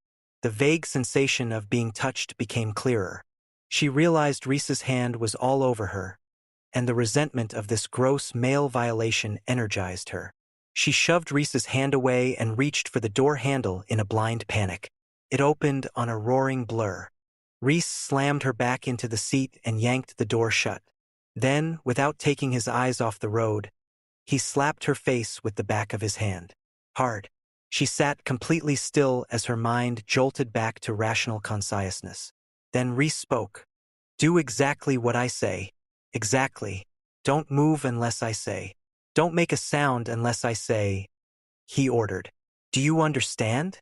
With the speedometer registering 85 miles per hour, he calmly reached over and locked her door, then fastened her seat belt, cinching it very tightly, with the same methodical movements as his body search. Sarah didn't answer, didn't nod, didn't move at all. "Do you understand?" he repeated, shouting. "Yes," Sarah replied, her voice cracking. "Please don't hurt me. I'm here to help you," he informed her. His voice was less menacing but still just as clipped and purposeful. "I'm Reese, Sergeant/Tech Com DN 38416. There was a moment of clumsy silence. Then Reese did the only thing he could think of that second. Sarah stared numbly at his outstretched hand. With zero enthusiasm, she automatically shook it. "I'm assigned to protect you," Reese said. "You've been targeted for termination." 14 blocks behind them, cruising smoothly through the late-night traffic, was LAPD Unit LL-19. Terminator scanned the street in an unbroken series of perfectly symmetrical sweeps. He listened to the babble of radio traffic, filtering out the irrelevant broadcasts, listening for anything about the stolen gray sedan. Finally, he heard what he'd been waiting for. "Suspect vehicle sighted on motor at Pico, southbound," the dispatcher said. "Units 1A20 and 1A7. Attempt to intercept. Unit 1L19, come in." Having logged the unit number as it was spoken by the car's ex-owner, Terminator understood that the call would have to be answered. He replayed the few syllables he had recorded and stored at the time and digitally synthesized a reply. In a voice Officer Delaney's mother would not suspect, Terminator calmly said, "This is 1L19, westbound on Olympic approaching Overland." He wasn't really. He was now racing down Pico back toward motor. And Sarah. "This isn't happening," Sarah said, trying to make it real by saying it. "It's a mistake. I haven't done anything." "No, not yet," Reese replied. "But you will." He fixed his eyes on hers. "It's very important that you live." Sarah looked away and did everything she could to shut it all out, but every time she opened her eyes, she was still in the LTD. It isn't true. That man. He was dead. How could he get back up after you? Not a man, Reese cut in. A machine. Terminator. Cyberdyne Systems. 800 series. Model 101. A machine, Sarah repeated incredulously. Like a robot? Not a robot. A cyborg. Reese craned his neck around at two tiny pairs of headlights far back down the street behind them. Cybernetic organism. No, Sarah shouted. He was bleeding. Just a second, Reese said. Keep your head down. The pairs of headlights had jumped up the street and were now closing in on them. The first LAPD cruiser pulled alongside and flicked on its searchlight, illuminating the battered sedan. Checking it out, searing into the faces of Reese and Sarah. Reese caved in the cruiser's door panel. The officer tried to swerve away, but at 60 miles an hour a car just doesn't behave itself. The cruiser skidded sideways, then swapped ends and flew through a newsstand into a parked cab. End of story. Sarah stared at the dead LAPD cruiser, then hunched down in the seat and tried to make herself disappear. Reese jumped into a tiny alley near Glendon. The other police cruiser piled in after, inches from the LTD's bumper, and together the two cars raced down the narrow dark corridor. Sparks flew like fireworks as they scraped the walls and slalomed around protruding dumpsters. As Reese pulled his foot from the accelerator and stood on the brake, the officer jumped on the cruiser's brake, but in doing so, he flinched and turned the wheel. Just a fraction of an inch. Enough to catch the cruiser's front fender in the brick wall. Instantly, the car went sideways and jammed itself in the narrow alley. Reese squealed to a halt, threw the LTD into reverse, and gunned the motor, hurling the battered sedan backward toward the black and white cruiser. He slammed into the cruiser at 40 miles an hour, making it a permanent part of the alley. Then Reese raced back onto Pico. Sarah sat up and glanced around, then over at Reese, still digesting the last piece of information he had given her. They were running from a cyborg. Huh? Sarah took a good look at him. He was unshaved and filthy. He had an intense, dangerous look, more than likely insane. Reese glided the sedan off of the street and into the driveway of a 4-story parking complex on Colby.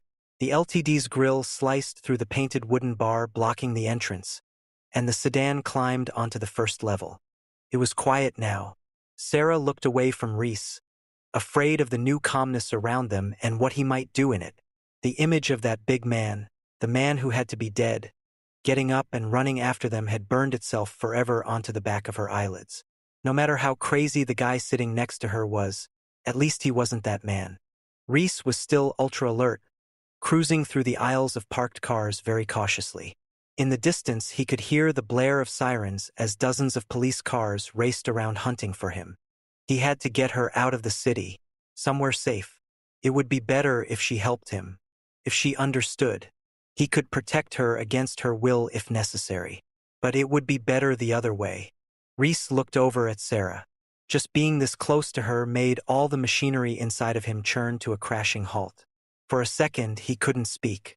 He was amazed that her presence, right there on the seat next to him, was such a casual fact. There she was, and so normal, and scared. Somehow it hadn't occurred to him that she would be scared. He turned down another aisle, staying on the lower level, and continued prowling the lot, looking for signs of trouble and finding none. "All right, listen," he said calmly, still scanning from right to left. "Terminators and infiltration unit. Part man, part machine." His intensity suggested he was telling her, unfortunately, the absolute truth. Sarah turned to him and listened. "Underneath," he went on, "it's a hyperalloy combat chassis, microprocessor controlled, fully armored, very tough, but outside it's living human tissue, flesh, skin, hair, blood, all grown for the cyborgs." He was talking faster now. She heard the words, but they didn't make sense. His explanation was only making things worse. "Look, Reese, I know you want to help, but," Sarah said, trying to make her voice sound soothing so he wouldn't get angry. "It didn't work." "Pay attention," he shouted, snapping his head around toward her. "The 600 series had rubber skin. We nailed them easy. But the 800s are new. They look human.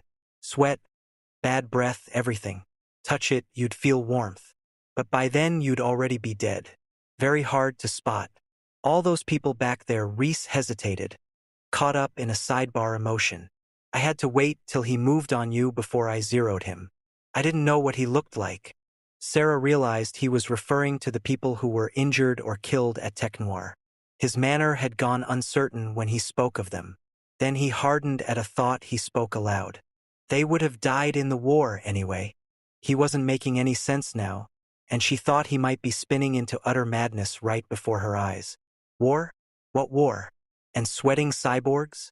Sarah was shaking her head. I'm not stupid, you know. They can't make things like that yet. Reese nodded. No, he said. Not yet. Not for about 40 years. Don't scream, said one of the little Sarahs in her abused mind. I've got to ditch this car, Reese said in a distracted voice. He nosed the LTD into an empty parking space. Something really bad was undeniably happening. A horror story on 2 feet was stomping around the city, obsessed with killing her. Even if Reese didn't have both oars in the water, he had saved her life. She wanted to believe him. She really did. But this was too much. You're saying it's from the future? Sarah finally asked, almost unable to form the word.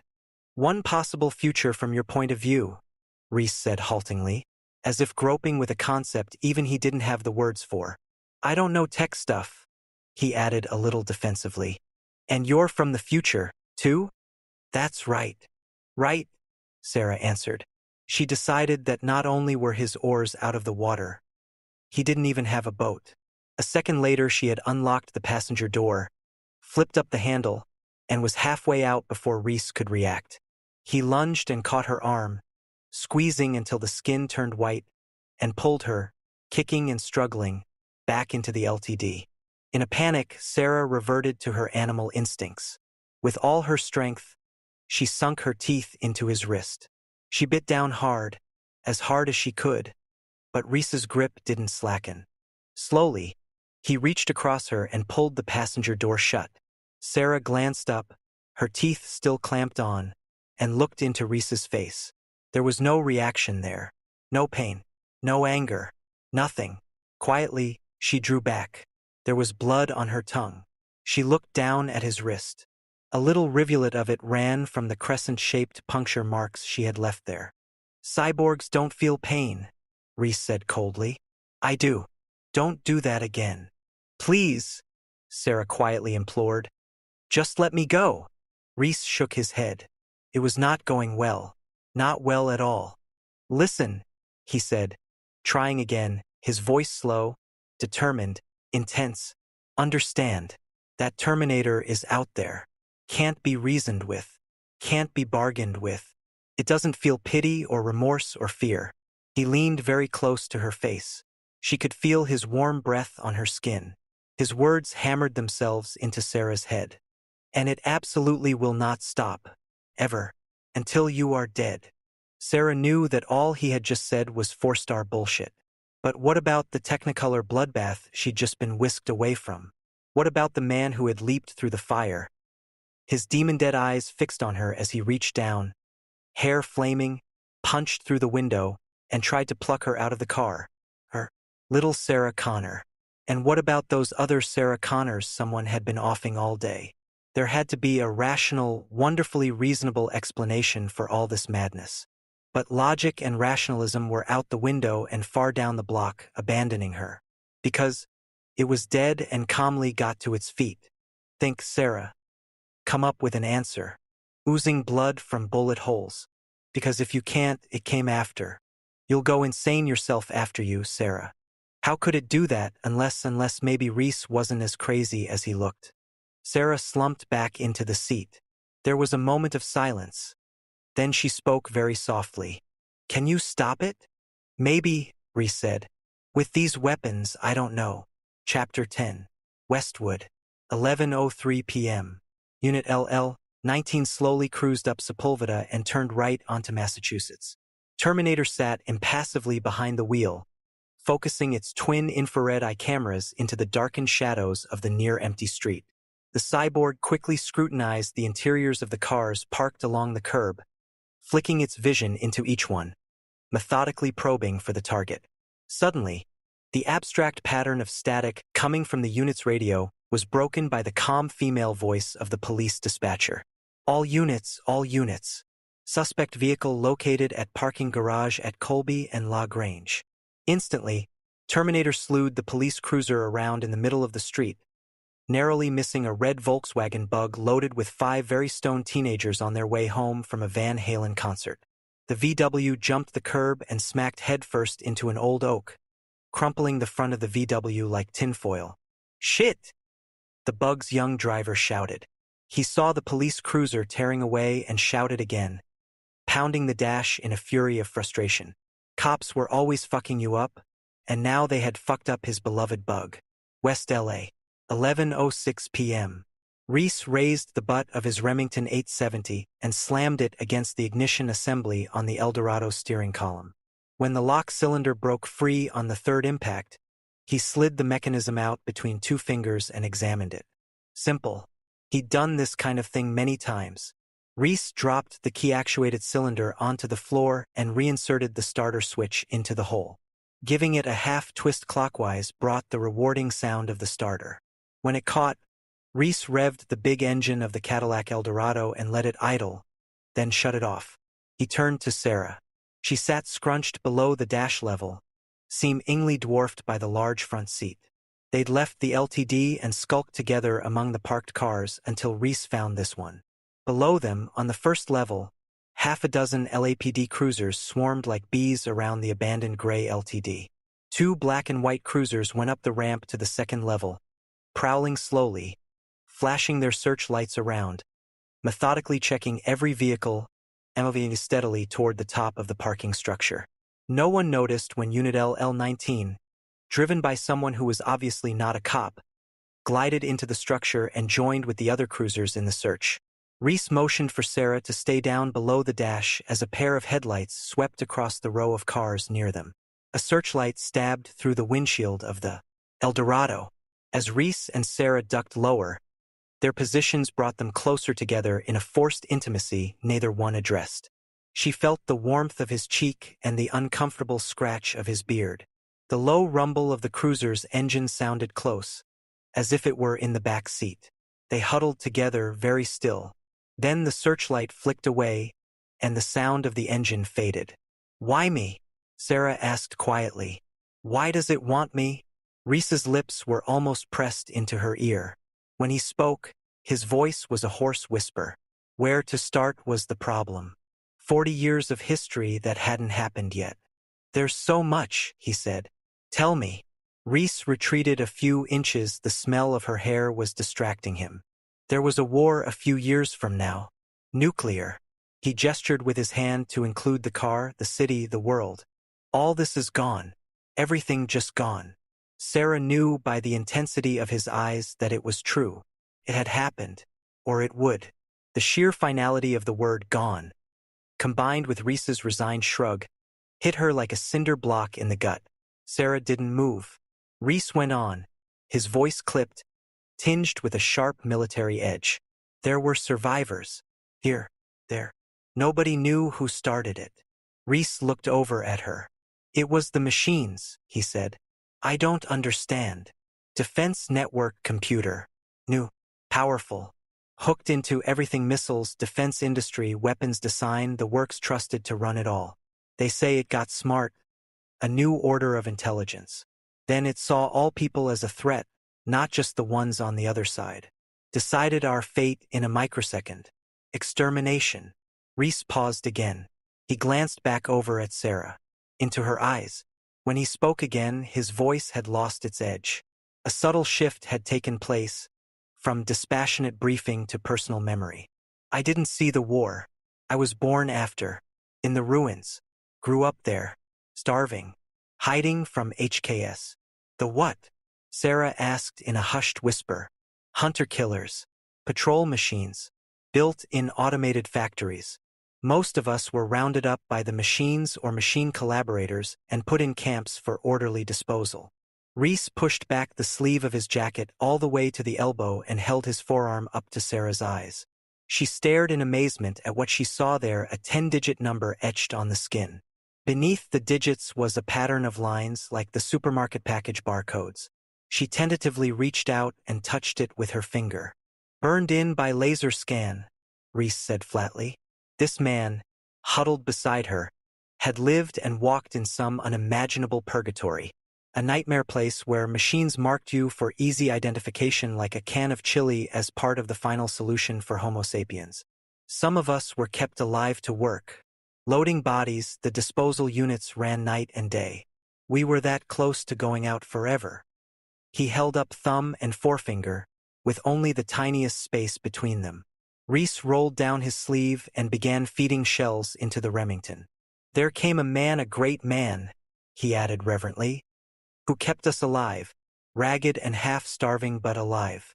We got stronger and he taught us to fight, to storm the wire of the camps, to smash those metal motherfuckers into junk. He turned it around and brought us back from the brink." His voice became a hoarse whisper cracking with emotion. She watched him trying to form the words. "His name is Connor. John Connor.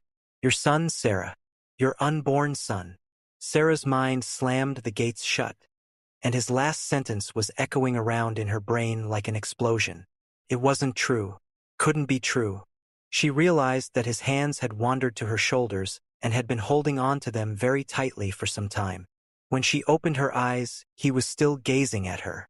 There was so much pain etched in his face, the emotion in his eyes so real, that Sarah felt drawn inexorably toward believing him. But this, it had no meaning or substance for her. Being suddenly the mother of a son who existed in another time and place had no reality.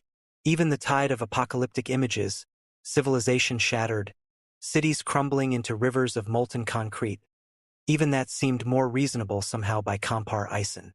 Her brain just stalled out, nosed over and dropped. She could only stare at him, mouth open. "No," Sarah said finally, "it's not true. Can't be." The rear window of the Eldorado went Nova white. Reese spun around and stared into the searchlight for a microsecond. It was coming from a police cruiser. But the thing behind the wheel was not a member of the LAPD. Reese shoved Sarah flat, cramming her into the tiny space under the dash, as the rear window exploded inward from the horrendous blast of Terminator's SPAS 12. Frantically, Reese started the Cadillac and at the same instant throttled the huge engine to life as another shotgun blast tore through the rear window, shearing away the remaining shards. Stray pellets whizzed around the inside of the car, bouncing off the windshield. Sarah threw her arms over her head, closed her eyes, and screamed.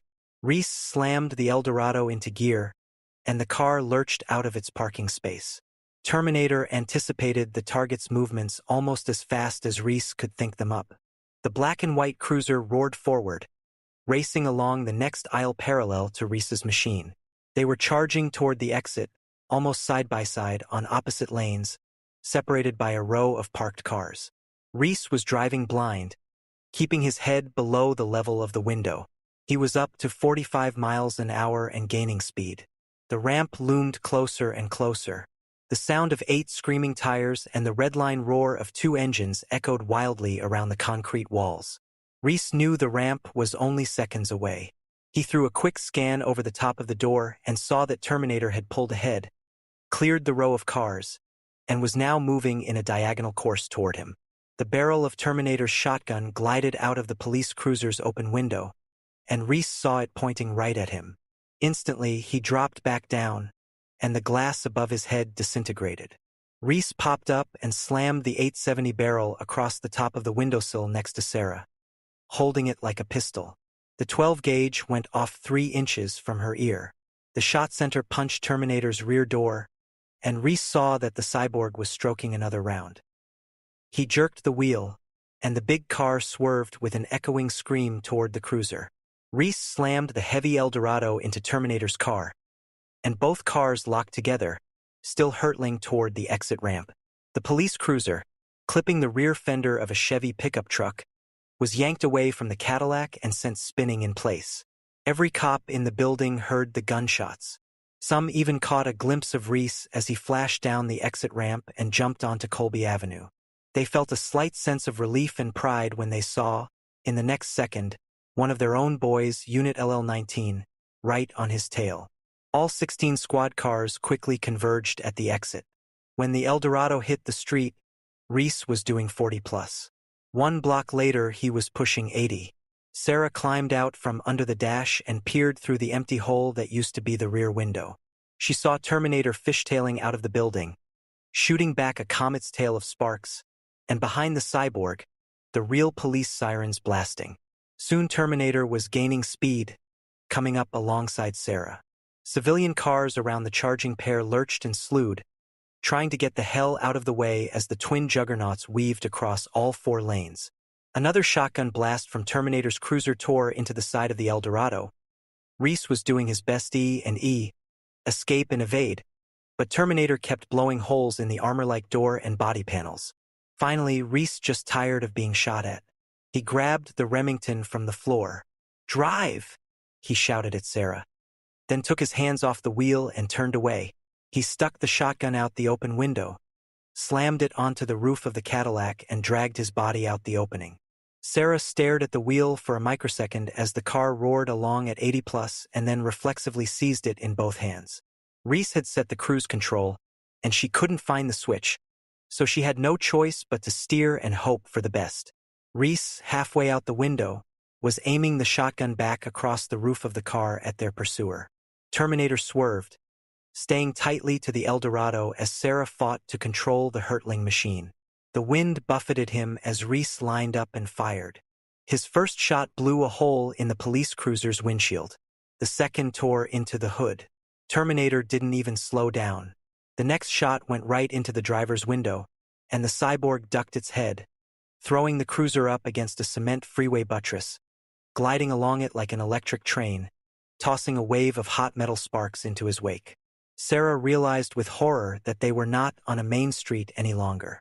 They were on a city utility road that ended in an enormous concrete wall. She shouted to Reese, but all she could see of him was from the waist down, and the wind tore her words away long before they reached his ears.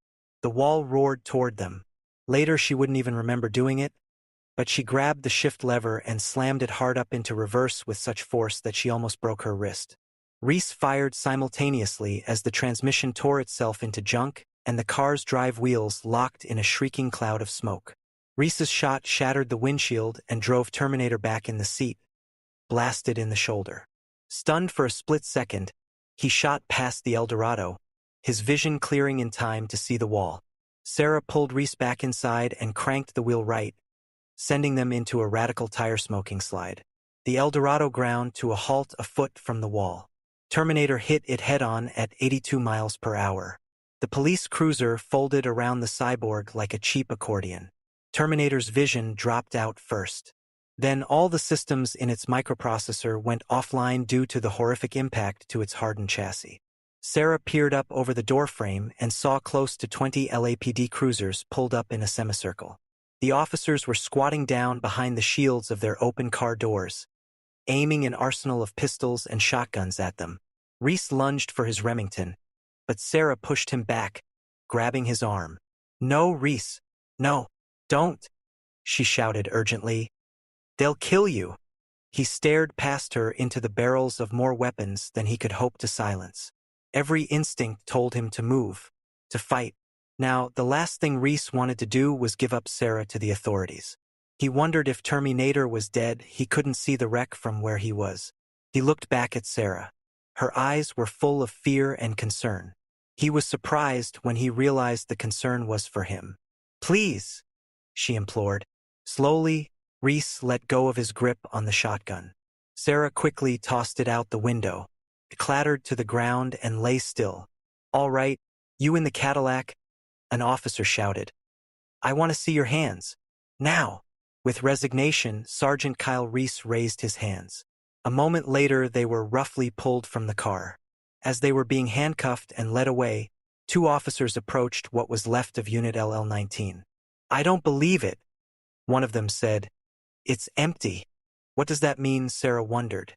She saw Reese whip around, suddenly resisting his captors, trying to get a look at the wreckage to see for himself.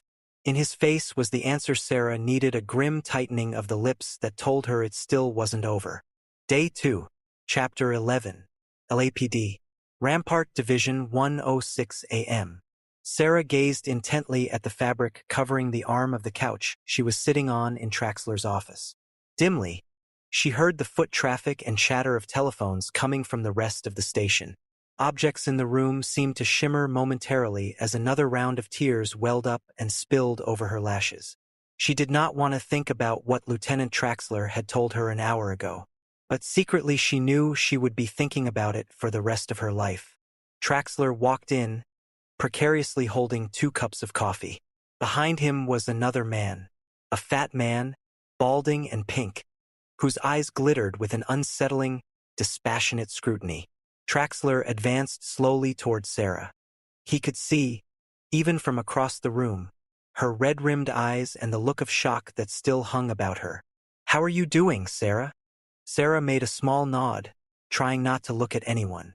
"Here, drink some of this," Traxler said. She dutifully took a sip of coffee, then stared off into the middle distance. "Lieutenant," she asked, her voice empty, "are you sure it's them?" Now it was Traxler's turn to nod his head silently. Sarah looked into his eyes, searching for some sign that would tell her he had doubts. "Maybe I should see the bodies. Maybe it's not. They've already been identified." Traxler didn't like this part. Not at all. "There's no doubt," he added, as he always did. Behind her eyes, in the cinemascope window of her imagination, Sarah saw the brutalized bodies of Ginger and Matt, her only friends, her family, lying in an ocean of blood on the living room floor. They were gone, horribly snatched away from her, forever. The full impact of that was finally settling over her, and now she felt a physical pain. "Oh God, Ginger kiddo." Her voice sounded far away to her.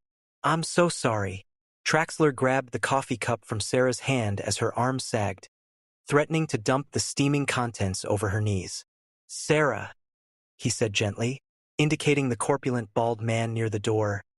"This is Dr. Silberman." "Hi, Sarah," Silberman said in a friendly lilt that rang as hollow as a cheap bell. Sarah gazed at him through bleary eyes. "I'd like you to tell him everything Reese said to you," Traxler went on. "Will you do that for me?" "One guess so." Her voice was almost inaudible. "Are you a doctor?" "Criminal psychologist," he answered. Sarah watched him bobbing there at the door and decided that she didn't like him at all. But he might know what he's talking about, she thought, and what she needed most right now was answers. She needed to know why her normal, quiet life had been blasted off its hinges. Why Ginger and Matt were lying dead on the living room floor. Why someone was trying to kill her. She needed to know if Reese could possibly be right, if it wasn't the random intrusion of insanity but really because of her. "Is Reese crazy?"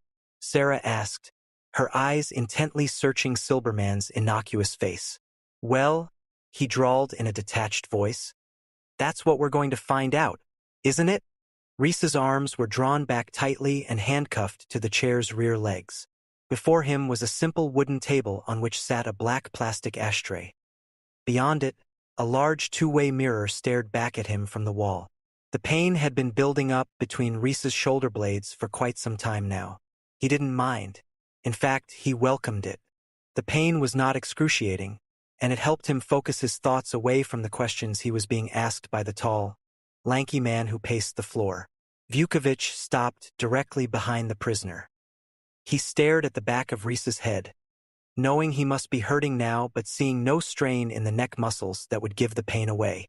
One tough son of a bitch, Vukovich thought. He slowly continued around the table until he was facing the sullen young man.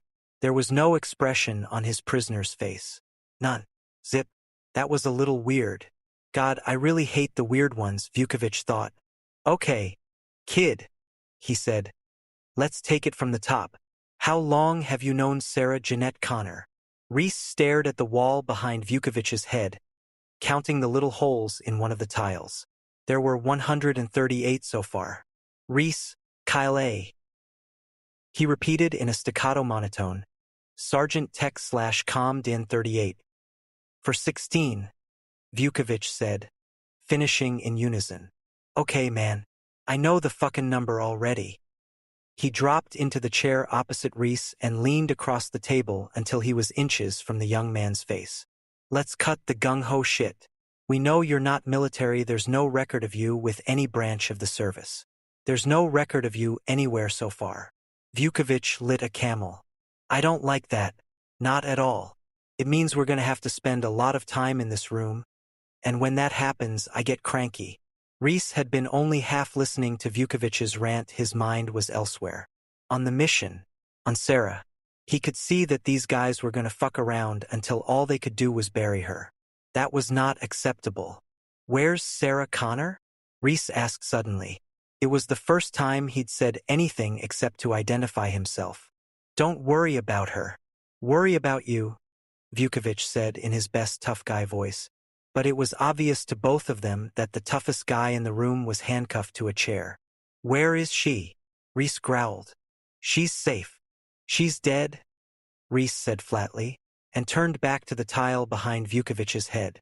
Vukovic could sense that he'd just lost something, but he wasn't sure what it was. Anger took over his emotions. Listen, asshole, he began, but he stopped abruptly as the door opened. It was Silberman. The psychologist glanced at the two men in the room, feeling the hostility, and rubbed a smile onto his face. Are we having a nice time, gentlemen? He asked, then glanced at Vukovic. I'll take it from here, Sergeant. He's all yours, Vukovic said in disgust, and sauntered out of the room. Traxler was waiting for him in the hall. How did it go? Traxler asked. Fucking hard case. Yeah, Traxler replied, unsurprised. He popped another stick of gum in his mouth and lit a Pall Mall. Let's see what happens. They stepped into an adjoining room, which was dark and tiny as a closet. In the corner was an old videocassette recorder on a cart, hooked up to a camera aimed through the two-way mirror at Reese and Silberman. It was used to record confessions and statements, although with this Reese guy it would probably be a waste of tape. The two detectives stood before the mirror and began to watch the show. Outwardly, Reese paid little attention to the fat man.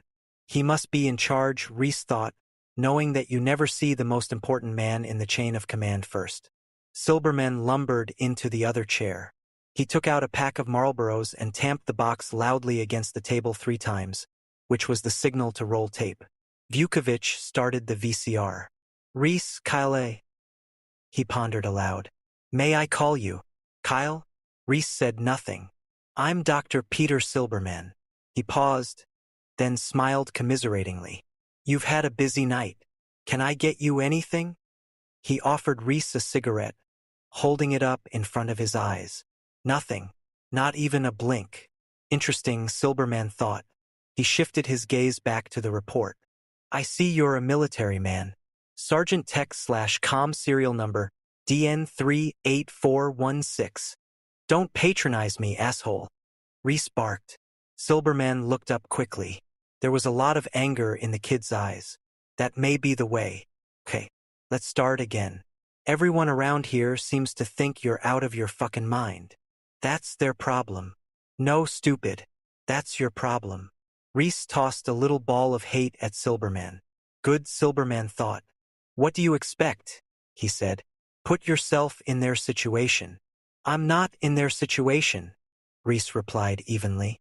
I'm in mine. All right, Silberman said reasonably. Convince me that they're wrong. Reese turned away and began counting the holes in the tile again. Silberman tried again. He'd try to work with some of the story the Connor girl had given him, maybe draw him out that way. Okay, he said. Let's talk about your mission. I'd say you blew it. In a few minutes she'll walk out of here. But not you. You're staying. You're out of the game. He paused and looked up at the sullen face staring past him. You'd better give that some thought. What's the point? Reese asked coldly. The point is, my friend, that you can't help her while you're tied to a chair. Silberman could tell he was making progress. Working within the context of the kid's delusion was the key. He flashed a look of paternal concern across his face and leaned toward Reese. Talk to me, he said. Maybe I can make them take the right precautions. If you help me, I can help you. You can't protect her, Reese announced flatly. And you can. Reese's face flushed red as he shifted his gaze back to the fat psychologist. Slowly, the anger subsided into guilt. Reese realized that what the man had said was true. He had really fucked up. Silberman continued to pursue his quarry like a trained hawk. Hold back one fact and you may be risking her only chance. Help us. Reese slowly nodded. Logically, he had to agree. If he could convince them, perhaps they would help him stop Terminator. I'll tell you what I can, he said, resigned. So, you're a soldier, Silberman said with a smile of victory. Fighting for whom? With the 132nd under Perry. From 21 to 27. Silberman interrupted. He was getting excited. This was better than he had hoped for. The year 2027? He asked.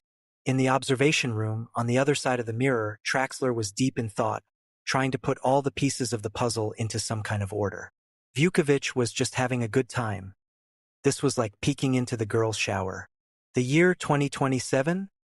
They heard the psychologist ask over the monitor. Traxler stopped chewing on his gum and leaned toward the glass. This is fucking great, Vukovich snorted.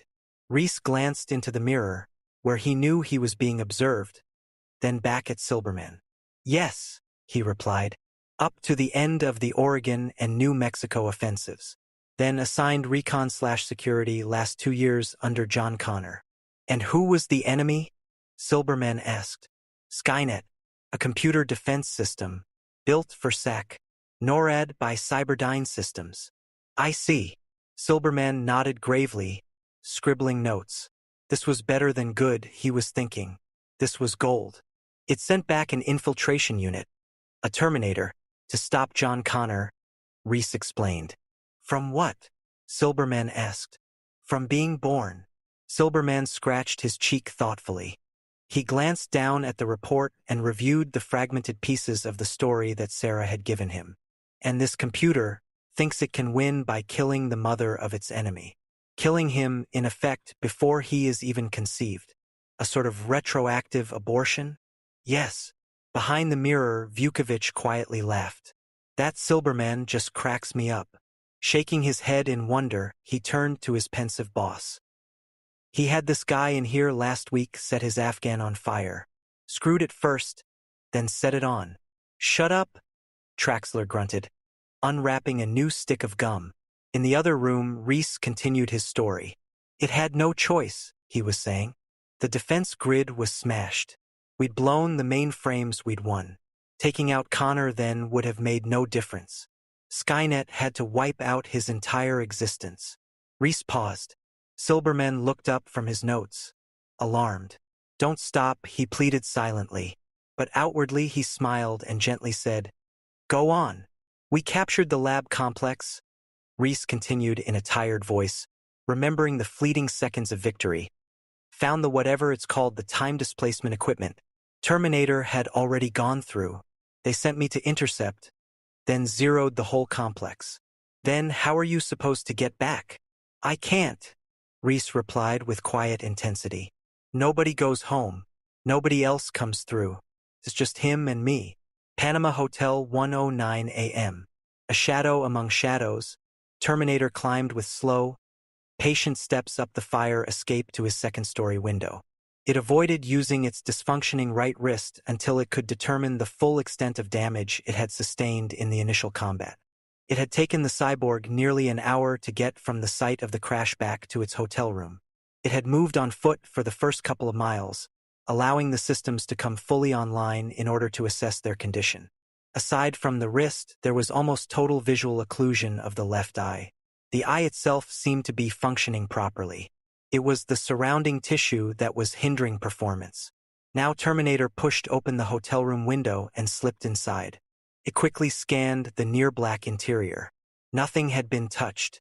No intruders. In one stride it was across the tiny cell and flicking on the single bare bulb above the grimy sink. In the full light it took a look at itself. The eyebrows were gone, completely singed off. What remained of the hair was little more than charred stubble. The socket surrounding its left eye was a pulpy red mass of randomly attached shreds of flesh. Glass fragments were embedded all around it. 7 gunshot wounds and lacerations covered the shoulders, chest, and arms, pulpy craters filled with congealed blood and 12-gauge pellets. Internal status readouts indicated that damage to the armored chassis beneath was superficial. The only real problem was the wrist. A shotgun blast had torn through the exterior layer of skin and punched into the servo-actuated control system beneath. Carefully, it laid out its tools on a folding table near the sink. The charred remains of the jacket were quickly stripped off and flung into the corner. Terminator took a seat and gingerly laid the damaged arm on the tabletop. The arm looked bad, much worse than it actually was. Blood flowed over and around the Swiss cheese remains of skin covering the wound. Terminator was not disturbed. The term pain was irrelevant. Only functional impairment of combat effectiveness was of concern here. With an expression of mild concentration, it selected an X-Acto knife and nervelessly made a 6-inch incision along the inside of the forearm. Tying the flaps of skin back with locking hemostats, it peered into the exposed cavity. By wriggling its fingers, it could clearly see the problem. One of the control cables in the complex trunk of sheathed machinery and hydraulics had been severed. The cyborg wiped away the blood, and using its good eye, began to patiently disassemble the damaged part with a jeweler's screwdriver. If Terminator had been programmed to hum, the picture would have been complete. In a few moments, the cable was bypassed, function assigned to a redundant hydraulic system, and the incision sewn shut to keep the forearm skin from crudely shifting around. This would have led to premature tissue necrosis, gangrene, and an unacceptable social attention index. Standing above the fouled sink, Terminator examined the lacerated eye. The lens was fine. Vision impairment was due to the shredded flesh around it. Clearing it would not take long. The X-Acto blade sunk into the gory socket and in a few smooth cuts scooped out the ruined sclera and cornea. With a faint plop, it fell into the sink basin and slowly drifted through the water to the bottom, leaving an expanding pink trail. Terminator dabbed at the socket, soaking up the excess blood. Now the chrome-like alloy sphere was clearly visible, suspended within the metal socket by tiny servos, its high-resolution video tube glowing behind the concussion-proof lens. They were functioning acceptably. However, there was no way to easily explain away its radical appearance. But anyway, Terminator was not much of a talker. It fished a pair of sunglasses from the small hoard of clothes and equipment it had gathered and put them on. Its eye was barely visible beneath the dark shades, which were a wraparound design that even hid the damage from the side. Terminator went to work on the chest and abdominal wounds, pulling the ventilated tissue closed over the dented carapace of its hyperalloy torso chassis, then suturing it crudely with household thread. It had to dig around a bit in the interstices of the shoulder assembly, between the axial drive motor housing and the clavicular trailing link. It got most of the shotgun pellets that were impeding the movement there. The muscle tissue was shredded and detached, but since it was merely a superficial camouflage and not actually responsible for locomotion, Terminator packed it back into the wound and sewed it shut with little regard for surgical deftness. With a new t-shirt, a pair of leather gloves, and the collar of the black leather jacket turned up, the cyborg looked almost normal, if a little pale and gaunt. Starting with the Terminator rapidly dialed every police station in Los Angeles until it reached Rampart Division. Now it was time to move out. The target was waiting. Terminator flipped the stained mattress to the floor and collected the required tools to complete the mission profile: the SPAS 12 auto shotgun, a 5.56 mm AR-180 assault rifle, its sear pin filed for full auto, and a .38 special. Just the essentials. With the grace of servomotor precision, Terminator hefted the weapons and disappeared out the window into the Los Angeles night. Chapter 12. LAPD. Rampart Division, 2:10 a.m. Sarah leaned forward, perched on the edge of a swiveling desk chair, and gazed at the image on the video monitor before her. Traxler stood next to her. He was continually gauging her reaction. He wanted her to see this. It might trigger something she had forgotten to tell him. Silberman reached over and turned up the volume on the black and white monitor. "It's just him and me," Reese said from the video monitor. "Why didn't you bring any weapons?" Silberman's recorded image asked, Something more advanced. Don't you have ray guns? Ray guns, Vukovich repeated, chuckling. On the screen, Reese was not amused at all. He glared back defiantly. Silberman paused. Come on, he said. Show me one single piece of future technology and we can settle this whole thing. You go naked, something to do with the field generated by a living organism. Nothing dead will go. Why? I didn't build the fucking thing, Reese retorted. He was starting to lose it. Okay. But this, Silberman glanced down at his notes. This cyborg, if it's metal, how? Surrounded by living tissue. Of course. Silberman nodded understandingly on the video screen. The real Silberman got up from Traxler's desk and punched the pause button on the monitor. When he turned to Sarah and Traxler, his voice was self-congratulatory. This is great stuff, he babbled. I could make a career out of this guy. You see how clever this part is? It doesn't require a shred of proof. Sarah looked up at him, still unsure, puzzled. Most paranoid delusions are intricate, he continued. But this is brilliant, and so am I, he thought to himself as he restarted the tape. Why were the two other women killed? The black and white Silberman asked. Most records were damaged or lost in the war, Reese said. Skynet knew almost nothing about Connor's mother, because her file was incomplete. It knew her name and where she lived, just the city, not the address. Terminator was being systematic. What about the incisions in their legs?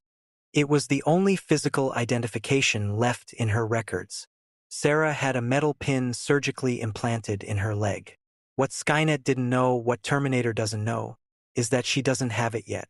That's supposed to happen later. How do you know? John told me. John Connor? Silberman asked. Yes. Silberman tapped his pencil on the pad, thinking, a tiny smile unconsciously on his lips. You realize there's no physical proof of this either. You've heard enough, Reese said, his voice with anger. Decide. Now, are you going to release me? I'm afraid that's not up to me, Silberman answered, keeping his voice friendly and reasonable. Then why am I talking to you? Reese started to stand, still handcuffed to the chair. Who is in authority here? I can help you. Silberman was trying to stay in control of the situation, and losing. Reese was on his feet now, staring straight into the camera, right at Sarah and shouting, You still don't get it, do you? He'll find her. That's what he does. All he does. Sarah's eyes went wide. Traxler gestured to Silberman, who was closer to the monitor, to shut it off. But Silberman was watching the screen, fascinated by the performance there. You can't stop him. He'll wade through you. Reach down her throat and pull her fucking heart out. Reese was trying to climb right through the monitor when Silberman snapped out of his reverie and hit the pause button, stopping him. Sarah was transfixed by the desperate will etched in Reese's electronically frozen face. She was pale. So many questions were racing through her mind that she couldn't keep them straight. I don't have a pin in my leg, she said. Of course not, Traxler replied. Reese is a very disturbed man. Sarah wanted to believe that. She turned to the psychologist for a more professional opinion, one she could believe. Is Reese crazy? She asked. In technical terminology, Silberman answered, smiling, he's a loon. But Sarah started to protest when Traxler cut her off. He handed her something that looked like an umpire's protective padding. Sarah, this is body armor. Our SWAT guys wear it. It'll stop a 12-gauge round. This other individual must have had one under his coat. She wanted to believe that was the explanation, but somehow it wasn't enough. What about him punching through the windshield? Vukovich shrugged. Probably on PCP. Broke every bone in his hand and won't feel it for hours. There was this guy once. Traxler cut him off by dumping the bulletproof vest into his hands. Dutifully, Vukovich shut up and sauntered away. PCP? Sarah had read about people on drugs doing incredible things in a berserk rage. Maybe, she thought, that must be it. It wasn't so much that she believed it, but that she needed to believe it. And these guys seemed so certain. She felt suddenly gullible, with a hot flush of embarrassment at her own stupidity to have been drawn into belief in that demented story of Reese's. But he had seemed so compelling and his account of the future so detailed. Even down to the tattoo on his arm. Self-inflicted, no doubt. There are some five-star wackos out there, she thought, and I just found myself two of them. Still, though she refused to address it, there remained a nagging background chatter of unvoiced doubts. Traxler put a hand on Sarah's shoulder. "You're gonna be okay," he said, and despite his world-weary gruffness, Sarah sensed true concern. "I called your mother and told her the situation. This hasn't hit the news yet, so she hasn't heard a thing about it." "How did she sound?" "Pretty good. She just said, 'I'm on my way,' and hung up." That's my mother, Sarah thought. The crisis management expert. 17 years as a registered nurse will do that to you. Sarah wished she had a bit more of that pragmatic toughness. Find out your daughter has been abducted by a mad gunman and involved in a running gun battle and that her best friend was killed by mistake in her place? No problem. Just grab the car keys. It'll take her at least an hour and a half to get here from San Bernardino. Why don't you just stretch out in this office and get some sleep? He gestured through the door to a small adjoining office and a sway-backed couch against the wall. "I can't sleep," she said, though racked to the limit with physical and emotional exhaustion. Sarah knew that sleep was far off. Her brain whirled with half-formed images of destruction that would take years to fade and memories made bright and bitter by the loss of Ginger and Matt. She shuffled like a sleepwalker, then sat down on the couch, Traxler kneeling beside her. "It may not look like it, but this couch is pretty comfortable. I've spent a few nights here myself. Now just stretch out and don't worry." Sarah did lie down, but her eyes stayed open, unwilling to shut out the bright safety of the office. "You'll be perfectly safe," Traxler said soothingly. "There's 30 cops in this building. How much safer can you get?" He smiled and patted her arm, then rose to his feet. She heard his shoulder holster creak as he stood and saw the blue steel of his service revolver. His hands were delicate, but his arms were thick and his shoulders broad. She took comfort in the images. The .357 under his arm, the badge clipped to his belt, the thick-soled cop shoes she'd always thought looked so outdated and silly. They didn't seem silly now. She let her breath out slowly, and her strength seemed to go with it. Her eyes closed. Traxler backed out the door and shut it quietly, leaving the light on. He stood outside the door, pulling on his chin. His eyes, focused on nothing, looked big and vacant in his bifocals. Vukovich knew that look. "What?" he said. "There's something going on here." "Bullshit," Vukovich said. "Kupla wackos, that's all. Right? Sharing the same delusion. How often does that happen?" Vukovich sighed in frustration. "Man, you're losing it. Have another cup of coffee. Have another juicy fruit, pal. The kid's a wacko, Ed." "He'd better be," Traxler said, gaze still distant. The kid was smart and tough, as if he'd been drop-forged and come out tempered like no street punk he'd seen. Some of the Nam Special Forces guys had that look, but this one was too young for Nam. 19, 20. He would have been 4 during the Tet Offensive. It wasn't adding up, and something was setting off his radar. "Wacko," Vukovich said, handing him a smoke. Traxler caught his eye. "Think about something for a second. Just play the hand and think it through," Traxler said. "What's that?" Traxler lit the cigarette. "What if he's not?" Homicide Division 2:33 a.m. Sarah drifted fitfully around the edges of sleep. She would coast down to the warm promise of unconsciousness, then back away, too wired awake to surrender to exhaustion. So much death surrounded her. Ginger and Matt, all the innocent people who had been walking and breathing this morning, and who now no longer were, seemed to stretch ahead into her future like an accusation.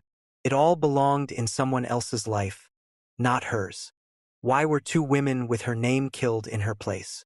Why was a madman stalking her through the city and another, now in jail, protecting her? And the question that outshouted all the others, why me? Why Sarah Connor? Why not Murtile Cornwaith? Or John Smith? She thought about Reese's strange story. Computers starting World War III. mankind on the outs, a revolution by humans scurrying between the legs of colossal machins, and a man leading them to desperate victory, her son. A shudder went through her body, and she grew solemn. Her baby, a baby she would raise to lead a battle to save the world. No, ridiculous. A few hours ago she had been thinking about her own mortality and how insignificant her death would be. Then an insane man tells her that on her life and death hangs the life or death of humanity too much. But why would an insane man seek her out and concoct this bizarre nativity? Fragmented images of an infant came to her then, a round and pink bundle cooing in her arms. Its eyes really were mahogany, and the wisps of new hair on the nearly bald scalp were chestnut-colored. She could almost smell the baby's skin. A strange feeling passed through her, something like yearning but too far away to feel directly, only a dissipated echo of it as it faded. But she was aware that the hot tears coming now were not just for her murdered friends. They were in part inspired by an inexplicable emotion she could not define yet. She could not even get close to an answer.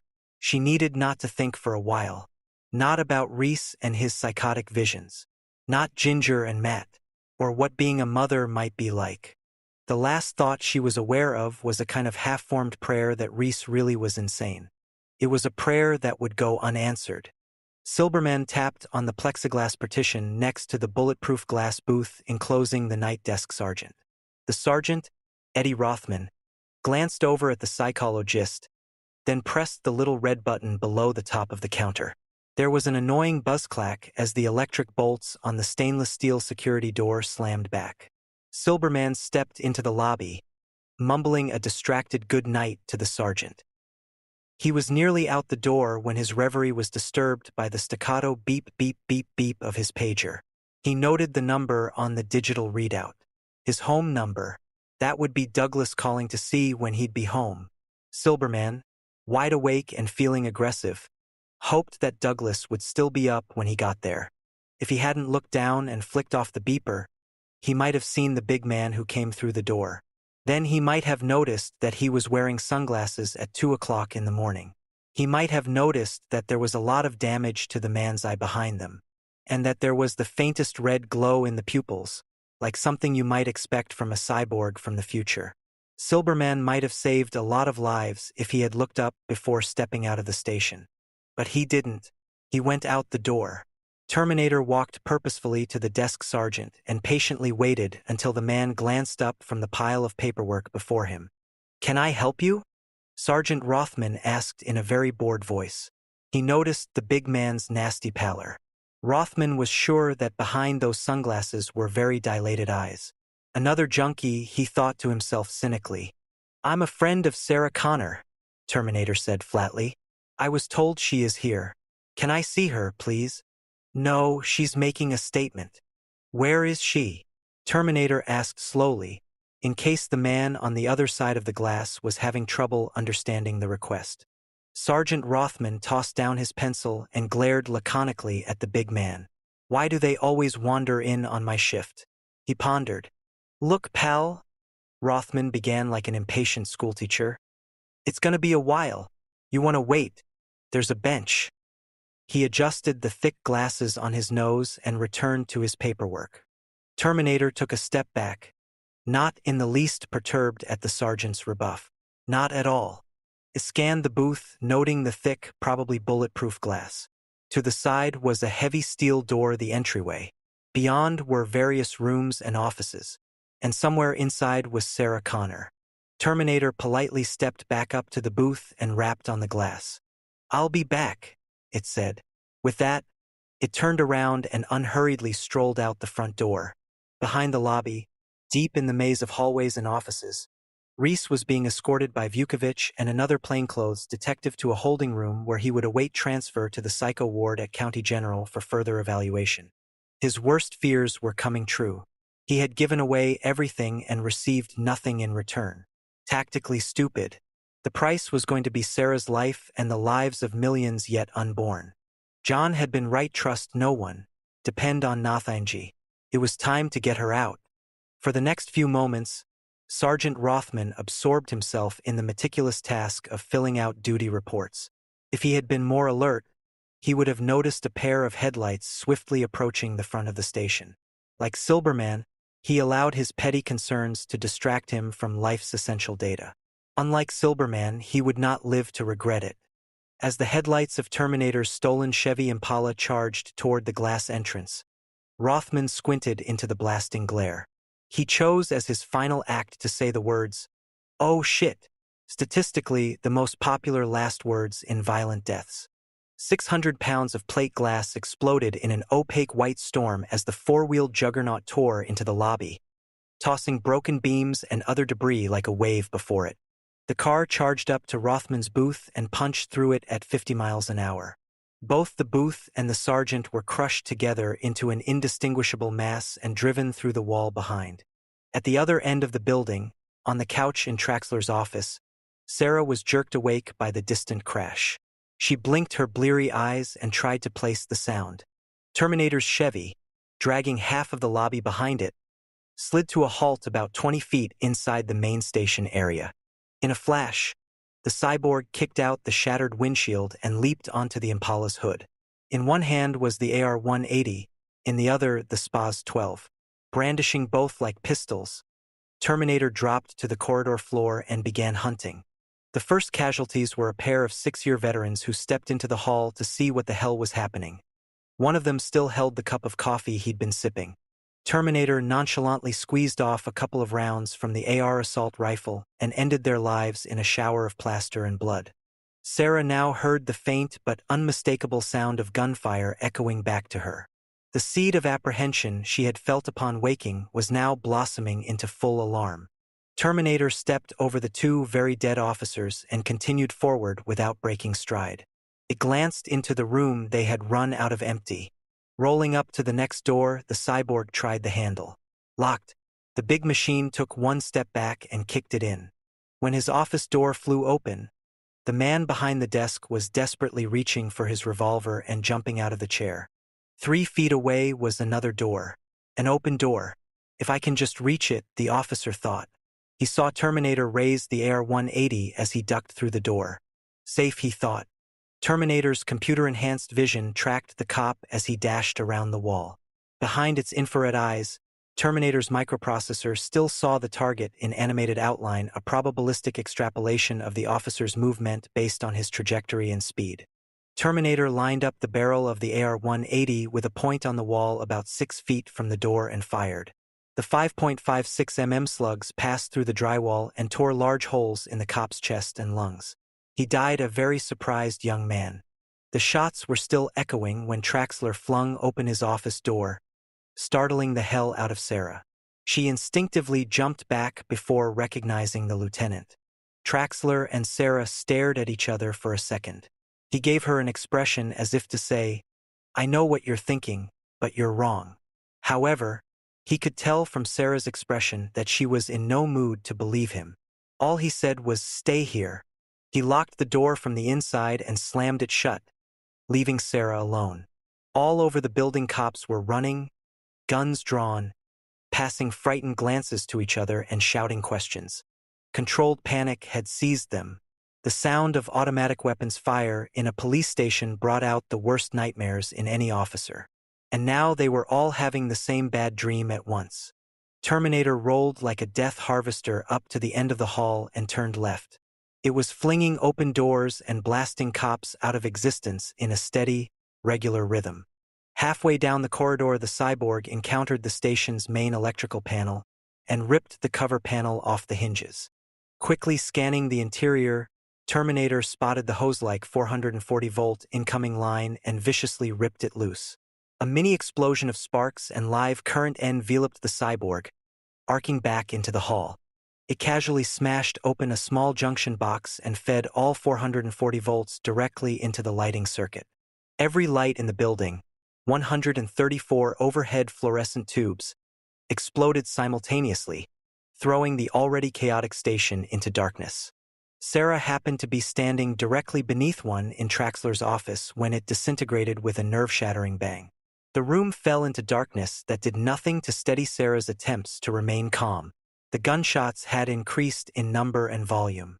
She could plot the movement of battle with complete accuracy. It was coming for her. In the holding room, Reese was still handcuffed when the first shots went off. His soldier's mind instantly took in the situation. He was not surprised. He knew who had come. Vukovic jumped to his feet and ran for the door, drawing his pistol. He turned to the other plainclothes detective and spoke urgently. "Watch him," he said, then disappeared into the hall. The other detective nodded and rose to lock the door. In doing so, he turned his back on Reese. That was stupid. He heard the rush of air and was just beginning to pivot around when Reese crashed into him. The detective's head slammed into the door, and he felt Reese's kneecap drive into his chest once, twice, battering him against the wall. He sagged, gasping, to the floor as Reese scrambled to his feet, searched for the key, removed his handcuffs, and grabbed the officer's revolver.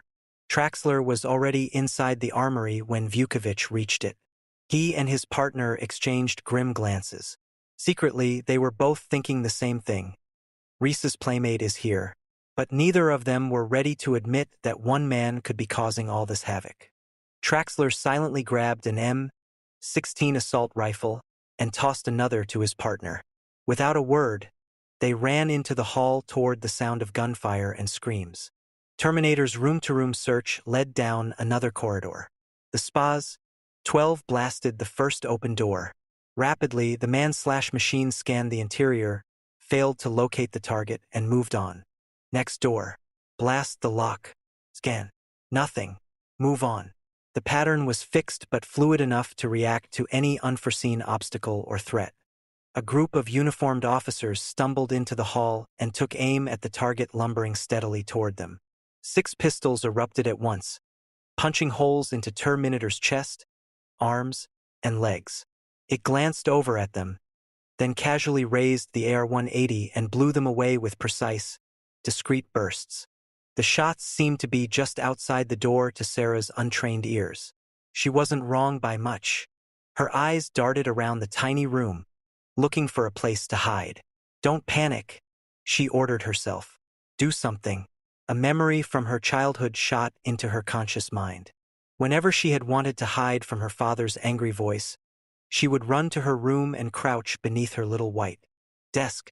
Behind the desk, Sarah ran to the big metal desk and stuffed herself into the cramped space where the chair had been. Terminator rapidly reloaded the AR-180. The cyborg had taped banana clip magazines together, butt to butt, jungle style, and merely turned the thing over and reinserted it. Flames danced up the walls. The corridor was ablaze with jumping fingers of yellow light. In the adjoining office, Traxler heard the unmistakable metal click of a rifle being reloaded. He froze, listening for footsteps. A heavy man was clomping past, his boot heels echoing in the long corridor. Traxler flung the office door open and aimed his M16 at the back of the wide leather jacket. He carefully lined up the barrel's sights with a point exactly between the man's shoulder blades and squeezed the trigger. The M16 barked loudly as half its clip sailed out the barrel. Traxler saw the leather jacket being chewed to pieces, saw the bullets slam home, and he was amazed. He was amazed because the man simply turned, didn't even flinch, just casually turned and leveled the heavy AR-180 like kid's plastic. It wasn't a toy. The slugs caught Traxler in the shoulder, stomach, and chest, slamming him into the door jamb. He saw his own blood splatter against the opposite wall.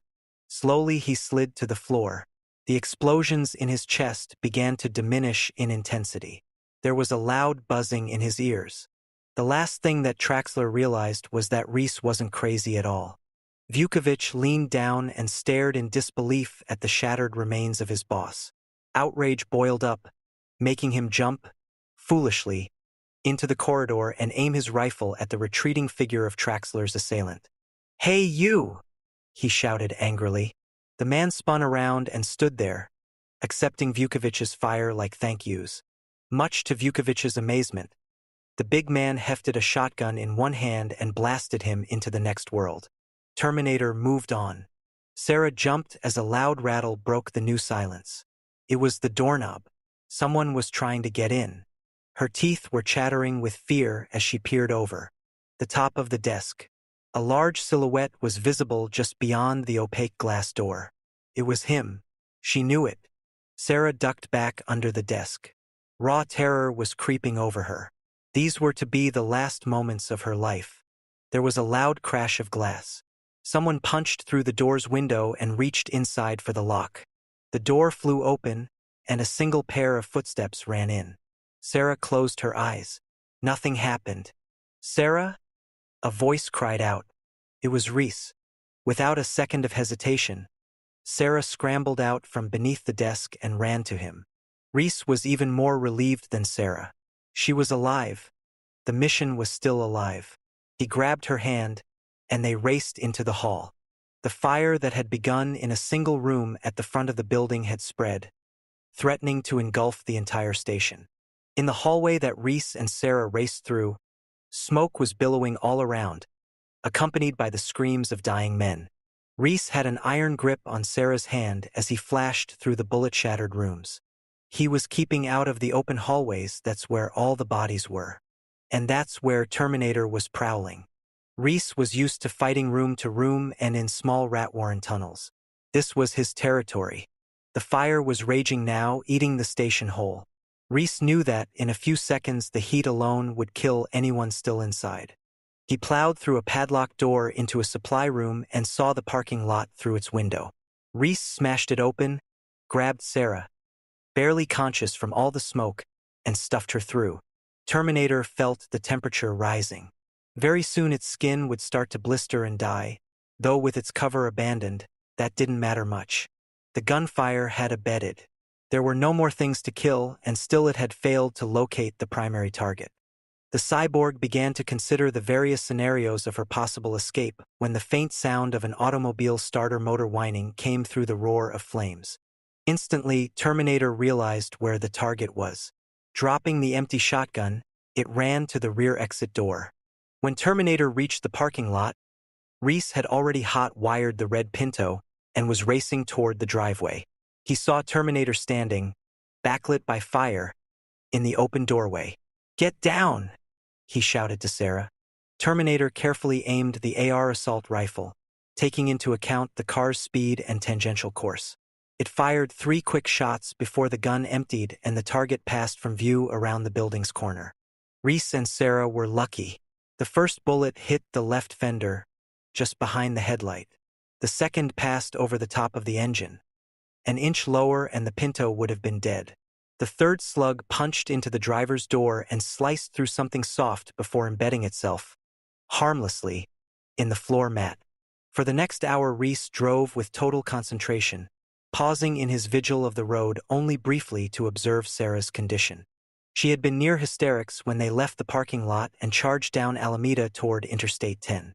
He wanted to get out of the city, to buy a little time, to get back on top of the situation.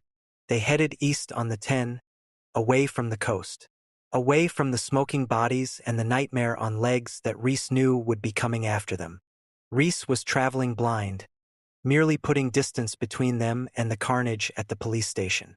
But after the first few minutes, he slowed down, turned on the headlights, and began doing a fair imitation of the few other drivers on the road. Sarah, who had been white-knuckling the dashboard, anticipating another sidewalk-driving demolition derby, allowed herself to relax a little.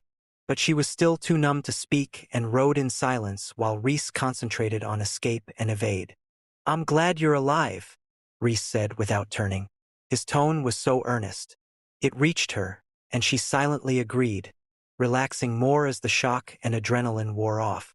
"Where we going?" she managed to mumble. Reese realized he had no destination, so he glanced in the rearview mirror, checking for any suspicious-looking activity, then pulled the car to the curb and flipped open the glove box. Behind the spare fuses, the Pepto-Bismol, and the dozen fast food packets of ketchup and mustard, he found a Thomas Brothers map. It was old and faded, more than likely out of date, but better than nothing. He searched for open country. Found it. South is the best bet. Maybe Mexico. They rode in silence, each locked in their own separate thoughts. Sarah was trying to put Matt and Ginger to rest. It was going to take a long time. They veered southeast onto the Pomona Freeway, and 20 minutes later they turned due south onto the 57. The gas was running low. At that time of morning nothing stayed open. Every gas station they could see from the freeway was dark.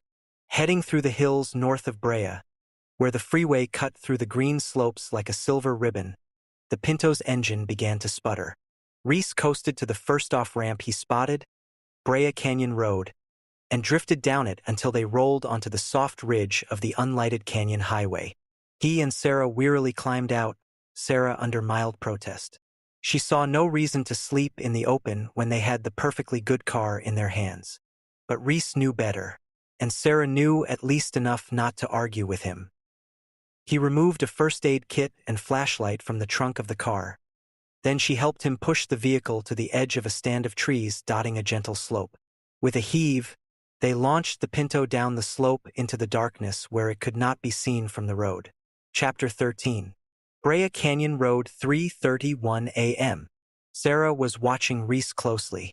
The way he hunkered down ahead of her, a ragged hyper-combat dancer, balancing his body as he heaved through the brush. His eyes scanned almost like a security camera, unblinking, darting in quick jerks, looking at the edges of objects rather than right at them, drinking in the chaotic terrain. He was a cat on the prowl, grace in action, his battered body hard and yet flexible, the bruised muscles gliding under the skin. He was a soldier, she could see that now. He had done this kind of thing so often that it was second nature. It was an anticlimactic revelation, but now she fully believed his story. Everything that had happened up to now, the slaughter at the police station, the maniacal maelstrom of the streets, the utterly incomprehensible explosion of reality at Tech Noir were super real.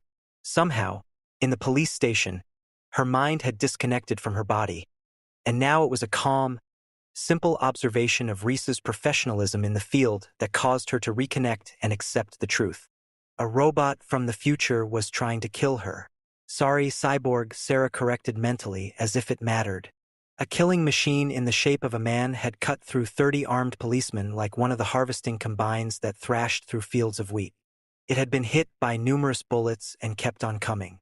And all that seemed to stand between her and the monstrosity was this soldier, who looked very young, and even though he moved with practiced precision, seemed as afraid as she felt.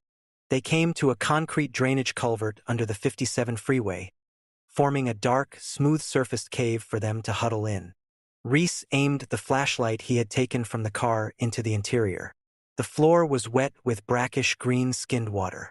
Sarah wrinkled her nose at the dank smell but slid down the wall opposite Reese. Anyway, exhausted. Reese squatted on his haunches, eyes following the beam of the flashlight, still examining their impromptu haven. Slowly winding down from the night's frenzy, he looked at her finally. His eyes now surprisingly soft. His voice was a raspy whisper that cut through the thick silence with a militaristic efficiency. But there seemed to be real concern there as well. "You damaged." Sarah laughed abruptly and then sobered as she realized she could have easily been shot. She looked down. No blood. No pain in any particular spot. "I'm okay," she replied, and then felt compelled to add, "Reese, it's real. I mean, the war, everything you said." It was an acceptance, not a question, so Reese did not answer. He was looking at her with the same intensity he had previously devoted to the landscape. Is he watching for me to crack? Sarah wondered. Break down into hysterics? She wasn't going to do that. She was amazed she wasn't. But no, she wouldn't, though the hysteria still hovered in the wings, not far away. There was only one problem facing her, and it was a real puzzler. She couldn't cry now. It seemed to Sarah that she should, considering that in the near future the world would go so insane, that millions would die in agony under the grinding heel of some hideous descendant of an Apple computer, like Chuck's little organizer. But she couldn't cry because none of it had happened yet. But then, where did this man opposite her come from? And that thing so intent on destroying her, it had killed dozens of innocents. As the chill of the cold cement seeped into her back, a deeper chill flowed from within to meet it. If Reese hadn't made it through time displacement to protect her, she'd be dead, and no one would have known why. She was alone in this thing, without even the luxury of feeling secure about police protection. alone and shivering in a damp hole in the middle of the night, with a stranger, an insane-looking street tough in torn rags, a scared teenager wise beyond his years in dealing death. He had saved her. Sarah caught his eye and tried a trembling smile. "Reese, what's your first name?" "Kyle." "Kyle," she went on, her voice wavering. "I wouldn't be alive now unless you came along. I want to thank you." Reese allowed himself to look into her eyes. Just a girl, he kept mentally repeating to himself. A target that needs cover, he added. And then, to help him maintain, he said aloud, "Just doing my job." Sarah nodded, satisfied with that for the time being. Reese went back to listening. Car was coming. Maybe 1,000 meters out. Hostile? Unlikely. He waited, poised between tense and relaxed, and let another sound in. The wind blew so soft and huge out here that it seemed as if he could hear the whole world breathing. It humbled him. He could sense the smell of animals on the wind, maybe dogs. He wasn't sure. The car rushed by overhead in a rumbling whoosh. Reese's hand had tensed on the police service revolver at his waist, then relaxed as the car sped on without hesitation. Sarah was holding herself and shivering uncontrollably now, a combination of aftershock and keen air. He came across the tunnel in an efficient, fluid movement and slipped his arm around her shoulder. At first Sarah recoiled. His clothes were rank with ancient sweat, but his body was blazing with heat. Even through the raincoat she could feel it and was instantly warmer. She looked up gratefully, but now he was staring out at the night, his expression gone intense and focused, yet somehow far away. There was no emotion in his action except duty. Despite that and the rank odor, she slid her arms around his torso and clung to him. She felt his body contracting with measured breaths. His muscles felt like heated metal bands beneath his skin. Maybe he was a cyborg, too. A cyborg from an unimaginable future of pain and horror. "Kyle, what's it like going through time?" For a moment he stopped breathing, thinking about it as if for the first time. White light, pain, a kind of pushing through something. I don't know, like being born maybe.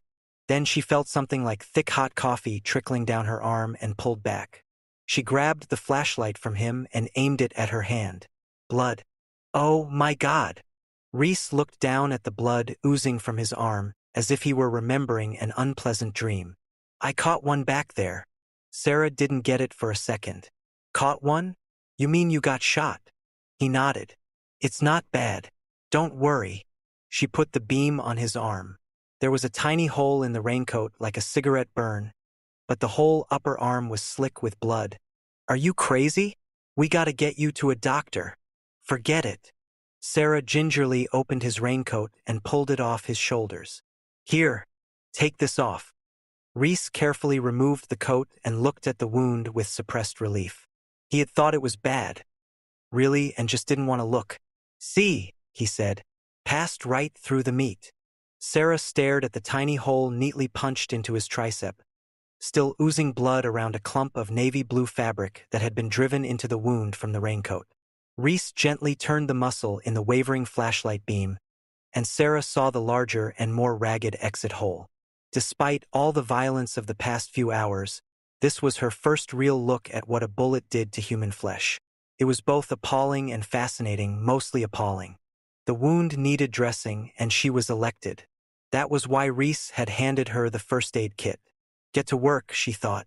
Try not to think about it. She would have to clean it first. That would mean touching it. Jesus, this was getting too real. Sarah opened the first aid kit.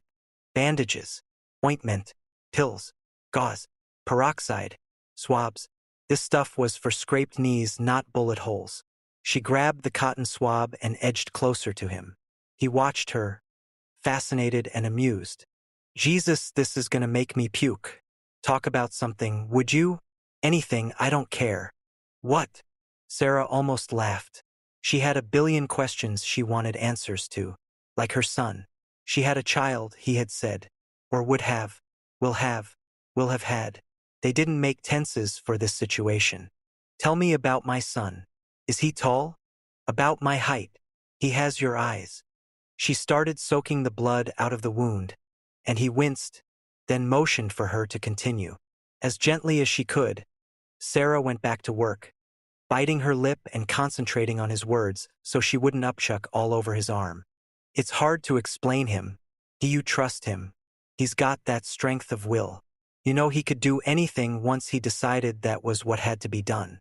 My father, I don't remember him. I always picture him like John. He knows how to lead men. They'll follow him anywhere. I'd die for John Connor. He spoke the last in a low, passionate voice, and she believed he meant it, and Sarah now knew he was capable of emotion. The pure, hard, undistilled fanaticism of the young. A passion she had never been able to feel for anything or anyone.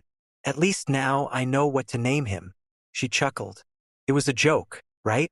Reese didn't smile, and she realized it really wasn't. There was too much pain behind his eyes. She tried again. Do you know who the father is? So I won't tell him to get lost when I meet him? Reese shrugged. No, John never said much about him. I know he died before the war and… Wait, Sarah interrupted. I don't want to know. She went back to the impromptu bandage. He was quiet, watching her fingers becoming more sure as she worked. Then Sarah asked, Did John send you? Reese turned away, going grim and tight again. I volunteered. Volunteered. He faced her again. Of course, a chance to meet John Connor's mother. You're a legend, the hero behind the hero. He winced as she tied off the gauze. Go on, make it tight, he said, then continued. You taught him how to fight, hide, organize from when he was a kid, when you were in hiding before the war. Sarah held up her hand, a confused look coming into her eyes. You're talking about things I haven't done yet in the past tense. It's driving me crazy. She yanked the gauze ends into a knot, forgetting herself for a moment, and Reese muffled a groan. More gently, she finished tying off the bandage. I'm sorry, but are you sure you have the right person? He locked eyes with her. Sarah saw that look again, and it had nothing to do with his duty. It was he looking directly into her, the Sarah inside the body. The little Sarahs cringed back under his naked stare. I'm sure, he said, and he was physically certain at least. His doubts were in other areas. Sarah got to her feet, exasperated. Come on. Do I look like the mother of the future? Am I tough? Organized? I can't even balance my checkbook. Reese heard the tone of her voice more than the words. It was the same whining, defeated tone many of the scavs had voiced when John asked them to risk danger for the cause. It was a tone of voice he despised, because it was the same attitude that had prevented men from defeating the machines years earlier. The blind, bleeding acceptance of whatever the fates had in store for them. Whole religions and elaborate philosophies had been developed to give weight to this sickeningly weak tone of voice. Until John had stepped out of the ashes with a pincer grenade and blown the tracks off an HK. Until John risked death standing in the flaming wreckage, siphoning off the unburned fuel to power his armored car. Because of his example, John's call was answered. Men rallied to him and kept rallying. And when Reese was old enough, he cut himself loose from the street pack and joined, as well, glad to be away from that pathetic whimy bleeding that he despised so much. Reese had been reeling back and forth from awe to disgust ever since he had first seen Sarah earlier that day. He remembered his briefing. Sarah Connor was simply a 20-year-old part-time waitress who was still in school and who so far had exhibited no unusual abilities or talents. She was the equivalent of a gangly female scav, rooting around blindly in the rubble, unaware of her own power to resist and change her fate. He had known many scavs like that, and once they had been shown the way, they had become good soldiers. So it might be with Sarah. But he was no recruiter. All he knew was survival. He had volunteered for this mission fully expecting to be passed over in favor of an older, more tempered fighter. When John had personally summoned him, he was flattered by the sudden realization of the enormous responsibility he was taking on. His performance would profoundly affect all human history. John had told him that, before volunteering, all Reese had thought about was the chance of carrying out the most important order John had ever issued and the glorious honor of meeting John's beautiful mother in the flesh. Most of the mission's impact had escaped him. It had all happened so fast, so fast. Once John's forces had captured the time displacement lab, he had been notified of the special mission and immediately put his name into the hat. Minutes later, he had reported to John's command bunker and was rapidly briefed. He recalled now what John had stressed: the awesome importance that he succeed in the mission and the wondrous certainty that Reese would succeed. That look of confidence, more than the uppers the meds were hypoing into Reese's veins, had jumped him into combat ready. And then, as Reese saluted, John had embraced him. That caught Reese completely by surprise. John Connor was a hard man to get close to. After his mother had died, he became a brooding loner who opened up to no one. He was adored by his followers because he never asked them to do anything he wasn't about to do, and because he knew what to do. He was never really intimate with anyone. But John said that Reese was the pivot of fate and then threw his arms around him as if they were old friends. As John turned away to see to other technical matters, there was an expression of deep sadness that Reese knew he was not meant to see. Perhaps John's confidence had been faked to give Reese courage. That other look troubled him. Now, as he thought of what he and Sarah would have to do to survive, he remembered both of John's expressions and how little the briefing had actually told him before they shunted him through that endless instant of time travel. As far as Reese knew, he was the first living man to be Temper Ally displaced. Skynet had developed the hardware as part of its voracious research and development, a geometrically expanding computer-generated repertoire of new technologies. The human raiders had seized the place intact, and the techs had scurried to download the system files and analyze them. When they realized what Skynet had done in its coldly rational desperation, John had opted to use its own technology as counterforce. But when Reese had stepped into the biaxial node of the field generator, no one really knew if the time displacement was survivable. He might have arrived in 1984, an already cooling bag of meat, his heart stopped by unfathomable energies. "Look, Reese," Sarah was saying, "I didn't ask for this, and I don't want any part of it." She was going to cry. Her hair was matted with drying sweat. Her clothes were filthy and torn. She wasn't a legend. She was a whining little scav about to weep uncontrollably at his feet. And now, in addition to keeping her alive, he had to keep her sane and strong. Something he hardly knew how to do for himself. Then he remembered the last thing John had told him he must do. He made his voice loud and calm. "Sarah."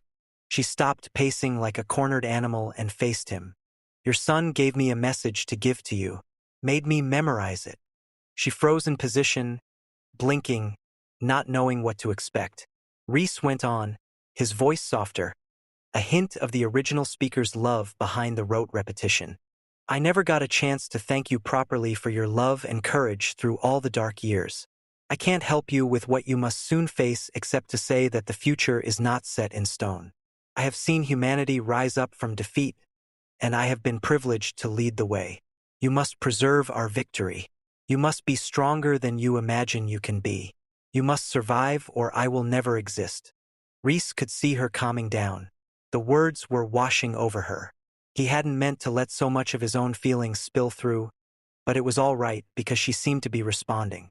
Reese flexed his hand. There wasn't much pain now. Nothing he couldn't handle anyway, and his hand still retained over 75% mobility. Maybe, just maybe, they had a chance of making it. If they could stay in the clear, leaving no traceable data, they could lie low indefinitely. To encourage her, Reese said, "Good field dressing." Sarah smiled wearily. "You like it? It's my first." She felt the irony of her words. She still rejected the mantle of responsibility thrust on her. At least she did emotionally. But some very logical component deep inside her had accepted that she would one day do these things, just as she now accepted the impending incineration of civilization some years hence and all the horrors of the world thereafter. There would be many wounds, many bandages, tragedies and losses unimaginable. Sarah shivered as the endless dark landscape seemed to spread out before her. A word came to her: destiny. It was like being in a play. You could change the performance, but you could not change the ending. She remembered a play she had been in back in junior high. She had liked one of the other characters, but he kept dying in Act 3 night after night. And she remembered how naively bitter she had been. Just once she wanted the character's illness not to have been fatal. She didn't like acting that much after that, and she didn't like destiny as a concept much, either. Another vehicle rumbled past overhead. A long-bed truck, diesel engine hammering out a thunderous rhythm. Reese could see she was dead on her feet. Get some sleep. It'll be light soon. She sat next to him, back against the cold concrete. The tension between them still hung in the air, and he put his arm around her. For a moment he thought he might be suffering from time displacement aftershock, for it seemed as if huddling there had always been his life and she had always been with him. Sarah was exhausted. She had to sleep and was hallway there when Reese stiffened as the sound of the crickets began. It made her feel more secure. She realized that even though Kyle must be bone-tired, he would come awake should anyone, or anything, approach. He was a strange, haunted boy. She realized that Reese might never have heard a cricket before. Being next to him in this necessary intimacy made her feel serene despite the psychotic nightmare she had just come through. When he made his voice soft, she felt soothed and protected. She wanted to hear more. Tell me more about where you're from. Just anything you want. It'll help me sleep. All right, he said. You stay down by day, but at night you can move around. The HKS use infrared, so you still have to watch out, especially for the aerials. They're not too bright. John taught us ways to dust them. It got tough when the infiltrators began to appear. The Terminators were the newest, the worst. She felt herself drifting, melting into him, as he talked about a place of noise and flame, of white ash and fire-gutted ruins. Moonlit patrol craft sending harsh beams and plasma bursts into the rag-wrapped scavengers rooting through the collapsed cities for unburned cans of food-blackened bones, and gleaming human-hunting machines grinding their blood-streaked chrome bodies through a pack of scavs like sharks in feeding frenzy. Reese was still talking when Sarah's eyelids fluttered closed. Her head sagged against his shoulder. He could see only the top of it and could not tell if she was asleep. He went on with his account, which had no narrative structure whatever and consisted of stark images unplaced in his personal chronology, bits of combat lore and survival tips, anecdotes and slices of life in the 21st century. Sarah's last conscious thought was a curious one, and she would only recall it later. She thought he sounded poetic, like a street poet who can convey images clearly with coarse and unstructured juxtapositions of words. Born into another life and time, he might have been an artist or songwriter, but those counter-survival impulses were virtually eradicated, and their faint vestiges manifested themselves now only in the vivid starkness of his description. Her thought that Reese was a soldier with the heart of a poet would resurface later, only then to be tinged with desperate sadness. Reese's words still reached her as she slipped into REM sleep, and they triggered images both stunning and surreal in the dark catacomb of her dreams. There was a light, a bright light, searing, like the sun. It split the night landscape and licked over the shattered concrete shapes, etching razor-sharp shadows. There was wind, too, blasting straight down, and a screaming sound like metal dying that she realized was a jet engine or engines. The downblast whipped the ash drifts, exposing a jackstraw heap of bones. Ash was blasted from the sockets of skulls and shadows from the searchlights tracked across the empty orbits in a parody of life. The machine was like an enormous chrome wasp, except that where the wings would be, at the center of the thorax, there were two turbojet housings aimed straight down. The thing hovered and dipped, scanning on visual and infrared frequencies. Then it banked, nosing down and picking up airspeed like an Air Cobra helicopter. Its underslung gun fired once into a burned-out building and then retracted into the belly nacelle as the craft continued its patrol. A kilometer away, across the blasted landscape, another of the machines was settling to Earth on insectal hydraulic legs in what looked like a depot or staging area. There were several of the tank-like ground HKS parked under the reflective infrared floodlights. On tapered concrete pylons, 20-meter-long automated cannons stood guard, with tiny anti-personnel machine guns swiveling beneath them. Searchlights swept the darkness. When the flying HK had passed, it was safe to emerge. In their mottled two-tone gray camis, the troopers blended perfectly with the environment. Gray on gray, black on black. The leader lay prone under an angled slab of concrete, and he was looking through a scope attached to his rifle, an image-intensified video screen on which the landscape glowed bright as day. The green glow lit his face. It was Reese. Sweat trickled down, leaving clear streaks in the layer of ash on his face. He was dirty and hadn't shaved lately, and none of the other troopers looked much better. They all wore headsets, and there was a constant low murmur of communication from other units in the area. LRRP Team Yankee 1-3 to Fire Base Echo Niner. Come in Yankee 1-3. What's your stat? Concluded sweep to the 3,000-meter line. Didn't see much. Ran into some scavs out at the shopping mall. They're unregistered, but they got some stuff to trade. What sort of stuff? Canned food, some tools, and gasoline. They need shelter and some 223 ammo. Roger 1-3. Send them on down. We're coming in. Our spotters got a bad paw, so I'm cutting the patrol short. Roger 1-3. The voices murmured incessantly. Reports of patrols in all nearby sectors, sapper teams looking for HKS to disable and salvage components from, a long-range recon team on the run from a new Mark 8 aerial. It was zigging when they zigged, and it didn't look good. A unit up in the hills near Bunker 23 on Old Mulholland Drive was requesting a mech team to help unship the cannon from a salvageable HK. Someone out by the beach had gotten into it with a couple of Series 600 Terminators dressed in trooper camis.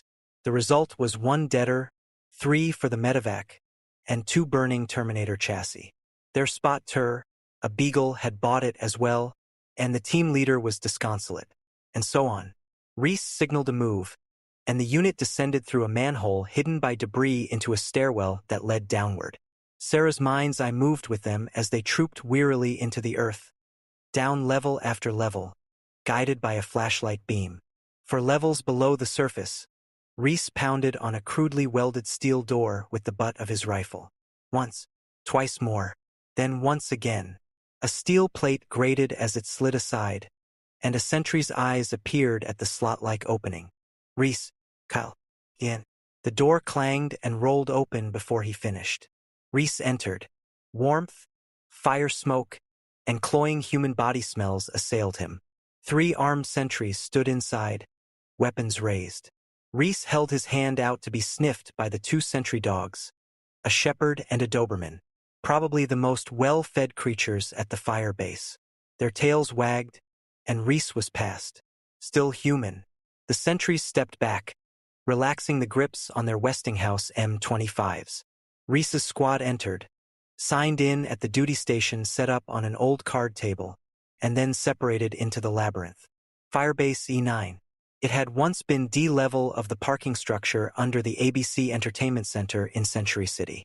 Now it was shattered, partially collapsed, and the home of soldiers, children, scavengers, the sick and dying, and lots of rats. Sarah seemed to be moving with Reese, as if he were her guide. They passed emaciated, haunted faces whose eyes flicked, barely registering their passing. They were dressed in scavenged rags, layers of mismatched clothing, sizes too large or too small, cloaks or vests made of long shag carpet, canvas, black plastic held together with multicolored bits of wire. Their faces were pale and pinched, eyes hollow. Only the children seemed to have any life as they scurried in the shadows, catching rats for the stew pot. The catacomb flickered with small cook fires, and everywhere faces peered from the shadows like ghosts, men and women whose souls had fled.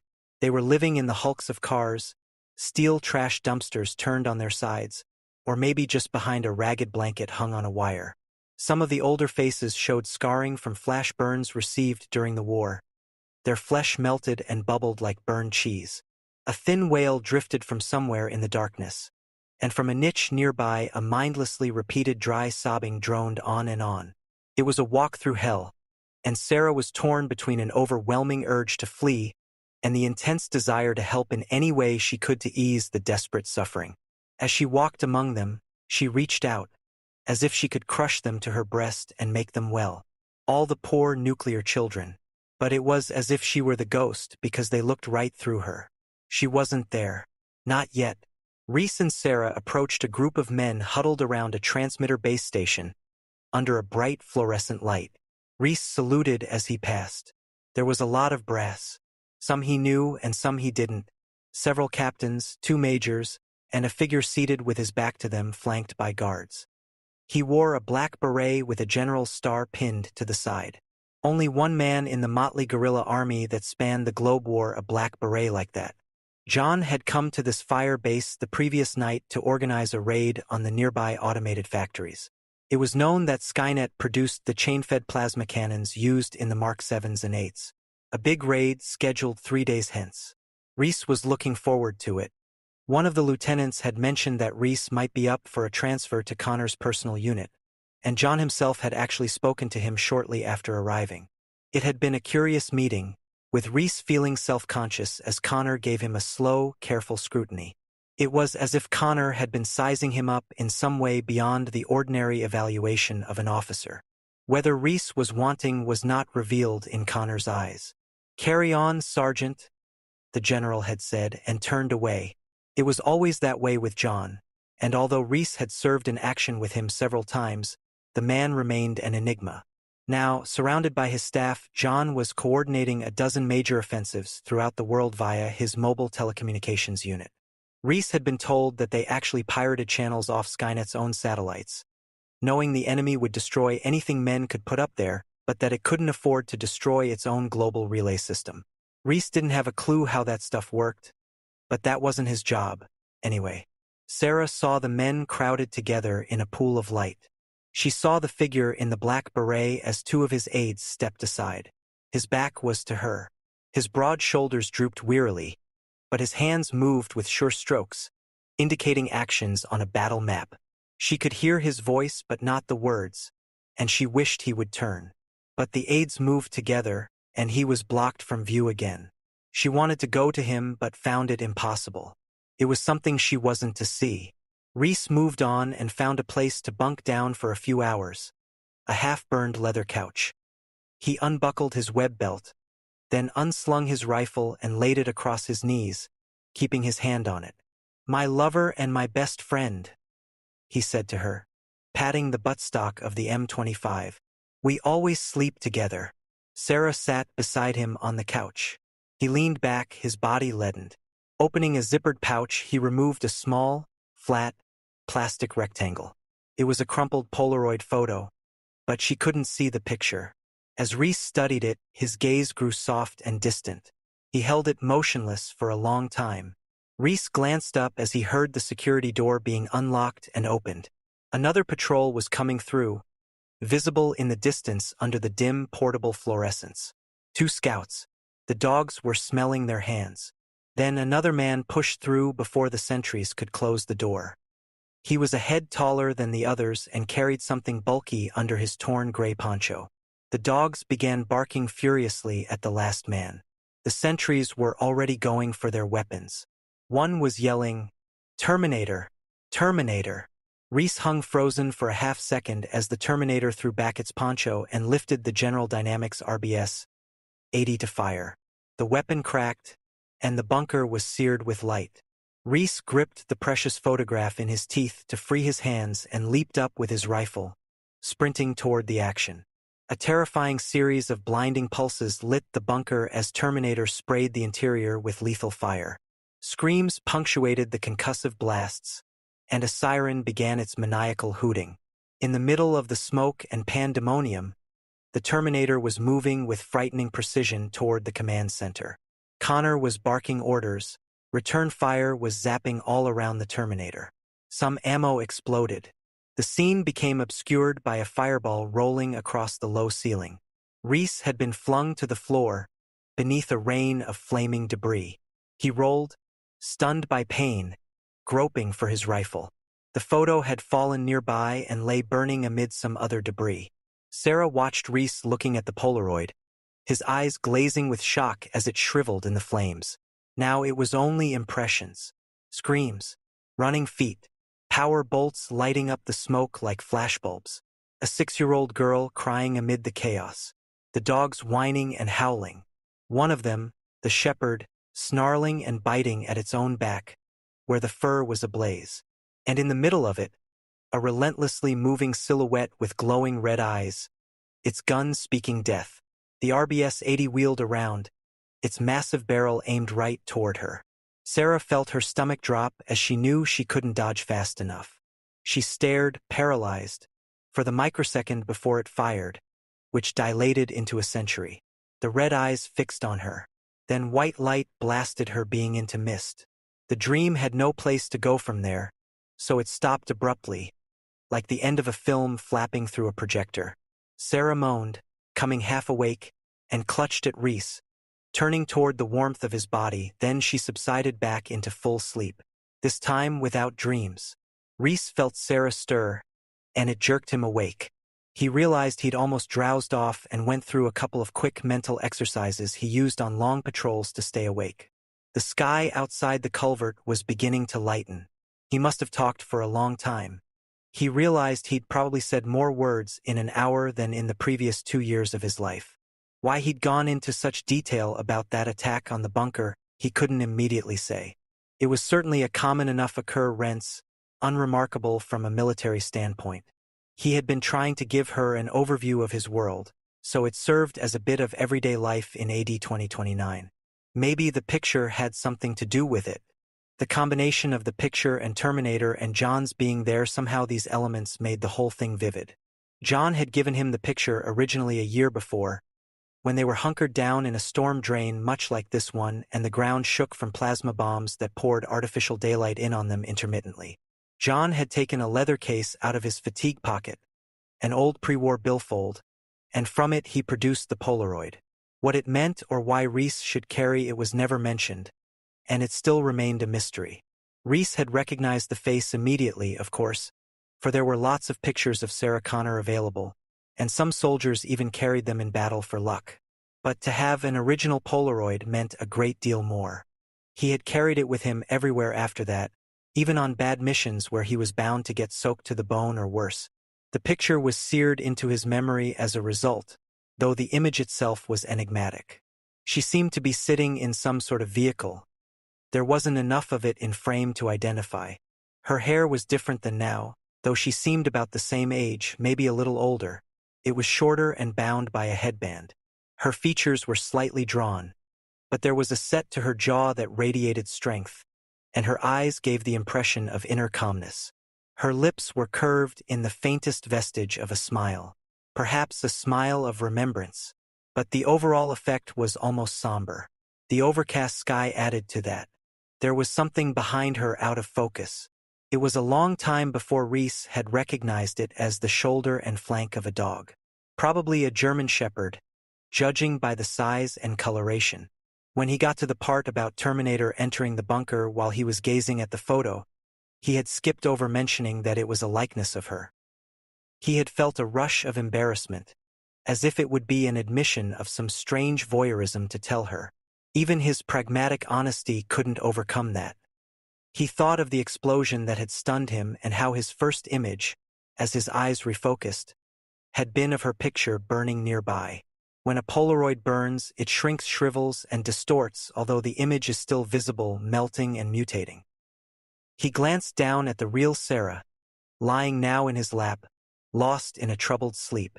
He felt that strange dislocation and double image as he gazed at her features. Déjà vu. Like when a terrain map is memorized before a mission, and then later, crawling through the actual area, there is a sense of the abstract overlaid on the real. The preparation for an event becoming the event. He sucked in cold morning air. Sunlight washed the gray cement of the drainage culvert a harsh white. Sarah stirred and murmured. Her face was turned up to him, opened in innocent sleep. He followed the simple lines of Sarah's geometry. Despite a face puffy with sleep, mouth slack, one cheek crushed against his soiled shirt, and although her expression now was far from noble, she was beautiful. He traced her nose with the tip of his finger and ran it lightly across her full lips. They yielded to his touch. There had been nothing as soft in his whole miserable life. A feeling like a miniature copter blade churning in his chest caused his breath to quicken and his hand to tremble.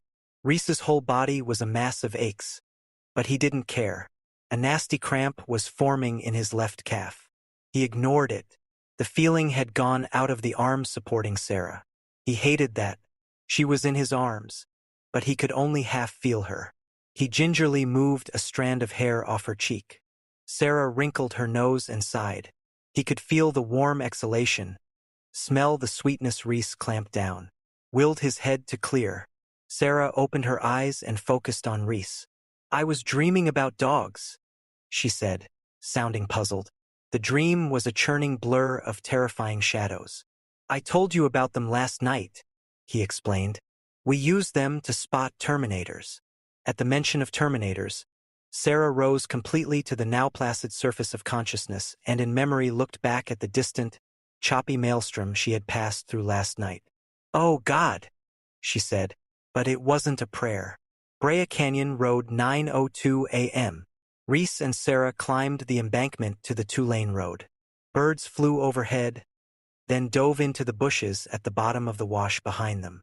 A gauze-like fog glided in ghostly sheets across the field opposite the embankment. The air was heavy with the morning musk of moist leaves and plant sap. Reese took Sarah's hand and began walking south along the dirt shoulder. The scrub-dotted hills that rose only a few meters back from the road made them feel protected. The opposite side saw the embankment rising into the 57 freeway running parallel with the highway. The subsonic whoosh of cars and trucks intermittently reached their ears. They were in an uninhabited pocket of chaparral between Diamond Bar and Brea. Up ahead they could see another line of hills pockmarked with derricks and slowly revolving oil pumps. Reese stopped at the foot of an on-ramp. We need a car, Reese said. We've got to keep moving. He pointed to the freeway above them. Where does that go? Sarah consulted the map. After going from page to page so she could see the interchanges, she answered, We can get on the 5 freeway and continue south. Reese had no idea where they were and didn't care. He just wanted to be going away from the 800. When a dark blue Toyota sedan began rounding a curve in the road ahead, he pulled out the police revolver. Before he could step onto the highway, Sarah hissed, Put that away. She pulled his arm down using both her hands, then turned and raised her arm straight out, the thumb extended upward. The car slowed as it neared, then turned onto the ramp and sped up. The passengers, 2 teenaged boys, yelled obscenities as the driver, a rough-looking man wearing a hard hat, honked the horn. Reese wanted to raise the pistol again, but Sarah assured him, This works, really? He didn't understand the ceremony with the thumb but decided to give her the benefit of the doubt. After all, she was Sarah Connor. 3 minutes later, a large, primer gray Chevy pickup rounded the curve. The driver slowed to a stop at the bottom of the on-ramp. Sarah and Reese approached the idling truck. Can we get a ride? She asked in her sweetest voice. Long, matted hair and a full beard, eyes and grinning mouth, protruded from the window. Yeah, sure, but I'm just going to Irvine, you know? That'll be fine, Sarah said gratefully. Reese helped her climb into the back, among 2 bald spares, a bag of dirty clothes, and a battered wooden box of tools. He was glad her approach had worked, because the next one would have been his way. Chapter 14. Panama Hotel, 9:22 a.m. Terminator was running a system stat check on the internal display. The long column of readouts was sensed over the infrared image that came through the microlenses in its eye sockets.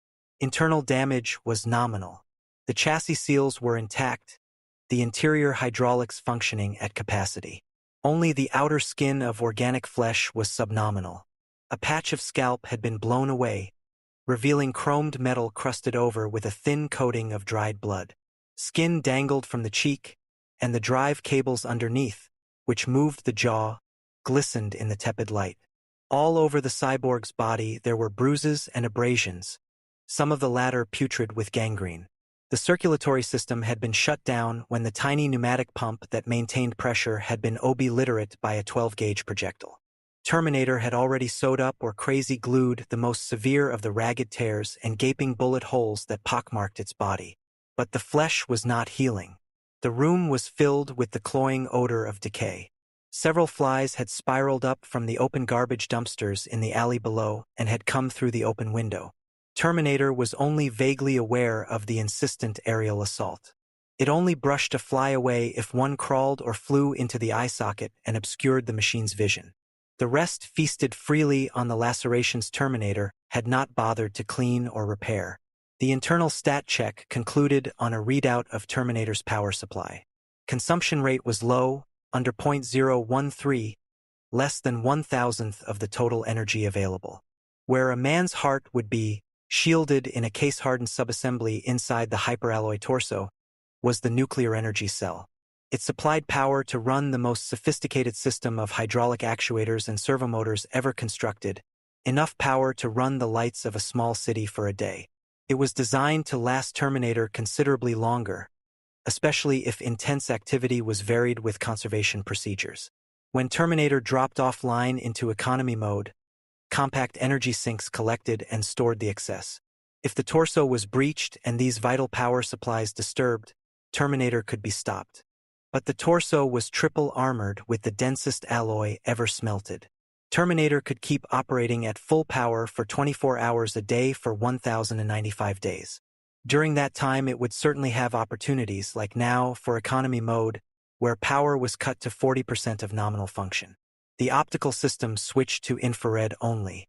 The motivation units lost 40% of hydraulic pressure as the pump slowed. Power was shunted into sinks and stored.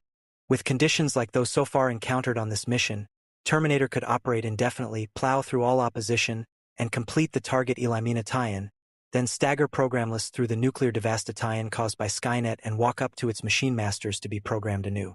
Terminator would be around for a long, long time. The flies, already bloating on the cyborg's decaying flesh, would have been happy to hear that. 5 Freeway South 9:57 a.m. The truck had veered onto the 5 interchange and was slowing in the thickening morning traffic. The mechanical thunder of semis rumbled Reese into alertness. They were surrounded by cars, vans, and trucks for as far as the eye could see. They were coming into Tustin, and the opposing sides of the 8-lane freeway were now bordered by recently constructed 3- and 6-story glass and concrete buildings, most of them banks or savings and loans. Orange County was a prosperous, entrepreneurial, and doggedly conservative metropolis. Although cities had flavorful names like Villa Park, Orange, Placentia, and Yorba Linda, they were basically alike. Reese could make nothing of any of this. There was just too much. Traffic began to lighten, and the truck sped out of Tustin. Buildings began to give way to the few remaining orange groves left in Orange County. Sarah looked into the wind and saw they were approaching a wall of eucalyptus trees. She suddenly remembered that El Toro Marine Base was on the far side of those trees. If she ever needed a battalion of Marines, but then she remembered the police station. She stole a glance at Reese. He was just one man, really not any older than she, although his eyes seemed ancient. He alone had snatched her from certain death. Again and again. A tough kid with one hell of a sense of duty. And yet now, huddled as he was in the back of the pickup, he seemed diminished, insubstantial, a cowed and vulnerable phantom. The truck was slowing, drifting into the outside lane.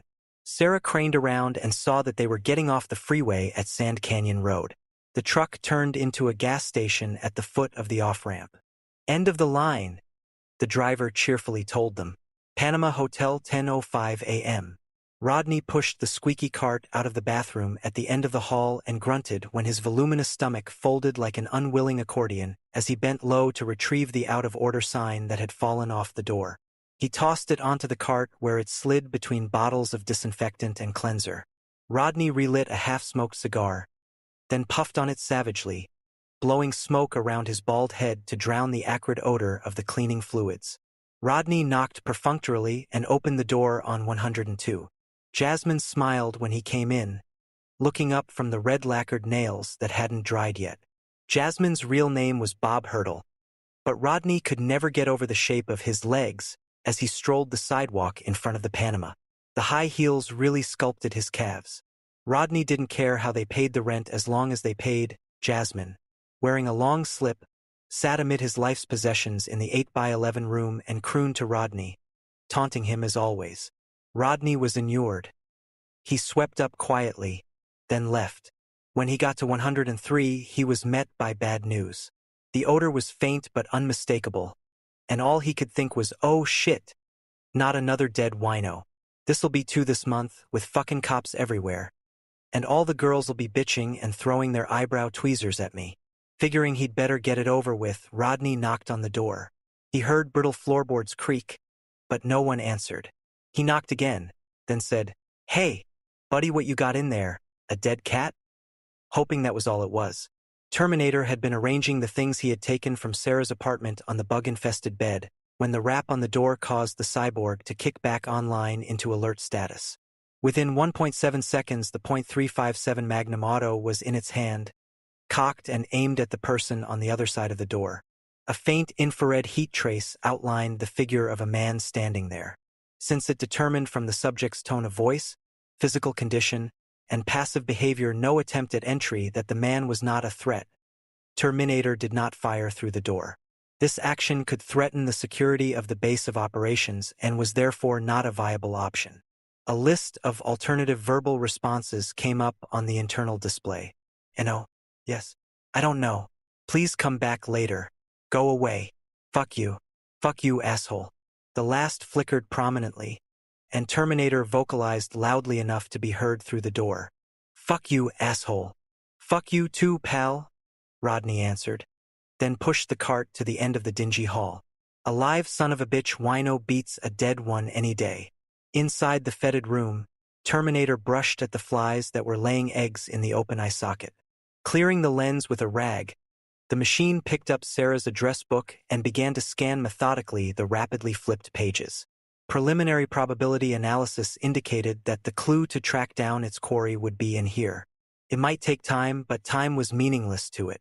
Sand Canyon Road, 10:48 a.m.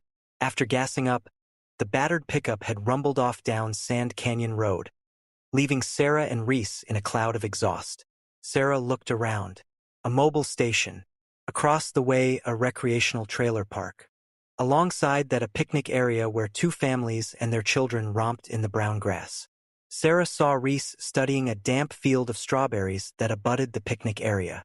He seemed so strange standing there, a man torn out of one time and never able to fit this one. Reese sensed she was watching and faced her with a weary, sober expression. His face was dirty, and his hair looked as if rats had been nesting there. Sarah gave him a small, encouraging smile and indicated the restrooms around the corner of the service station. "We'd better get cleaned up while we can." Reese nodded and simply followed her quietly when they reached the doors. He continued to follow her into the women's room. She stopped him with one hand and chuckled when she saw the confusion in his eyes. Pointing at the other door, she said, "That one's yours. I'm afraid you're on your own." Reese looked from the door marked women to the one that said men. Realizing his mistake, he shrugged, bemused, and went in the right one. Sarah took care of business with great relief and then examined the battered facade she presented to the mirror. The watery soap from the encrusted dispenser couldn't get all the makeup off, but it did take care of the obvious dirt. Her hair was another matter. She didn't even have a brush. Wrinkling her lips, she ran her fingers through the tangle and frowned at the results. Beyond windblown. Hopefully, people would think it was a new style. Then she laughed softly to herself about that for a moment. What the hell did it matter what anyone thought now? When she emerged from the bathroom, she could not see Reese. Sarah knocked on the men's room door. Nothing. A club of fear slammed down. She rounded the building and saw a pack of children tossing a small green Nerf football over the head of a big, panting Irish setter. It barked and loped in lazy circles as the green missile soared from one youngster to the other. A Lincoln Continental was guzzling gas at one of the pump islands. Reese was gone. She blinked with rising despair, suddenly realizing how powerful her need for his protection was. All the other roots of her life had been yanked out, except for her mother. Realizing in a painful crush all at once that her mother might think she was dead, Sarah rushed to a pay phone at the corner of the lot. She had no money, but she remembered her calling card code and dialed the little house in San Bernardino. Almost before the first ring was finished, the anxious voice of her mother came on the line. It took over a minute to assure her that her daughter was still alive and well. The police at the Rampart Division were looking for her and what they assumed was a suspect in the slaughter there. Sarah was about to explain the situation and ask for her mother to come and get her when she saw Reese standing in the strawberry field. Relief washed away the fear in a sudden gush. Sarah gripped the phone and closed her eyes, her lower lip quivering. Her mother was demanding that Sarah tell her where she was so she could pick her up. Sarah realized she was better off with Reese for the time being. No one else could really help because no one else would believe and take whatever precautions Reese knew to take. Sarah ducked around the edge of the wall-mounted phone booth, pulling the receiver with her. Reese had made it clear that she was to have no contact with anyone, and she was afraid of what his reaction might be if he caught her on the phone. She cupped her hand around her mouth to keep her voice from carrying. She spoke rapidly and with a commanding urgency that would have surprised her had it been recorded and played back later. Mom, listen carefully. I don't have much time to talk. What is it, dear? What's happening? Just listen. I want you to pack some things. Pack quickly and go to the cabin. Don't tell anyone where you're going, not even your friends, not even Louise. Just go, do it right away. I can't explain now, you'll have to trust me. I have to know what's. Just do it. If you don't, I won't be able to contact you again. God, Sarah, all right? All right. Sarah glanced at Reese, standing strangely immobile, facing away from her. If he started to turn, she would have to drop the phone and start walking. Wouldn't that just freak her mother out? Okay, Mom. I'll call you up there later. Don't worry about me. I'll be okay. Sarah, listen to me. You have to get word to the police somehow. You don't understand. They can't help me. Nobody can. I've got to get going. Sarah. Bye, Mom. She hung up, cutting off the tiny voice. Reese was kneeling now, his back to her, picking a strawberry. He brushed it off and bit into it. She couldn't read his expression from this distance, but somehow his former rigid and precisely controlled body language had now seemed to completely melt away. He got slowly to his feet, licking his fingers, deep in thought. Then the green Nerf ball was spiraling through the air right at his back. Just before it struck, Reese's body snapped into a crouch as he whirled around and batted the ball to the ground. The children froze, then huddled for a moment before sending the youngest of them, a little girl not older than 6, out to retrieve the ball. Sarah felt some alarm at the tense stance Reese was maintaining, as if he thought the kids had tried to strike him deliberately.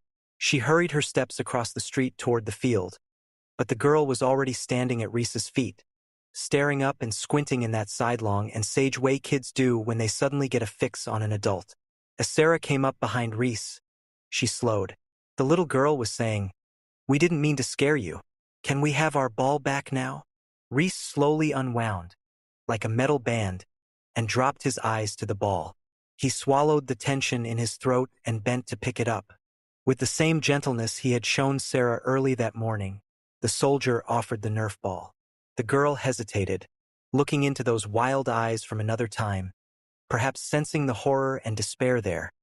But then she sensed something else, something stronger and much more benevolent. She began to smile as she grabbed the ball out of Reese's hands. Immediately, she wheeled around and held up the object of her mission and screamed triumphantly, "I got it! I got it!" Just then the setter completed its high arc, initially aimed at the ball in the child's hand, a bit lower than desired, smacking the girl against Reese's legs. The dog scrambled after the fallen prize. A moment later, it lumbered into the knot of youngsters and dropped the now slobbery ball in their midst. Reese helped the stunned girl back on her feet. He was wearing something a little like a smile, but it was too new an expression for him to get quite right. The girl primly pulled down her dress and sniffled with solemn distaste. "You smell icky," she announced, then pranced off to rejoin her friends. "Kyle, are you okay?" Furrows like the ones on the ground began to form on his forehead. He wanted to speak, but some powerful inner force resisted it. Finally, his mouth began to move, forming words that were all but inaudible. "I wasn't meant to see this," he said simply. When he reopened his eyes, Sarah was amazed at the lost expression there, almost as if he were about to cry. "They briefed me. I've seen pictures, maps. I'd heard the stories. But I didn't expect." He was having trouble speaking again. Sarah moved closer. "I'm all wrong here. I can't stop wanting to be a part of this." He had no vocabulary to encompass her world. Sarah made an attempt to touch his shoulder. He was locked on her face, oblivious to her touch. She tried to soothe him with words of her own. Kyle, you are a part of this. This is your world now. He shook his head with such violence that Sarah recoiled. No, no, no, he was muttering. Don't you see, Sarah? I can't stop for anything. I can't be anything but a soldier with a— and here he stumbled again, but more from emotion than lack of words. Kyle, Duty, he interrupted. Reese realized he wasn't making much sense. He grabbed her shoulders and tried to shake the reality of the situation into her. Sarah, don't you realize all this is gone? Where I come from, this is a wasteland, littered with the bones of people like that. He pointed toward the families at the picnic tables. Sarah looked around, trying to see it as he did. The children, the dog, the fields, they were all so familiar. She was no more aware of them than a fish is of water. But to him it must be some idyllic dream, the paradise lost, of which only bitter half-memories survived into his time. Now that she had glimpsed his world, she could begin to fathom the pain and disorientation he must be feeling just walking down the street. And then he stopped, because he realized that the children were staring at him with a mixture of curiosity and fear. The parents were craning back toward him and Sarah. He was making them conspicuous, failing his primary duty, failing John, failing himself, threatening Sarah's precious life with his lack of emotional control. He clamped down, slamming all the doors shut on his feelings, and grabbed her arm. We gotta move, he said, and pulled her toward the freeway on-ramp. Panama Hotel, 11:52 a.m. A knife slit of hot sun fell across Terminator's back as it sat on the bed, considering options. Automatic heat diffusers shunted off the excess thermal energy as the machine's brain electronically communed with itself. The probability of locating the target at the address the cyborg analyzed as the mother of Sarah Connor was high enough to initiate an attack run. Methodically, Terminator gathered up the tools required. There weren't many left. At the conclusion of this run, if it was negative, the cyborg would have to relocate the base of operations. Oceanside, 1:23 p.m. Sarah and Reese stepped down from the semi's cab after thanking the burly driver.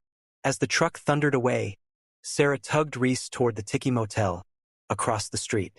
It looked paperboard sleazy, the flat roof bordered in broken neon tubing, the entire structure leaning to one side, but it had beds and showers. As they approached the place, Reese gazed at the uniformed Marines strolling down the street in groups, out for a cruise away from Camp Pendleton, just north of town. He was struck with envy at the pristine uniforms but amazed at the softness in the young faces. Their warriors were like civilians, he thought, careless and unconcerned as they sauntered in the clear and open daylight. It still seemed incredible to him. Come on, Kyle, Sarah urged. The motel office had been boarded up and converted into a cinema-style box office for security reasons. Oceanside had a lovely view of the Pacific, plenty of sun, and a high crime rate. The bedraggled pair stepped up to a grill with a slit-like opening. Reese dug in his pockets and pulled out a knotted wad of dirty paper money. Is this enough? He asked her. Yes, Sarah exclaimed, and I don't want to know where you got it. She extracted the required amount to cover the overnight rate and spoke into the grill. We need a room. With a kitchen, Reese added.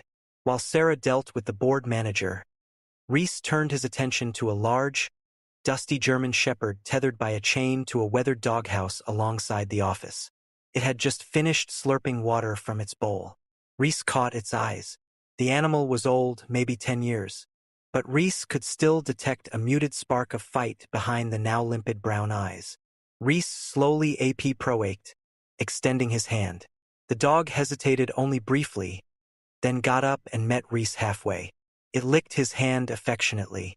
He had cleared canine check again. Old habits.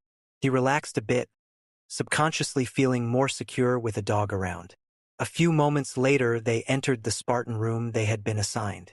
There was a bed, a dresser, a tiny kitchen alcove, and a bathroom. Sarah could see the rust-stained tiles of the shower through the door. It wasn't the Waldorf. It was just heaven. Reese prowled fussily, checking the place out with practiced efficiency. To him, the comfort factor was less important than the placement of the windows, which affected line of sight and line of fire, or the thickness of the walls. Concrete block. Good. Low penetration. The back door, which sported a deadbolt and an iron slide bar, also met with his approval. The sign on the door, which read "Do not use this exit," meant nothing to the soldier. Even though the last one to paint the room had sloshed a coat all across the threshold, Reese would loosen it. Sarah collapsed on the bed and said, "I'm dying for a shower." Reese glanced down at her as if that were the least of his priorities. "I've got to go out for supplies," he announced and started for the door. "Kyle, wait." She had sat upright, not liking the idea of being left alone one bit. We should change your bandage. When I get back." Then he saw the look in her face and realized what was troubling her. He walked over and tossed the .38 on the bed beside her. "I won't be long." He pivoted and got to the door fast. The sooner he took care of business, the faster he could return. Sarah watched him leave and sat in the slatted light from the blinds listening to muffled traffic. She looked down at the snub-nosed weapon. It looked brutal and threatening, although she knew from her experiences with the cyborg that the gun could not stop it. Perhaps Reese left the weapon so that if the machine found her while he was gone, she could use it on herself. But no, Reese would never want that. His whole being was canted in the direction of her survival. He would want her to go on living until that right was forcibly removed. Then why leave it? It certainly didn't make her feel better. She nudged it tentatively, then picked it up. There was a sharp, snarly kind of oiled metal smell to the weapon that made Sarah feel small and weak. But somehow it felt right in her hand. Of course, the thing was designed to feel right in a human hand. But no, there was something else, Sarah realized. And then she developed another theory about why Reese had given her the gun. He wanted her to get used to it. With a sinking feeling, she began to grasp the outer edges of something so large it completely overwhelmed any normal scale of thinking. She might have to use guns like this for the rest of her life. Reese was losing forward momentum fast. All his reserves were hitting empty, but he had to maintain maximum alertness for just a little while longer. He was walking toward a large supermarket, crossing the parking lot jammed with people and new, shiny vehicles. His mouth watered to see the magnificent interiors with the complex-looking dashes and the mission soldier. Mission have to balance the scale upgrade defense, build a wall of firepower even the 800 couldn't break through. Reese shook his head wearily and sauntered on bruised and battered feet into the Fort Knox of food. Yeah, no sweat, Reese thought. Just one more impossible job. The shower almost washed away the residue of blood and thunder Sarah had been carrying with her for the last dozen hours. She scrubbed herself raw with the plain white soap bar and scalded her body with steamy water. Later, sitting on the bed in a towel, her now greaseless hair still dripping globules of moisture down her back, she almost felt clean. Almost. She stretched out on the bed for a moment just to remain still, to reduce temporarily the insistent pull of gravity, and immediately fell into a deep, black sleep. Sarah was cornered. The hulking figure of Terminator burst through the door with a lurid, eager grin, almost lascivious in its desire, and aimed the gun at her chest. Sarah saw the miniature red sun of the aiming laser roll across her body and freeze position over her right breast. Before she could thrust herself off the bed, there was an explosion like the world erupting, and the ball of lead whistled toward her, cutting the air like a surgical knife. When it struck her body, she felt the dull snap of rib bones and was lifted up and back as if punched by a giant. She could feel the hot life pumping out of her and thought serenely that the pain was too far away to hurt her very much, and then Terminator was standing over her and pumping bullet after bullet into her once pretty body, each one a tiny battering ram punching holes in her meat and making her flop and bounce. Then she screamed, because it was not just death happening here but mindless, insane, and unfair mutilation, and she sat up and sucked in air to scream again and realized it was very quiet, so she couldn't have just screamed, and that meant she hadn't screamed, and that meant she had been dreaming. When she was completely conscious, she realized two things simultaneously. It had become dark, and Reese had not yet returned. The grimy electric clock on the bedstand read 6:03. She sat up and immediately regretted it. Her muscles felt like tenderized steak, brutally abused by the hammer blows of the last 12 hours. She hadn't had nearly enough sleep to feel good. The gun was on the dresser, pointed toward the wall, drawing her eyes like a summons from the Supreme Court. "Don't like the way I look?" It seemed to say. "Tough. You and I are now partners in life. Sleep without me if you dare." Sarah shuddered and picked up the phone. A few seconds later, she was talking to her mom. "Believe me, Mom," she was saying. "There's nothing you can do to help. Just stay up there where it's safe. I can't tell you where I am. It's too dangerous." But her mother was very persistent this time. She wanted at least a number she could call in case she had to leave. Sarah wouldn't be able to get in contact with her. That was certainly true enough. "Mom, if I give you a number, you have to promise not to tell the police or anyone. I mean it. We'll probably only be here for a little while. Anyway. Okay, here it is." She gave her mom the number written on the motel phone, then told her that she loved her. There was a brief hesitation, then the expected and warming answer. After Sarah hung up, she stared at the phone. All this mystery must be tearing her mother to pieces. But she had to be protected. An errant thought skipped across her mind like a stone over a pond. It didn't touch down long enough anywhere for Sarah to consider it in any way significant. But that characteristic waver in her mom's voice was gone. Chapter 15, Big Bear, 6:04 p.m. It wasn't a big place as far as resort cabins go. Basically, there were 3 rooms. A loft bedroom connected by steep stairs to a large downstairs area split into a kitchen area and a living room. The door hung loose on its hinge like a torn ligament. On the floor underneath an overturned chair lay the body of Sarah's mother. The ambient temperature inside had come down in the last 10 minutes to something close to the 34 degrees outside. The blood on Mrs. Connor's head had thickened. Her sightless eyes were staring blankly up at the thing in the desk chair that had murdered her. It was holding the phone to its ear, listening. "I love you, Mom," said the voice on the other end. Terminator hesitated for the briefest of moments, considering its options. Several verbal replies were passed over until the cyborg selected one that had the lowest factor of error that could alert the target to the digital synthesis of the voice of the battered woman at its feet. "I love you too," it said, and hung up. It did not smile as it dialed another number. Nor did it look down at its recent kill. It waited with the patience of the dead until someone picked up on the other end of the line. "Tiki Motel," the voice said. Then it spoke again, this time in its own voice, precise, clean, conscienceless, and somehow devoid of any human perspective. "Give me your address there," it requested blandly. "Tiki Motel, 6:27 p.m. When the man came to the door, Sarah's heart froze. He knocked once, twice more, then once again. Sarah gasped with relief and unlocked the door. She wanted to throw her arms around Reese and kiss him, but he was pushing past her toward the kitchenette before the thought fully blossomed. She locked the door again, her body rush taking its time slowing down, and faced Reese. She wanted to tell him she was glad he was back. Very glad. But he was putting 2 grocery bags on the counter and tearing them open perfunctorily. Several bottles rolled onto the stained tiles. Sarah glanced at them in confusion, reading the labels. "What have we got here? Corn syrup, ammonia, mothballs. What's for dinner?" Reese didn't rise to the limp attempt at humor. He was unpacking another sack filled with ammunition for the .38, road flares, tape, scissors, a small pan with a strainer, and matches. "Plastique," he answered, distracted. "Plastique? What is it?" "Nitroglycerin, basically. Bit more stable. I learned how to make it when I was a kid." Sarah stared down at the smelly bottles inside. San Bernardino, 8:12 p.m.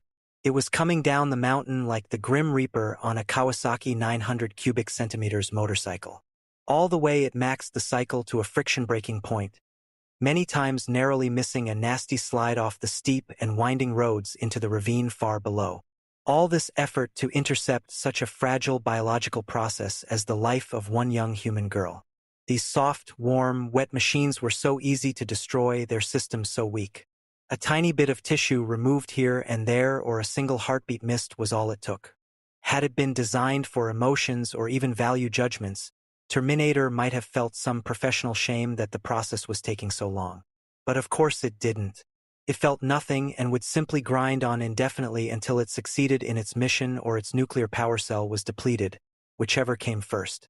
And at this rate of power consumption, the cell was good for at least 20 more years. Terminator opened the cycle throttle all the way and weaved through the light traffic on the southbound 215. Fortunately for the highway patrol, none of its officers noticed the cyborg traveling at 98 miles an hour. It was navigating a line from one death to another, crossing a sleepy desert city to the final death. The only one that mattered, the one that it had been created for. Tiki Motel 8:42 p.m. If you squinted your eyes and didn't pick out the details, Kyle and Sarah could have been a couple preparing dinner side by side, a heartwarming domestic image. Instead, they were making the old Gorilla mainstay recipe pipe bombs. They were in the kitchen, beside each other at the small plywood table, which was now covered with utensils and containers. Reese was holding up one of 8 10-inch sections of plumber's pipe. He was pressing the last of the high-explosive putty they had just made into the pipe with a plastic spoon.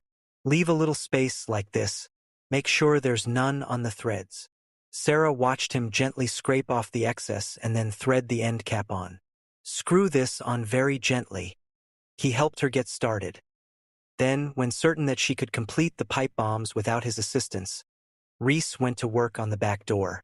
Sometime later, when Reese had it operational, he came back to the kitchen to help Sarah make the fuses.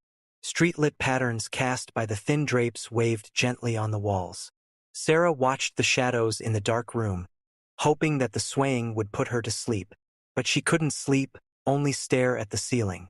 Reese was an unmoving silhouette at the window, squatting where he could see out the slit between drape and wall.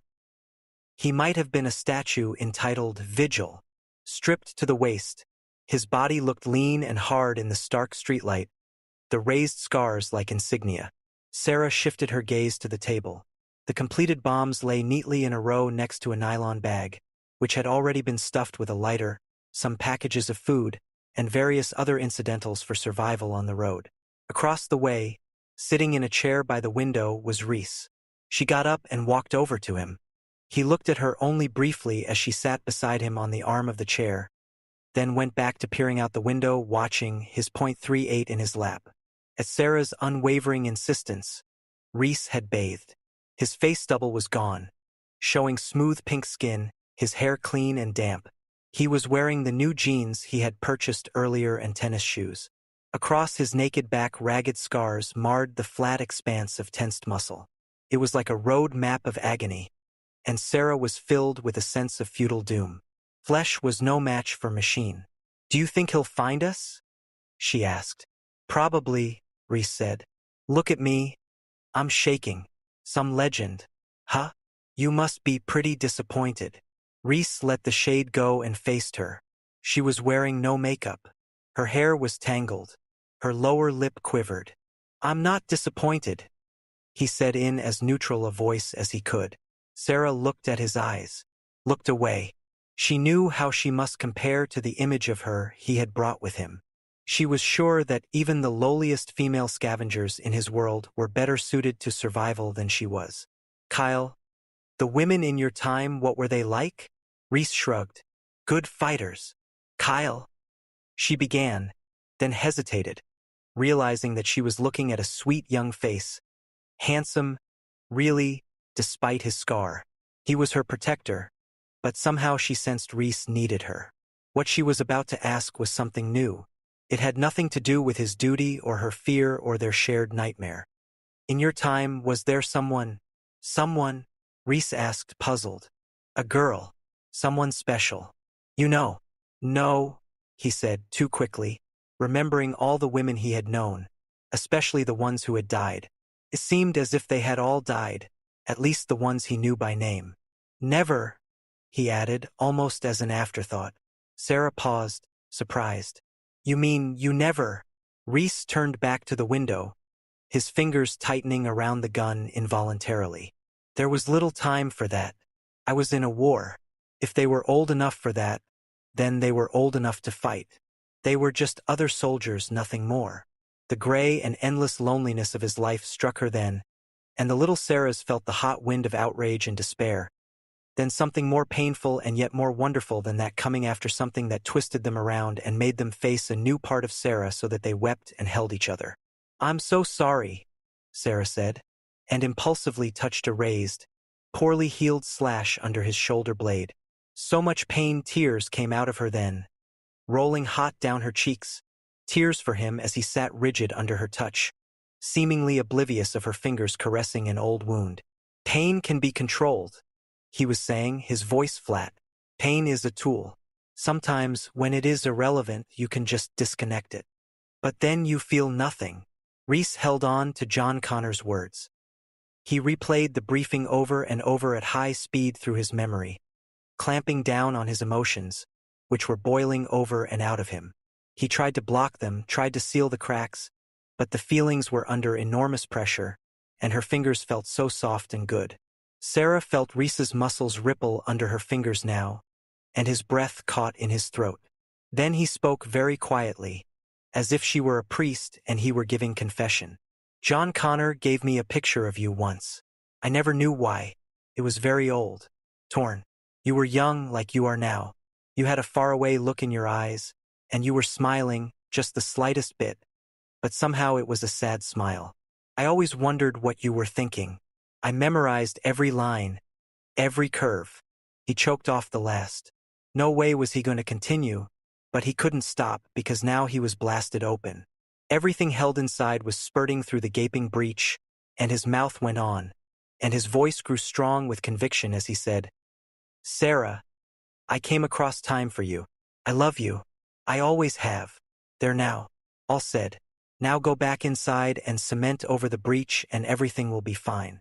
But he couldn't find his way back, because he was staring at Sarah's luminous eyes. She was looking at him in shock, her eyes moist, and he wasn't certain anymore of anything, not his training, not his duty, and especially not her feelings toward him. But he knew that he had loved her and that nothing would ever kill her.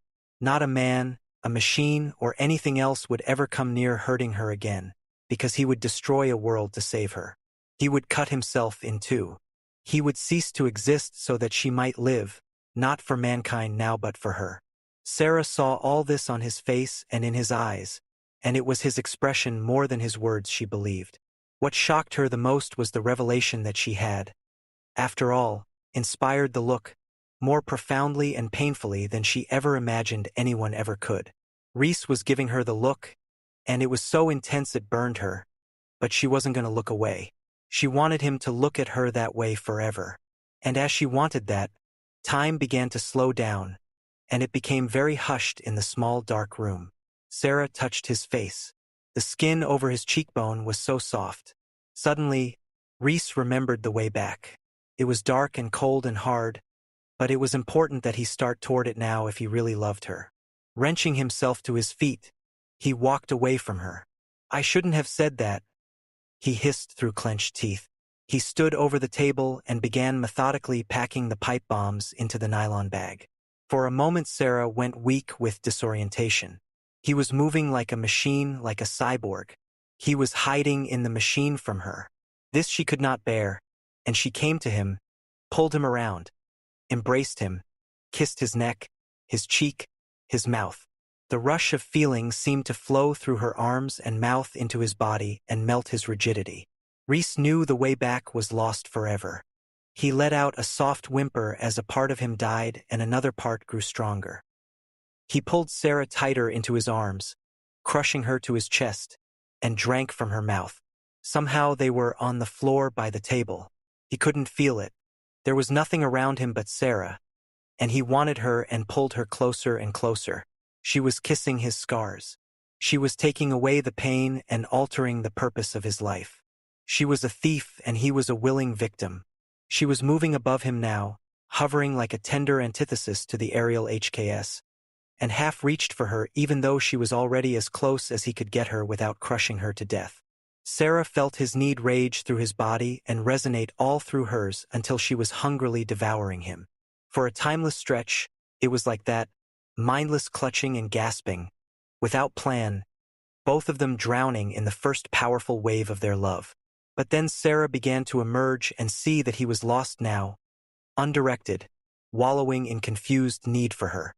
She led Reese to the bed. Once there, she helped him get out of his pants, then guided him over her body, putting his hands on the places that had seemed asleep because they had never been truly awakened. They awoke now to his touch and cried out for release. Soon both of them were naked, making a new environment of togetherness, an environment that had never been before and would never be again. And now time did stop. They alone beat out a measured thrust of time as their bodies met at the tender, pulsing center of a grim cosmos. Chapter 16, Tiki Motel, 11:28 p.m. Sarah opened her eyes and watched the light patterns shifting on the wall. Reese was asleep next to her, his chest rising and falling with deep satisfaction. His face was so sweet in repose.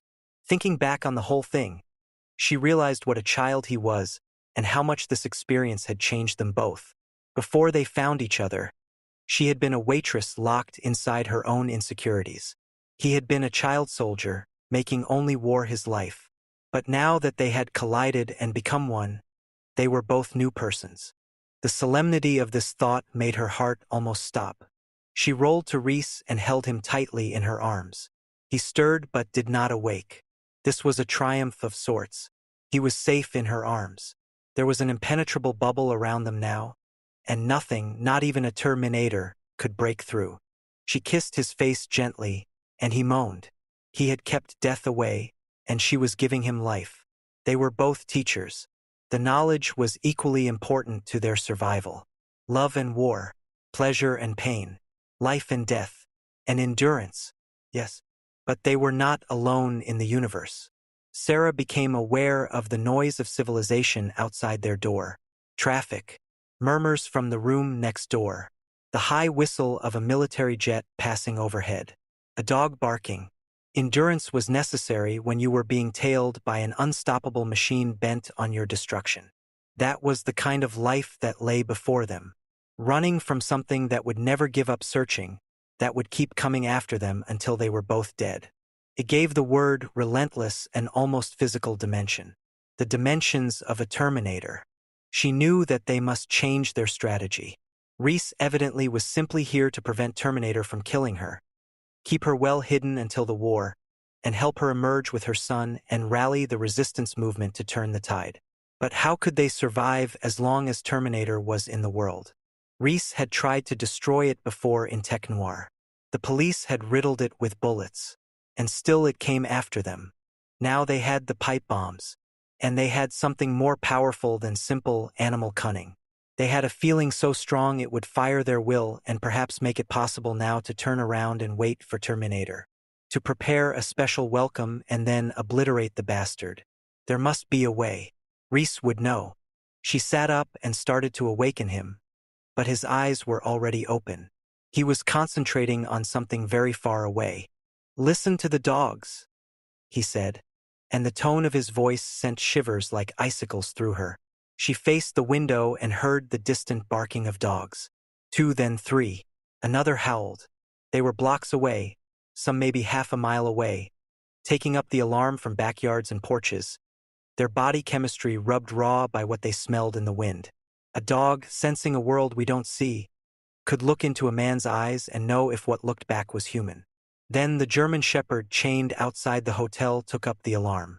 Whatever it was, it could not pass canine check, and it was coming toward them.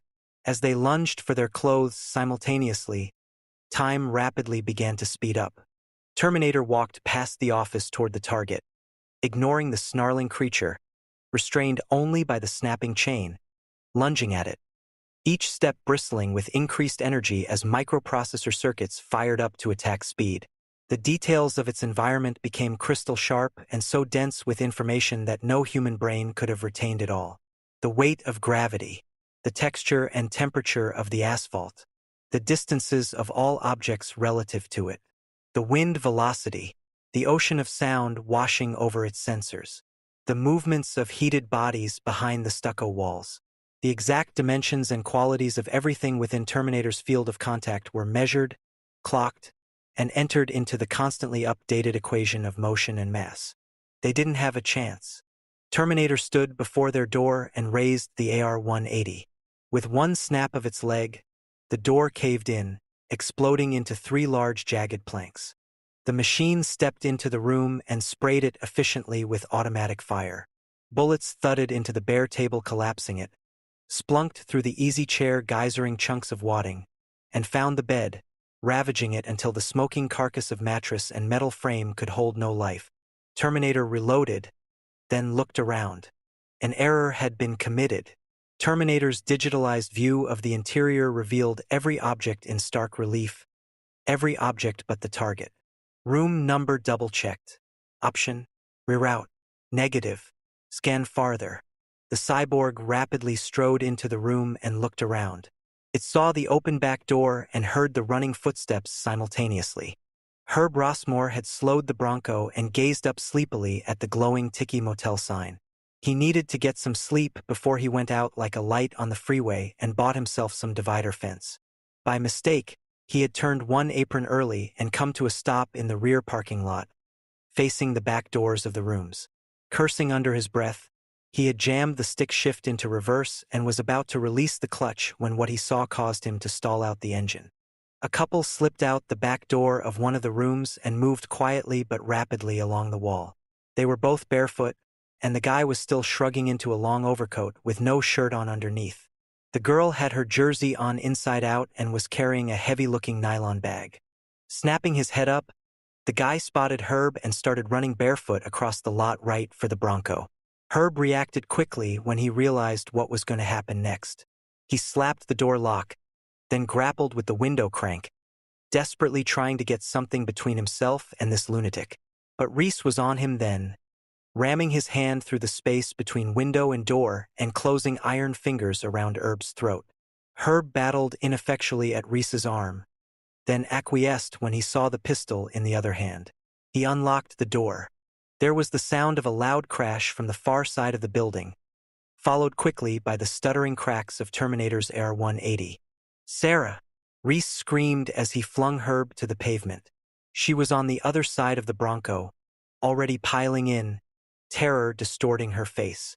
Reese clicked the key in the ignition just as Terminator strode through the door. Herb had only a moment to roll out of the way as the madman in his vehicle churned the V8 engine to a high whine and dropped the clutch. Herb heard the crunch of metal with confused disdain as the Bronco struck something head-on and mashed it against the motel building. It was a man.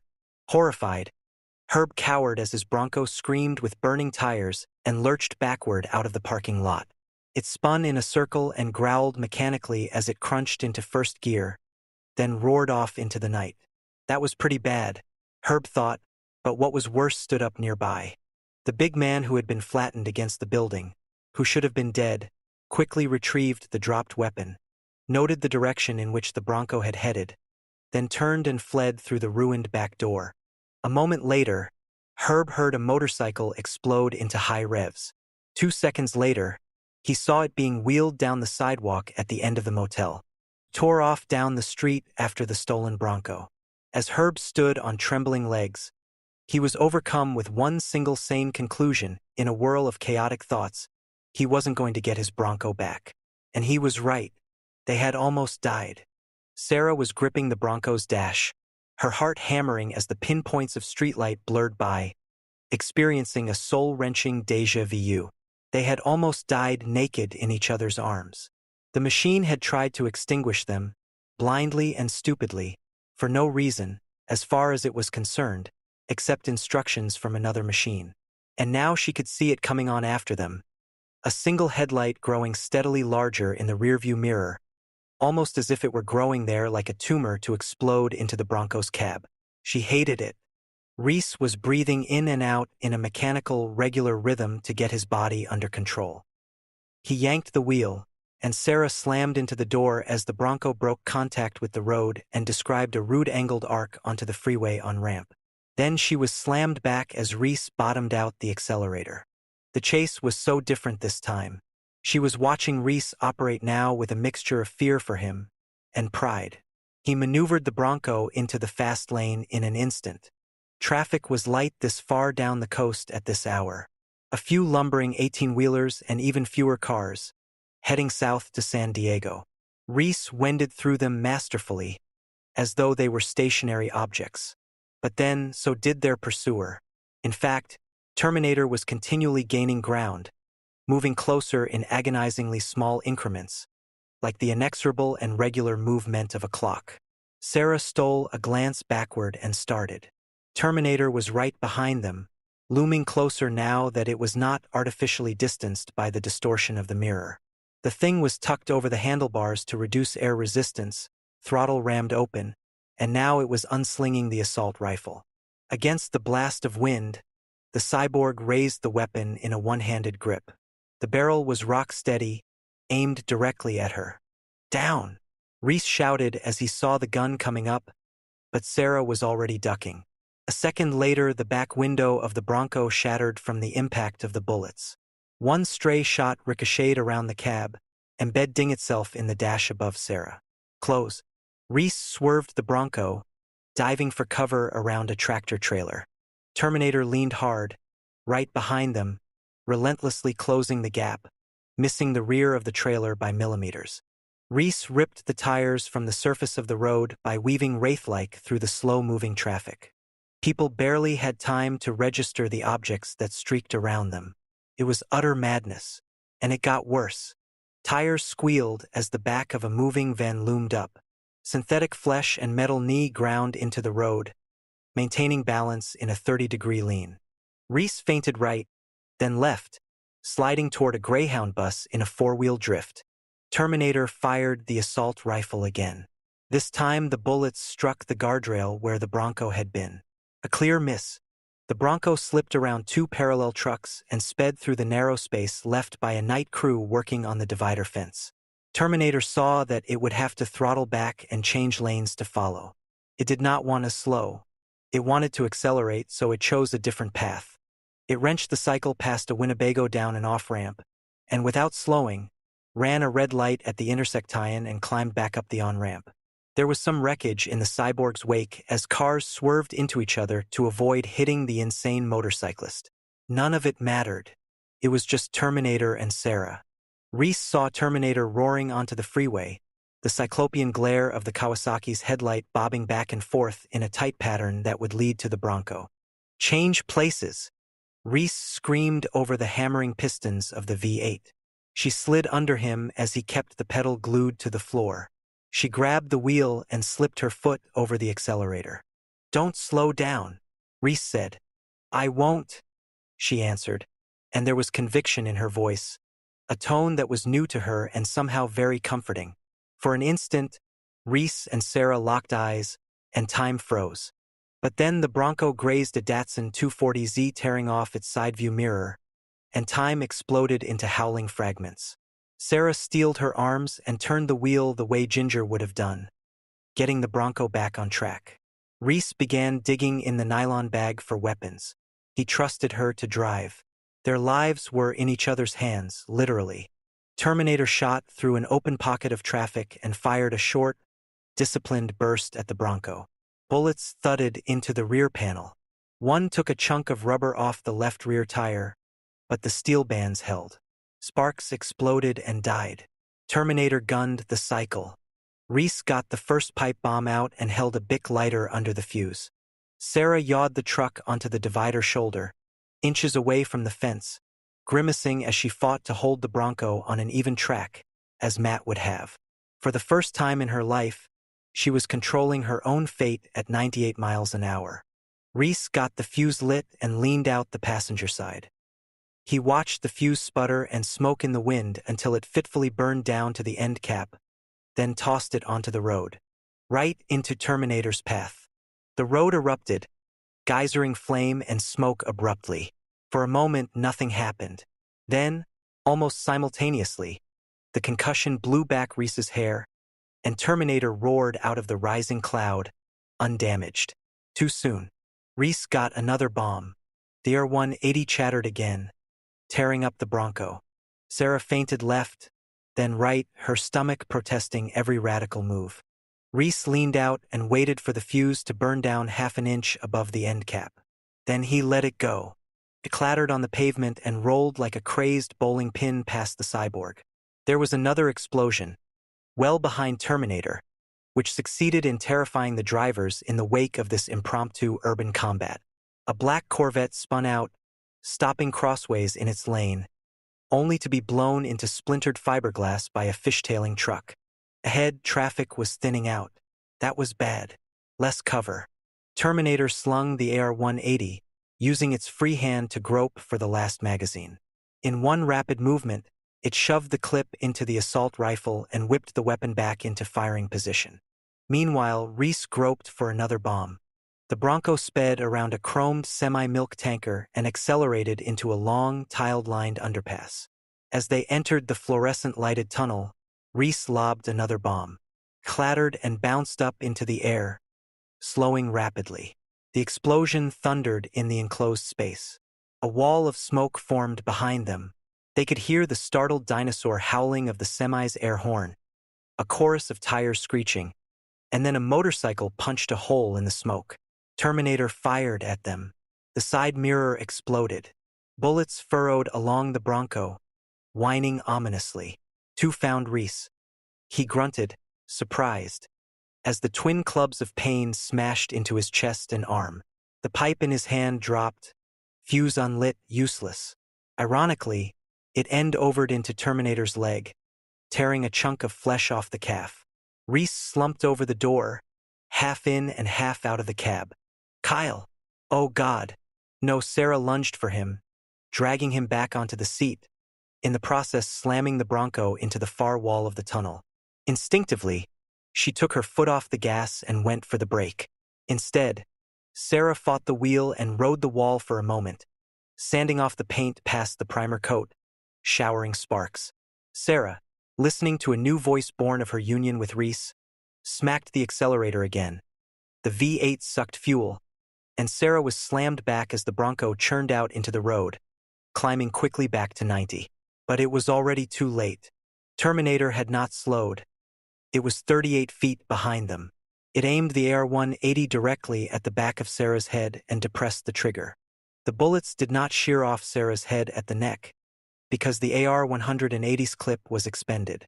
Without pausing, Terminator dropped the assault rifle. Before it hit the ground, Terminator had pulled the little nickel-plated .38 revolver from its jacket and triangulated on the back of Sarah's head and fired. But Sarah chose that moment to feint left. The bullet demolished the mirror on her side, showering her with shards. Flinching, she lost control. The Bronco heaved right and left, beginning to drift. Then Sarah got it straightened out in a rush of controlled panic. But now Terminator was coming alongside, aiming the huge pistol at her through those dark sunglasses, the bared eye pulsing red beneath the lens. It fired again. The bullet clanged through the cab and tore past her ear before shattering the windshield. Terminator was her enemy. It had shot her lover. It wanted her death. And the fear inside Sarah was suddenly blown out by the blast of anger that erupted now, coursing into her arms. A very human expression of murderous rage distorted Sarah's face as she lifted her foot off the gas, slammed it down on the brake and cranked the wheel. The Bronco slammed the motorcycle into a guardrail. It went down in an instant, smacking pavement, bouncing back up, toppling end over end, then dropping into a slide. Somewhere in there, the cyborg let go. The Bronco and the cycle shot out of the tunnel at 80 miles an hour.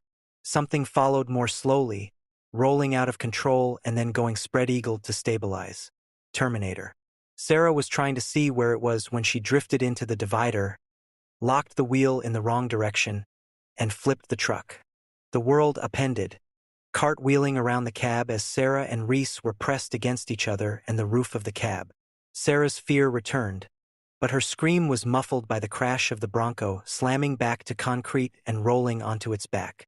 Terminator hit a guardrail post and backflipped over the center divider. It hit the other side, rolling to a stop in the shadow of an overpass. Its leather jacket was smoking, and patches of skin had been scraped raw, as if it had been dragged over a cheese grater. But the machine stirred, then sat up. Terminator turned at the demon roar of an air horn. Then it was struck by a Kenworth tractor-trailer, which slammed into it at 70 miles an hour like an enormous flatiron. The cyborg disappeared under the truck even as the air brakes began to scream. The trailer wheels locked in clouds of smoke as Terminator tumbled, ricocheting six-siously between the chassis housing blurring above it and the pavement beneath. The driver hadn't seen anything in his lane. The absolute shadow of the overpass had hidden the man-shaped mass there until his headlights were upon it, and by then it was too late. He was on the brakes in an instant, cutting in the jake and feathering the pedal to prevent the big rig from jackknifing so that his load of 6,000 gallons of super unleaded wouldn't wind up covering an acre of freeway. His partner was thrown forward, waking up with a nasty start. "Son of a bitch!" they bellowed, not quite in unison. The two tanker trailers slewed and fishtailed like a derailing train. "Shit, I'm losing it," the driver thought. The body came up for a sickening instant before falling back to the pavement. They could hear it thunking up underneath, slamming around, and could feel the thuds as what they thought was bone smacked the undercarriage. They heard and felt all this over the high-pitched squeal of locked tires on asphalt, over the shuddering rumble as the truck ground to a halt. The two men let out their breath slowly, daring to believe that somehow the driver had managed to get the wild machine stopped. They looked at each other, the color gone from their faces. 6,000 gallons of super unleaded fuck. "Stay here," the driver said, and dropped out the driver's door. His partner just stared straight ahead, gripping the dash. The driver didn't want to look. But you never know, he thought. Maybe the guy is still alive. Oh God, wouldn't that be horrible? An agonized, pulverized basket case he had made. As he reached the second tanker trailer, he slowed down. It was up ahead on the road. A blood smear. And was that a lump of clothing or flesh? Momentum carried him past the end of the second trailer and into the cyborg's hands. When Terminator had been struck by the tanker, it bounced up under the cab and shot an arm onto the low-hanging exhaust pipe, then was dragged along for a moment before letting go. It aimed itself strategically and correctly estimated the bounce angle. When it ricocheted underneath the truck, it grabbed the driveshaft casing, and hand over hand, the man-machine made its way back toward the connecting disc behind the cab. But the truck suddenly braked, and the momentum caused an error in calculating the next outreach. Terminator was torn loose, bounced back, smacked the bottom of the first tanker, and then rolled to a stop near the rear trailer's tires. It immediately crawled out and surveyed the vehicle. Considering its options, it decided to commandeer the truck to continue the pursuit. As it started forward, its internal screen displayed damage reports.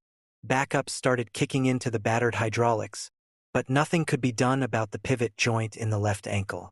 It was mainframe damage that would require full attention later, if necessary. But actually all it did was cause the machine to limp, and it could no longer sprint up to 22 miles an hour. But it could walk. As it came around the last tank trailer, it collided with and immediately terminated the driver. Terminator's powerful fingers tore out the man's throat, then started for the cab, letting the limp body melt onto the pavement like a mass of jello and broken sticks. The partner had been sitting on the passenger side in the cab, trembling with shock. The horror of what had happened was only just beginning to sink in when a grisly apparition opened the opposite door and sat behind the wheel. The partner shrank back at what he saw. The face gouged open by the road, flesh hanging down in a raw flap, a torn open eye socket with something demoniacally glowing inside, like an alien eye, a blood-pulsing slash along the powerful arm.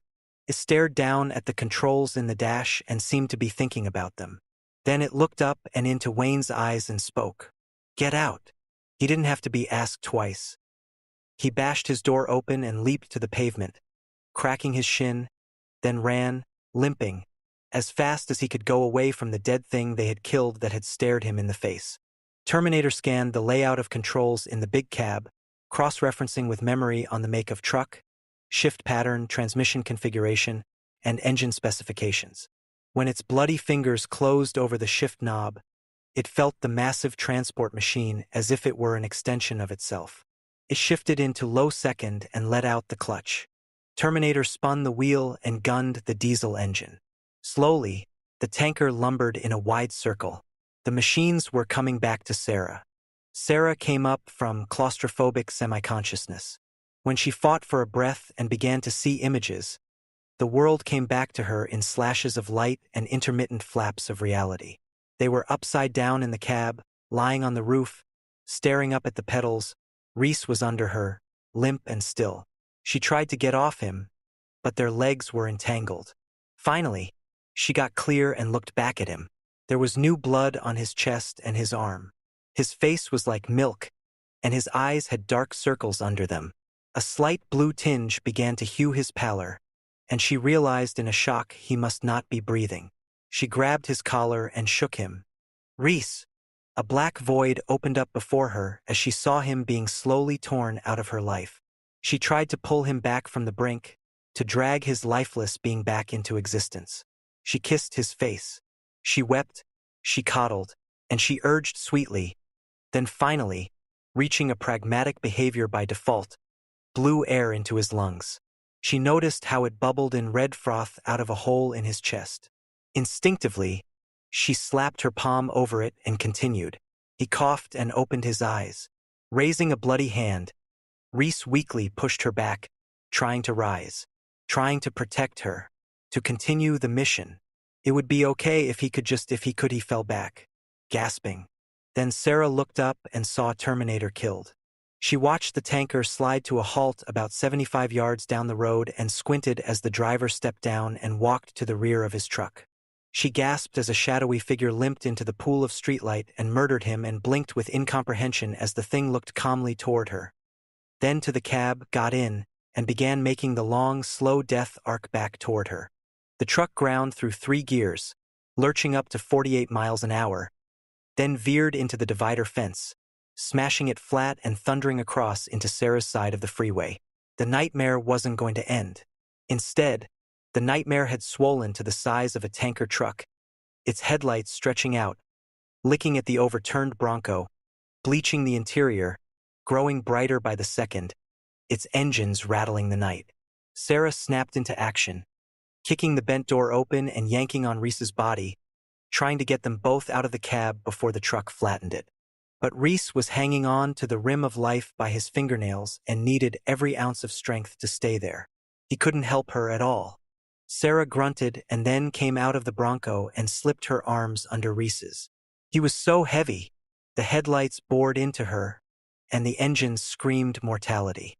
She was blinded, and her ears rang. She couldn't see Reese. She couldn't hear her own scream. She could only feel him in her arms. She pulled. His leg was caught. That was the problem.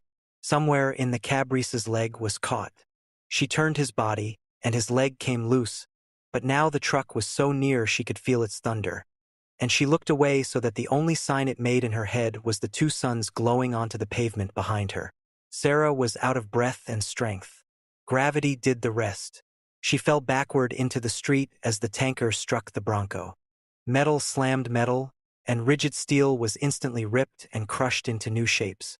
There was no explosion, just a thunderous crash and screech as the Bronco folded across the front of the tanker's grill, hesitated as long as the laws of energy conservation allowed, then rebounded into the air just as Sarah fell back and Reese's legs cleared the cab.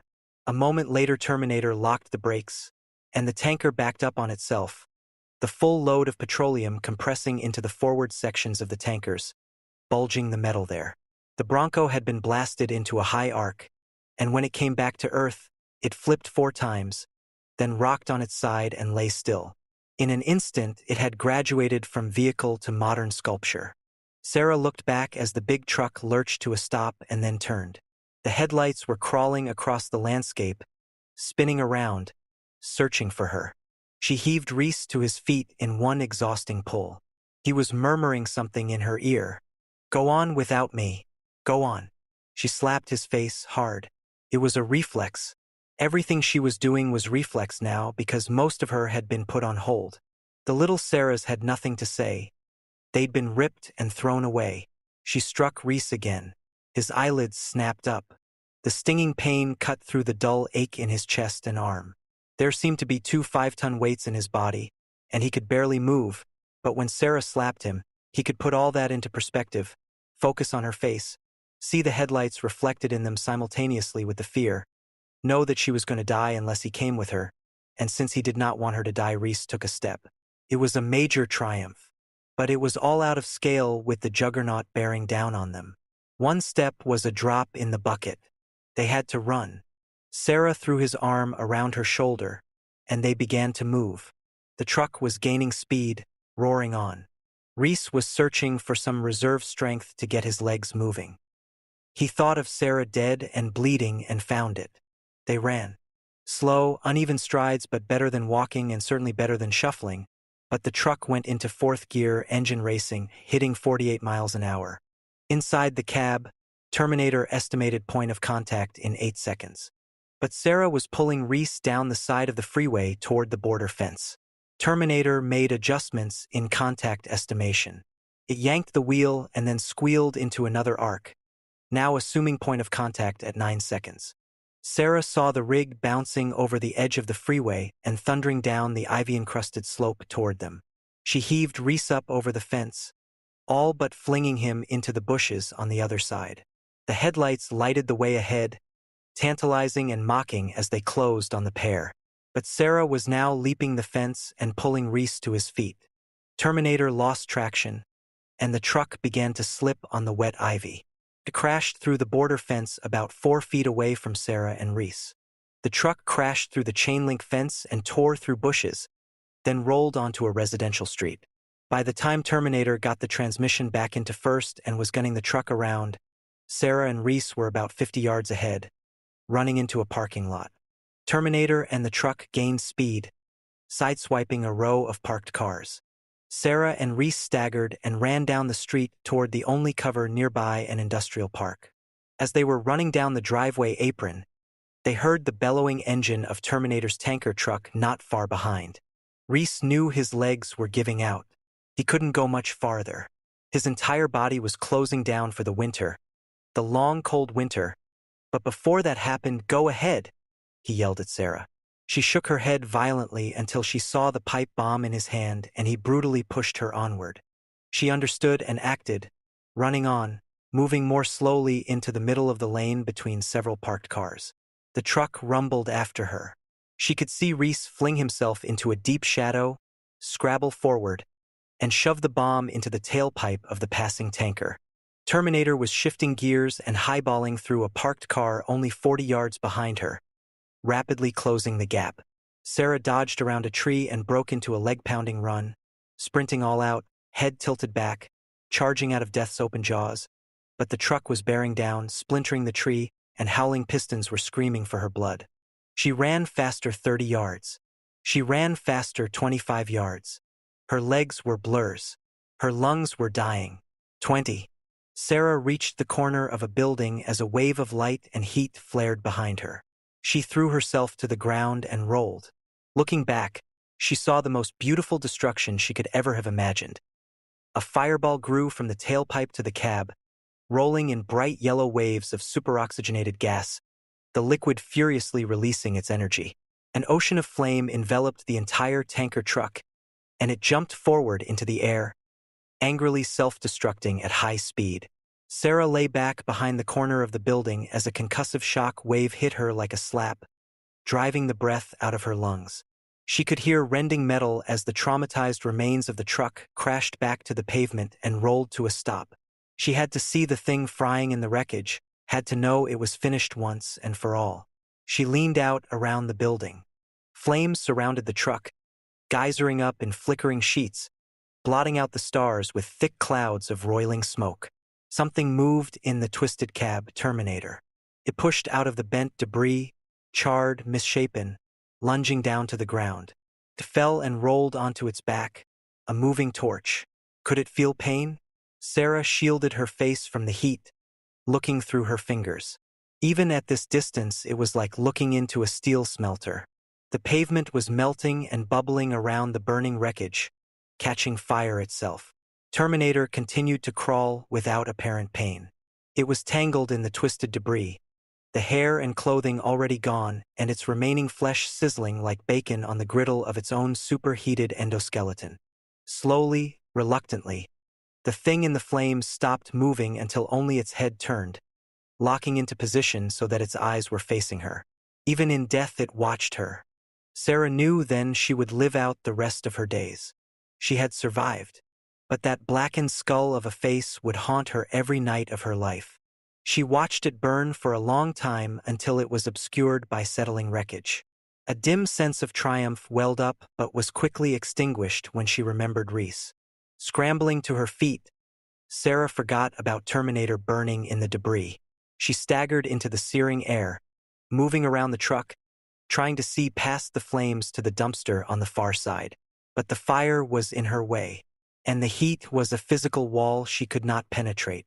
Her face was stretching taut, baking off the moisture. Reese! Then she caught a glimpse through dying flames of the dumpster. Burning gas had made a finger of light to it, and now it was surrounded by smoke. Had Reese gotten out? She needed to know if he was alive more powerfully than she wanted to live. She started to walk into the flames when Reese called her name. He was there, lunging through a momentary pocket in the blaze, held back, as she had been, from breaking through. Now they came into each other's arms. There was smoke pouring off Reese's clothes. Blood caked his skin. He groaned weakly when she embraced him, but she could not be gentle now. Her body was still reacting, almost of its own volition, crushing him to her breast, kissing his face, murmuring her love. They sagged to their knees on the pavement, locked in an embrace before the raging truck/cyborg inferno. "We got it," Sarah said, rocking him now, making time slow down, closing off the heat with her body, protecting him now from the flames, from his own mortality, if possible, returning the favor of his love and protection. The lovers clung to each other and so did not see the debris stir, did not notice the clang of metal as twisted steel was pushed out of the way, did not see Terminator rising like a phoenix from the fire.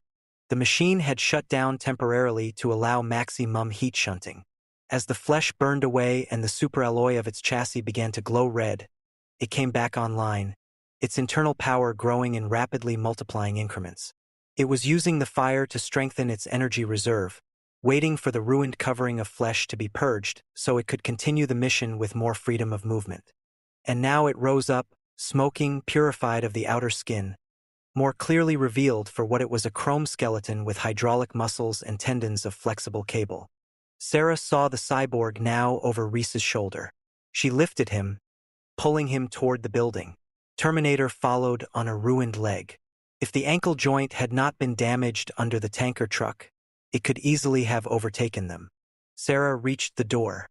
Locked. She groped on the ground for something and found a chunk of hot metal. Terminator, coming relentlessly on, was only 20 paces back. She swung the metal at the door and was dismayed when it clanged off the tempered glass without breaking it. She swung again, putting all her 106 pounds behind it, and the glass exploded inward. They stepped through the shards, entering a corridor. Terminator was drawing nearer, the tempo of his clank-scrape metallic limp increasing. Sarah slammed the hall door behind her and led Reese past partitioned cubicles. Terminator hit the door hard, blasting it off the hinges, and staggering through to spot them as Sarah dragged Reese around a long glass wall that separated the offices from a more industrial-looking hallway. There was a large metal door at the far end of the hall. The rest of the rooms were either doorless or featured cheap wooden ones, useless barricades against their pursuer. Sarah made for the metal door. Terminator clanked after, gaining speed, an engine of destruction. Sarah reached the fire door and pushed it open. Reese had all but collapsed in her arms as she pulled him through. She fought against the weight of the fire door, but it wouldn't move fast enough. The machine reached out for her. Reese fell against the door and heaved, slamming it into its frame. He slapped the bolt across the door, locking it an instant before the cyborg impacted on the other side. Sarah and Reese staggered back. They were in a factory. Dim, hulking shapes of assembly robots rested. The assembly line shut down for the night. It seemed almost fully automated. Terminator crashed into the door behind them, and it rocked as Reese staggered to a large breaker panel, clawing it open.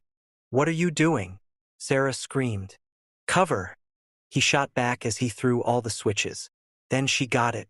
When the cyborg got through the door, as it would, its hypersensitive hearing could detect them in the dark labyrinth. One by one, the machines came to life. The conveyor belt whined into motion. Rollers squealed. Robot arms clutched futilely at the air. and mechanical pincers gyrated, conducting an orchestra of computer-controlled brutes in a cacophony of grinding noise. "The Terminator can't track us," she yelled. He nodded, grabbing her hand, and they moved into the cavernous room. Ducking a swinging steel arm, they ran down aisles of eerily animated mechanisms. Again the door behind them thundered as the thing on the far side used itself like a battering ram. Once more, and the door shuddered, the sheet metal bulging inward under the tremendous force. When Reese stumbled and collapsed, Sarah bent over him. "Reese, get up!" His body disobeyed. His mind screamed to go with her, but his flesh had been driven past agony to numbness. Her only chance would be to go on alone, leaving him here in a delaying action. Terminator tore a hole in the door with a screech of tortured metal. Light shot into the factory and fell on the machine above their heads. Sarah looked toward the source and saw Terminator reaching into the slit, probing for the bolt latch. She tried to lift Reese again, but he was going slack, and heavy with death. The cyborg was ripping off the bolt and coming through. Sarah put her mouth to Reese's ear and shouted, "Get up, soldier! Move! Move your ass! Move it, Reese!" And somehow he responded almost completely on reflex to the words and tone of command. He thrust aside heaviness and beat back the stupor of shock to clutch Sarah's outstretched hand. They moved on into the machines. Terminator thrust the ruined fire door aside and strode into the room, scanning. Its optics were unable to use infrared, which had completely overloaded in the fire, so it used a slow pan scan with enhanced clarification. There was movement everywhere, but none of it fit target profile. It walked past the assembly line, completely merging into the hissing, gleaming texture of the factory, brethren to the blind mechanisms around it but oblivious of the irony that these moron robots were its primitive antecedents. It scanned methodically, patient unto eternity. Sarah and Reese moved in a crouch along a slightly raised catwalk, lost among the tangle of pipes and control panels. Reese picked up a short length of stout pipe from a work table. Moments later, as Sarah clambered over an exhaust duct, her knee accidentally hit a red push button on a small black panel alongside it. With a sudden roar, the stamping plate of a massive hydraulic press slammed down an inch from her hand. Startled, she tumbled onto the catwalk. Terminator's auditory sensors had filtered out all AR rhythmic sounds and identified their patterns as vermin, water dripping from bad pipe fittings, and the target moving in the machinery up ahead. It swiveled its head on precision bearings and moved toward the sound. Reese and Sarah ran to the end of the catwalk, only to face a locked door. Cursing, Reese about-faced and headed back the way they had come, Sarah rapidly following. Terminator strode around a compressor unit, blocking them, a skeletal silhouette in the roaring darkness. Sarah staggered back. Reese raised the piece of pipe, holding it two-handed, like a baseball bat, though his left arm was almost useless. "Run!" he shouted to her, shoving her back. "No!" Her voice was a scream, hysterical, unable to accept what was about to happen. Terminator advanced. The male human had only one good arm and a 4-centimeter pipe as defense. The man-slash-machine took its time, ducking a swing and backhanding Reese's jaw, shattering it. Reese flew back against a protective grill but rebounded with the bar swinging. It caught Terminator in the chrome temple. The cyborg's head rocked back, then snapped toward Reese without expression. The skull's metal teeth were gleaming, however, in a perpetual grimace of hate. Lashing out with lightning speed, it rammed a fist into Reese's bad arm. That woke Reese into the most lucid alertness he had ever experienced. All the rest of his life had seemed like a dream compared to this agony. He fell back, screaming. Terminator stepped forward to finish him off, then proceed to the unprotected primary target, whose figure it kept in view. She was backed against the catwalk railing, about 4 feet off the ground. There was nowhere to go but into the next life. Reese was trembling with the last awful internal explosion of energy he would ever know. He fumbled in his coat for the remaining pipe bomb, shielding it from the cyborg's line of sight. The Bic lighter was slippery in his ruined hand, but lit immediately when he struck the flint. A breathless moment later, The fuse was burning, and Reese rolled on his back, using all his strength as the cyborg bent toward him. "Sarah," he yelled, "get down!" She saw the lit bomb in his hand and realized in one hyperreal instant that he had no intention of throwing it. Crying out in blind animal torment, she turned and ran. Terminator had its fist drawn back to drive into Reese's skull when it felt the pipe charge jammed under its thoracic plate. It groped for the thing, but it was too late. Sarah hit the railing at a run and flipped over it, plummeting toward the concrete as Terminator exploded. She struck the floor and rolled. Chunks of heated matter flew past, some hard, some soft. The concussion from the blast slammed her down, and she blanked out for an endless second. When she swam desperately back to the surface of awareness, she saw that Terminator was in pieces all around her. A leg there, hydraulic piston here, and over there a foot. Steaming particles of charred cable and oily chunks of alloy peppered the floor. Scrap metal. It was over, finally. She sat up and screamed. Pain shot through her leg, and she reached blindly for it. It was twisted beneath her, the calf punctured, oozing thick blood. Something had buried itself in her leg. She dragged the limp appendage out from under herself and saw that it was a sharp piece of Terminator that had been blown directly into her calf muscle about halfway between ankle and knee. Even in death, the cyborg had tried to kill her. It was in her now, invading her flesh in a kind of cold rape. She wanted it out and pulled.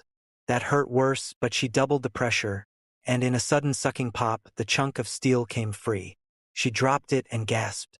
When the pain began to subside a little, she opened her eyes and saw Reese. Before she had a chance to register an emotion, she knew he was dead. The blast had flung him into a wall, and now his body was slumped on the floor, eyes staring at her but not seeing. There was a strange expression on his face, one he never could have had while he lived, because even asleep he never looked this peaceful. The soldier had completed his mission. Sarah pulled herself across the floor toward him. She passed a large chunk of metal and didn't realize until after it reached out and grabbed her ankle that it was Terminator, or what was left of it. It pulled itself upright as Sarah looked back and screamed. Cables dragged behind it from the gaping hole at the bottom of the spine where the hip joints used to be. But it had 2 arms, a torso, and a head. The eyes locked on target, and it began to pull itself toward her. With her free, uninjured leg, she kicked at the thing, writhed, and broke free. Crawled after. She couldn't move the broken leg, so she pulled herself along the floor. But she couldn't get away from it, because they were equals now, mutual cripples dragging themselves through chunks of debris, the hunter and hunted, enacting their roles. She pulled herself onto a moving conveyor belt. The machine followed suit, rolling onto it about 10 feet behind her. They both rested as it carried them along, eyeing each other, seeking strategic gain. Then Sarah rolled off onto the floor, and it reacted much more slowly than usual, toppling after her about 12 feet away. She had the advantage now and crawled toward her target, a target newly acquired. Terminator calculated her trajectory and angled off to intercept. It didn't know what she was moving toward and didn't care. Sarah realized it was going to get to the catwalk stairs about the same time she was. She could turn away and seek another path, perhaps even outcrawl it to safety outside. Maybe, but she wanted to end it. Not anyone or anything else. She heard the rhythmic, constant scrapes of steel on metal as Terminator followed. She climbed off the catwalk into a dark jungle of machinery. She could hardly move there, wedged between 2 vast rectangles of metal. Her skin was covered with sweat, and she slipped repeatedly, losing ground. Terminator crawled in after her. Sarah saw the target up ahead and heaved herself forward. The clattering, scraping, and whirring behind sped up. She felt its metal fingers rake her feet and sucked herself in, recoiling from the thing. It must be very close now, but she had no more time to look back, only ahead. Sarah deigned to the far edge of the crawl space and threw herself out onto the catwalk. Her legs followed her upper body more slowly, melting after in slow motion as a metal arm clutched at them. She reached up for a sliding steel gate as Terminator crawled to the edge and groped for her. The gate crashed down and locked with a clang. The cyborg thudded against the safety gate, a hammer reverberating a massive bell. Sarah fell back, gasping, staring up at the man-machine as it pressed against the barrier. It was working the arm through the narrow space between the bars. Terminator locked its eyes on Sarah, triangulating on her pulsing neck, then fired its bicep hydraulics. Steel screeched in protest as the arm shot out for her throat, the fingers extending, flexing, eager for contact. Sarah backed as far as she could go against the confining machinery. The cyborg rammed its shoulder against the gate, and its fingers nicked her collarbone. She reached up for the control panel she had seen before, extending her arm as far as it would go. Her fingers waved in the air a quarter-inch from the button. Terminator strove forward, tightening its grip on her. She screamed in rage and frustration and all-consuming terror, then lunged up, slamming her hand onto the button. The red button. Time stopped. In the sudden silence, Sarah clearly saw Terminator looking up at her and felt the icy fingers closing on her windpipe just as the hydraulic press slammed down with 40 tons of pressure and ground the cyborg between the slabs of metal. With great satisfaction, she watched the press slowly closing the space in which Terminator was caught. The cyborg reached out, transferring all available power to that arm and hand. The eyes burned into hers, and its chassis sensors recorded sudden deformation on a major scale. Even the hyperalloy could not resist the full weight of the press, which screeched steam and heaved, mindless and relentless, like a Terminator. The torso was slowly collapsing, and the highly protected circuits there began to crumble into silicone dust. Power was interrupted everywhere and splashed into alternate routes that were then disrupted. The microprocessor brain overloaded, distorting Terminator's awareness. The last thing it saw as the press flattened one of its optics and its fingers closed around the target's neck was her expression of agony and fear give way to utter, savage, and very human triumph. When the press ground to a halt just shy of its automatically preset distance, the remaining cyborg eye flickered, then blinked out forever. "You're terminated, fucker," Sarah said grimly. Day 3. Chapter 17, Leucadia, 7:45 a.m. Sarah had blacked out then. When she came to, the factory machines had been shut down, but there was still noise. Sirens, screeching tires, excited murmurs. She was being lifted onto a gurney and gently strapped in. She felt pain, but somehow it was muffled and distant, disconnected. Faces swam into focus and out again. Attendants, police, onlookers. As they put her in the ambulance, she saw a black van nearby. The word coroner was printed on the side, and a bag was being loaded into it as if it were a sack of flour. She knew it was Reese. Before she had time to mourn consciously, the doors of the ambulance clanged shut and sent her reeling back down into the blessed darkness. As the ambulance pulled away, Greg Simmons hiked up the itchy collar of his leisure suit and turned to go into his office. What a way to begin a day! But he was intercepted by his assistant, Jack Kroll, a compact, hyperactive kid with a genius IQ and the street smarts of a Cocker Spaniel. "Look at this, Greg!" he shouted enthusiastically, and thrust a small electronic chip the likes of which Greg had never seen before into his palm. It was maybe 35 millimeters in diameter and laced with imprinted circuitry that made absolutely no sense whatsoever, although it seemed to be very efficiently connected. For what purpose? "Where'd you get this?" Jack indicated the assembly line in the back of the building. "I wasn't supposed to, but I crossed the police line, because this thing was—" Greg clamped his arm around Jack's shoulder and pinched his arm hard. Jack howled and tried to break free until Greg nodded toward a patrolman standing about 6 feet away.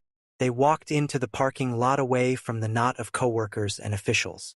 Jack told Greg he had found the chip on the floor in the middle of a lot of strange-looking debris. Greg kept turning it over and over in his hands, puzzled and getting more and more excited. "Did the boss see this?" Loyal Jack looked wounded.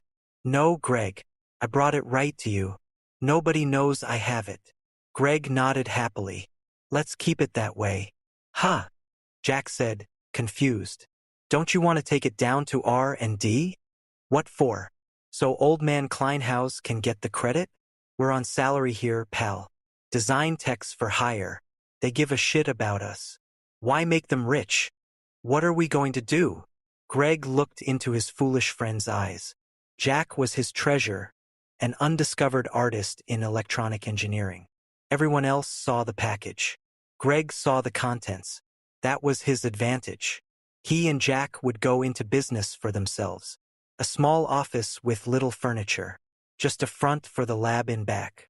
He'd mortgage his house, his car, his wife and kids, and sink all Jack's savings into this project. Once they figured out exactly how to exploit what must have been some kind of new microprocessing circuit, they would figure out what it should be used for. It took them longer than Greg originally thought would. 16 months and 4 days to be exact. The gamble paid off. They got a bank loan, patented the circuit, and waited to get sued. They didn't. Nobody knew what the hell it was. As though it had dropped into their laps from another planet. But it was just beginning to make them wealthy beyond their wildest fantasies. In another 2 years, they had their own company, bigger than the one they had suddenly quit after finding the chip.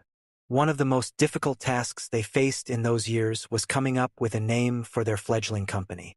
All the other design corporations had already used up every possible combination of tech-sounding syllables.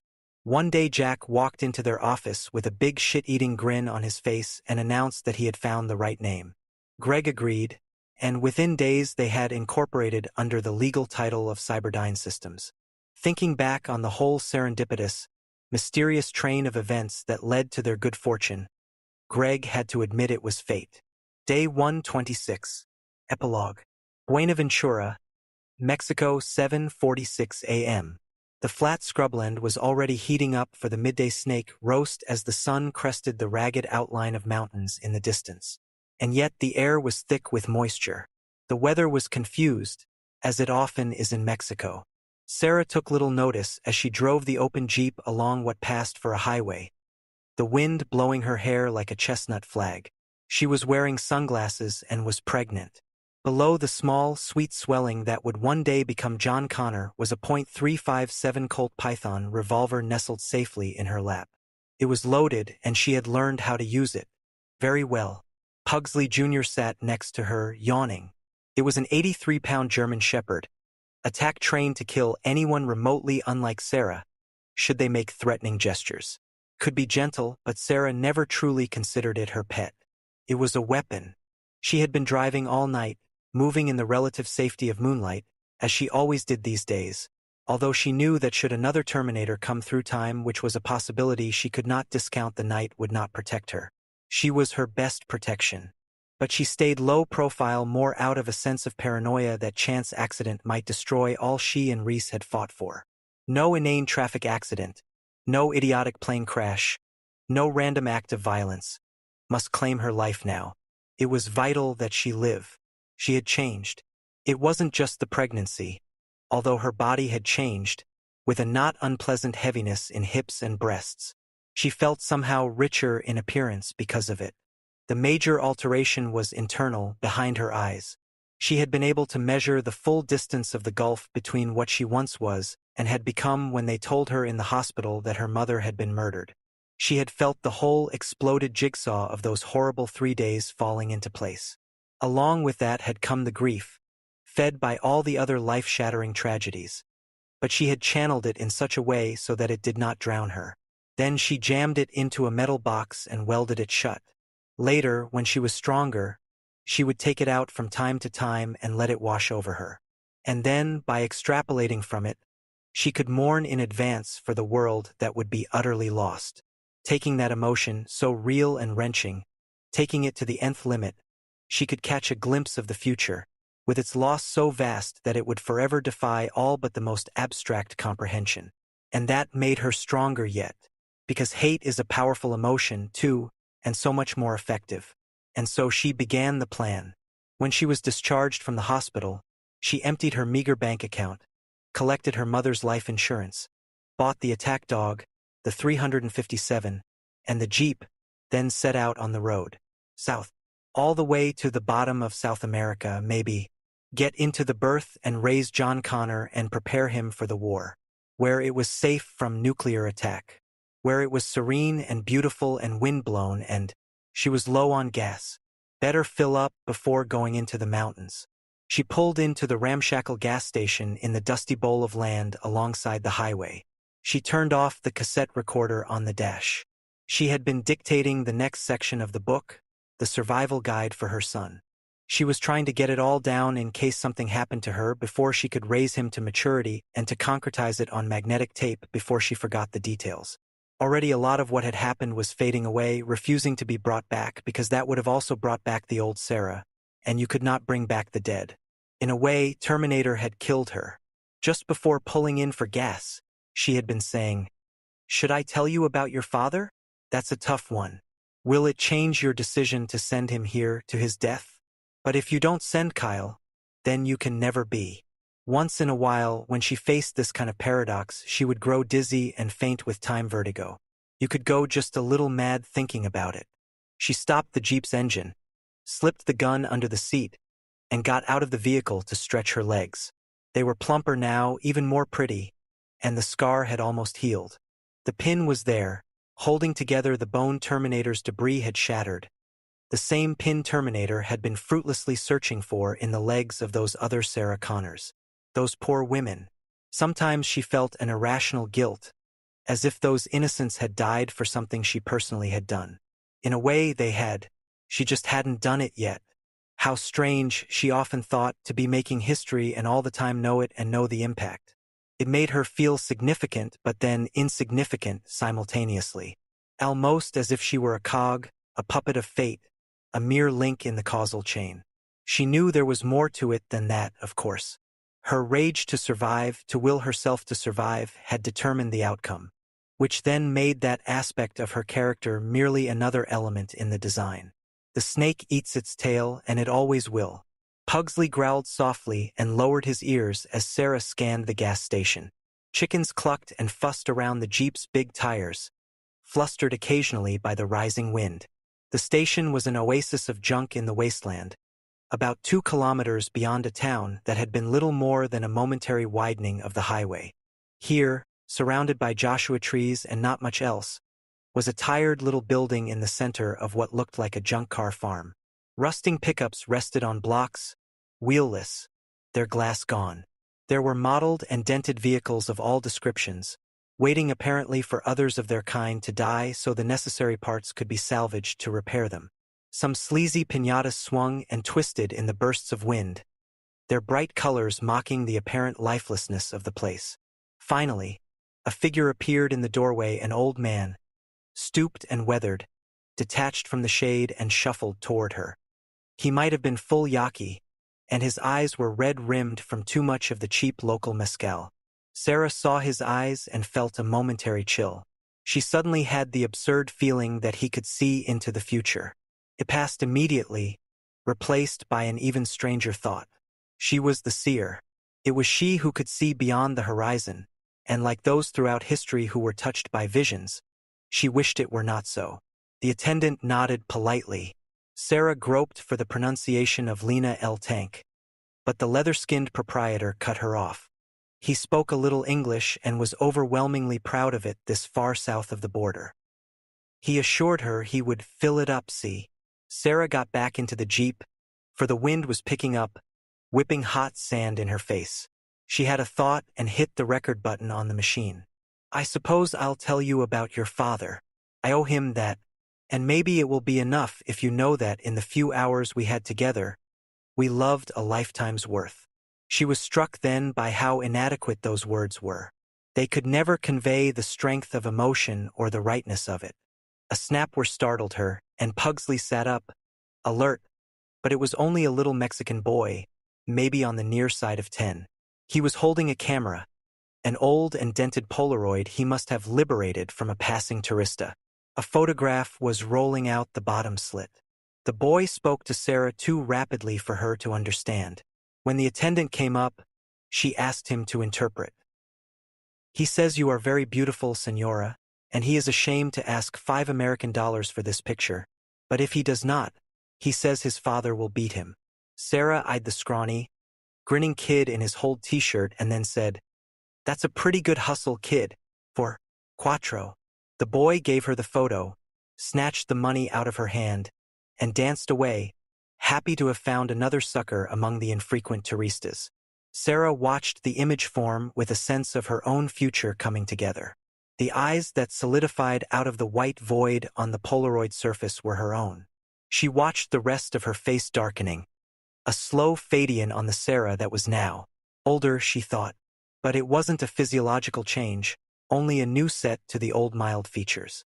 There was a faraway look in her eyes, and she was smiling just the slightest bit, but somehow it was a sad smile. Sarah set the picture aside, tossing it casually on the passenger seat among the hand-labeled tapes of her Jour NAL. As she reached for the ignition key, the photo was already almost forgotten. Pugsley sniffed it once, leaving a moist nose print, the first of many abuses that would age the plastic rectangle before it would rest lightly in the palm of a soldier's hand as he crouched in the thundering darkness, the hellfire of the machine Reich raging above him. Sarah would have given it to John, and he would then give it to Reese. This was the beginning of the circle. But of course circles have no beginning or end. Sarah paid the attendant for the gas and started up the Jeep. Wind tore at her and rolled tumbleweeds across the highway. The boy was chattering behind them and pointing toward the mountains. "What did he say?" she asked the old man. "He said there's a storm coming in." Sarah looked toward the sky and the gathering clouds. Sheet lightning fired behind them like giant strobes. "I know," she said quietly, and put the Jeep into first gear. Out on the road, she thought about Reese, and time, and history, and most importantly, destiny. The end? For now.